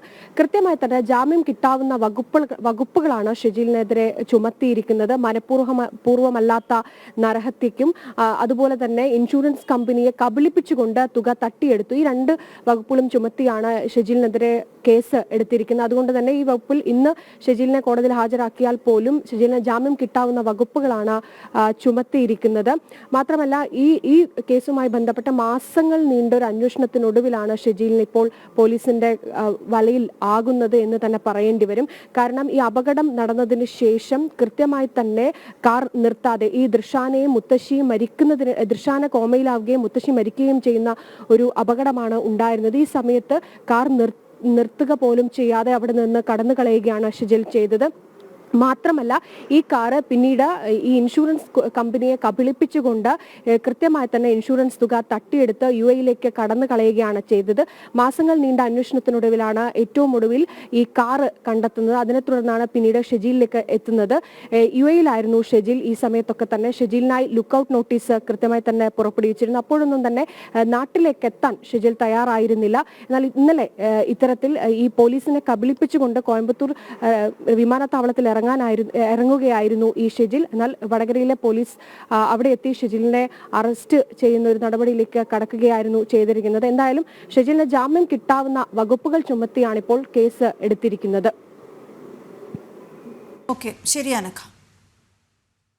മറ്റൊരു വാർത്തയിലേക്കാണ്. പാലക്കാട് കോഴിക്കോട് ദേശീയപാതയിൽ കരിമ്പ പനയമ്പാടത്ത് വീണ്ടും വാഹനാപകടം. അമിത വേഗത്തിലെത്തിയ ഇരുചക്ര വാഹനം നിയന്ത്രണം നഷ്ടപ്പെട്ട് മറിഞ്ഞു വീഴുകയായിരുന്നു. ഇരുചക്ര വാഹനത്തിലെ യാത്രക്കാരായ യുവാക്കൾക്കും റോഡിനരികിൽ നിന്നവർക്കും അപകടത്തിൽ പരിക്കേറ്റു. വിവരങ്ങളുമായി അരുൺ ആലത്തൂരുണ്ട്. അരുൺ, നേരത്തെയും ഇതുപോലെ അപകടം നടന്നിട്ടുള്ള ഒരു സ്ഥലം തന്നെയാണ് ഈ പനയമ്പാടം ഭാഗം. ഇവിടെ ഏറെ സുരക്ഷാ ക്രമീകരണങ്ങളുമൊക്കെ നേരത്തെ ഗതാഗത വകുപ്പ് മന്ത്രി സ്ഥലം സന്ദർശിച്ച് അവിടെ ഇനിയൊരു അപകടം ഉണ്ടാകാതിരിക്കാനുള്ള സുരക്ഷാ സംവിധാനങ്ങളൊക്കെ ഒരുക്കിയിരുന്നു. ഇപ്പോൾ വീണ്ടും അവിടെ അപകടമുണ്ടായിരിക്കുകയാണ്. എന്തൊക്കെയാണ് വിശദാംശങ്ങൾ? കാണാം, ആ ദൃശ്യങ്ങളിൽ നിന്ന് നമുക്ക് കാണാൻ കഴിയുന്നുണ്ട് അപകടം എങ്ങനെ സംഭവിച്ചു എന്നുള്ളത്. കരിമ്പ പനയമ്പാടത്ത് ദേശീയപാതയിലാണ് വീണ്ടും വാഹനാപകടം ഉണ്ടായിരിക്കുന്നത്. അവിടെ ആ ഇരുചക്ര വാഹനം അമിത വേഗത്തിലായിരുന്നു എന്ന് മനസ്സിലാക്കാൻ കഴിയുന്നുണ്ട്. ഇപ്പോൾ അരുൺ ആലത്തൂരുണ്ട്. അരുൺ, നേരത്തെയും ഇതുപോലെ അപകട മരണങ്ങളൊക്കെ നടന്നിട്ടുള്ള ഒരു സ്ഥലമാണ് ഈ പനയമ്പാടം. ഇവിടെ നേരത്തെ ഗതാഗത വകുപ്പ് മന്ത്രി സ്ഥലം സന്ദർശിച്ച ആ പ്രദേശത്തുകൂടി വാഹനം ഓടിച്ചൊക്കെ നേരത്തെ പരിശോധന നടത്തുകയും അവിടെ ഏറെ സുരക്ഷാ ക്രമീകരണങ്ങൾ ഒരുക്കുകയൊക്കെ ചെയ്തിരുന്നു. ഇപ്പോൾ വീണ്ടും അതേ സ്ഥലത്ത് വീണ്ടും അപകടമുണ്ടായിരിക്കുകയാണ്. എന്തൊക്കെയാണ് വിവരങ്ങൾ?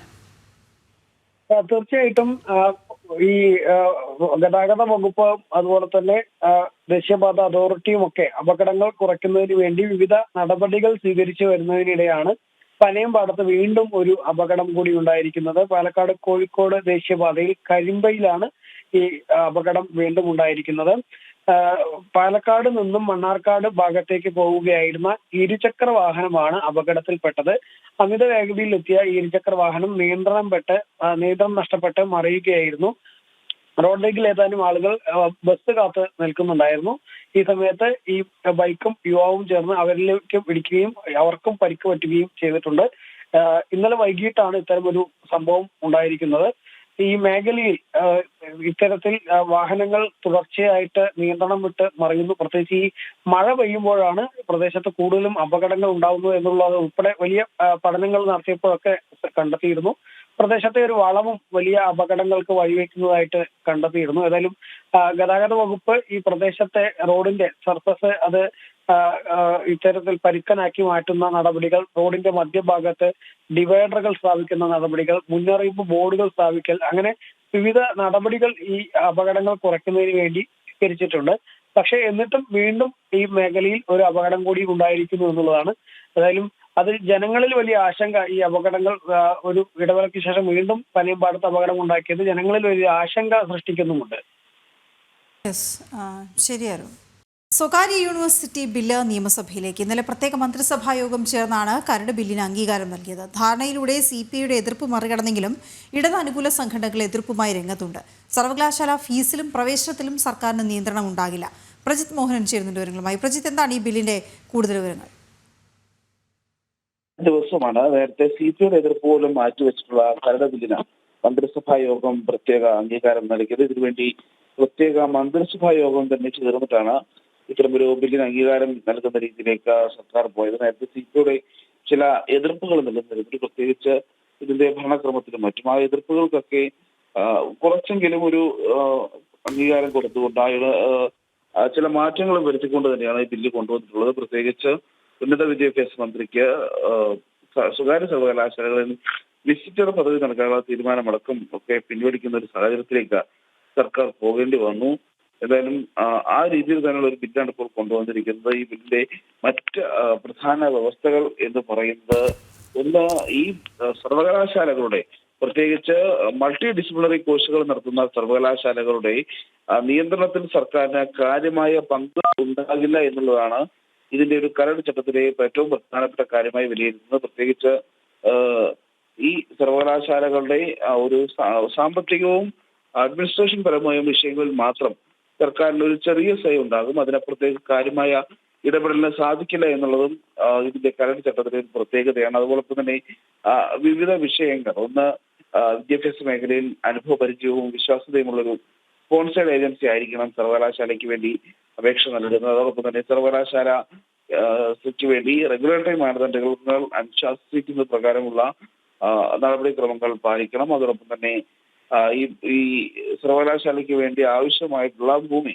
അത് കൈവശം ഉണ്ടായിരിക്കണം. 25 കോടി കോർപ്പറേഷൻ കോർപ്പസ് ഫണ്ട് ട്രഷറിയിൽ നിക്ഷേപിക്കണമെന്നുള്ള നിർദ്ദേശമുണ്ട്. അതോടൊപ്പം തന്നെ മൾട്ടി ക്യാമ്പസ് യൂണിവേഴ്സിറ്റിയുമായി ആരംഭിക്കുകയാണെങ്കിൽ ആസ്ഥാന മന്ദിരം 10 ഏക്കറിലായിരിക്കണം. സർവകലാശാലയുടെ നടത്തിപ്പിൽ അധ്യാപക നിയമനം, വൈസ് ചാൻസലർ അടക്കമുള്ള ഭരണ നിയമനം ഉൾപ്പെടെയുള്ള കാര്യങ്ങളിൽ നിലവിലുള്ള നിർദ്ദേശങ്ങൾ അത് പാലിക്കണമെന്നുള്ള നിർദ്ദേശം സർക്കാർ നൽകുന്നുണ്ട്. അതോടൊപ്പം തന്നെ ഓരോ കോഴ്സിലും 40% സീറ്റുകൾ സംസ്ഥാനത്തെ സ്ഥിര നിവാസികളായ വിദ്യാർത്ഥികൾക്ക് അത് സംവരണം ചെയ്യണമെന്നുള്ള നിർദ്ദേശമുണ്ട്. ഇതിൽ സംസ്ഥാനത്ത് നിലവിലുള്ള സംവരണ മാനദണ്ഡങ്ങൾ, പ്രത്യേകിച്ച് SC/ST സംവരണം അടക്കമുള്ള കാര്യങ്ങൾ കൃത്യമായി പാലിക്കണമെന്നുള്ള നിർദ്ദേശം സർക്കാർ നൽകുന്നു. പട്ടികജാതി പട്ടികവർഗ വിഭാഗത്തിലെ ഉദ്യോഗാർത്ഥികൾക്ക് നൽകുന്ന ഫീസ് ഇളവ്, സ്കോളർഷിപ്പ് തുടങ്ങിയവ നിലനിർത്താനുള്ള നിർദ്ദേശം നൽകിയിട്ടുണ്ട്. ഓക്കെ, പ്രജിത്ത് വിവരങ്ങൾ നൽകുകയായിരുന്നാലും കരട് ബില്ലിന് മന്ത്രിസഭ ഇന്നലെ യോഗം ചേർന്ന് അംഗീകാരം നൽകുകയായിരുന്നു. സ്വകാര്യ യൂണിവേഴ്സിറ്റി ബിൽ നിയമസഭയിലേക്ക് എത്തുകയാണ്. കടുത്ത എതിർപ്പുമായി ഇടത് അനുകൂല സംഘടനകളടക്കം രംഗത്തുണ്ട് എന്നുള്ളതാണ് ഈ ബില്ല് സഭയിലേക്ക് വരുമ്പോൾ ശ്രദ്ധിക്കേണ്ടത്. ഓക്കെ, ഇന്നത്തെ പുത്തൻപുള്ളിയുടെ സമയം ഇവിടെ അവസാനിക്കുകയാണ്. അപ്പോൾ വാർത്തകൾ ഇനിയും തുടരും. നമ്മൾ നേരത്തെ സൂചിപ്പിച്ചതുപോലെ തൈപ്പൂയ കാവടി അടക്കം നമുക്ക് വരാനിരിക്കുന്നു. ആ ദൃശ്യങ്ങളിലേക്കും ഒക്കെ നമുക്ക് വരും മണിക്കൂറുകളിൽ പോകേണ്ടത്. ഇപ്പോൾ ലൈവ് റിപ്പോർട്ട്സ് തുടരും, വാർത്തകൾ തുടരും ജനം ടിവിയിൽ. ജനം ടിവിക്കൊപ്പം തുടരുക. ചെറിയ ഇടവേളയ്ക്ക് ശേഷം വാർത്തകളിലേക്ക്, ലൈവ് റിപ്പോർട്ട്സിലേക്ക് മടങ്ങിയെത്താം. നമസ്തേ.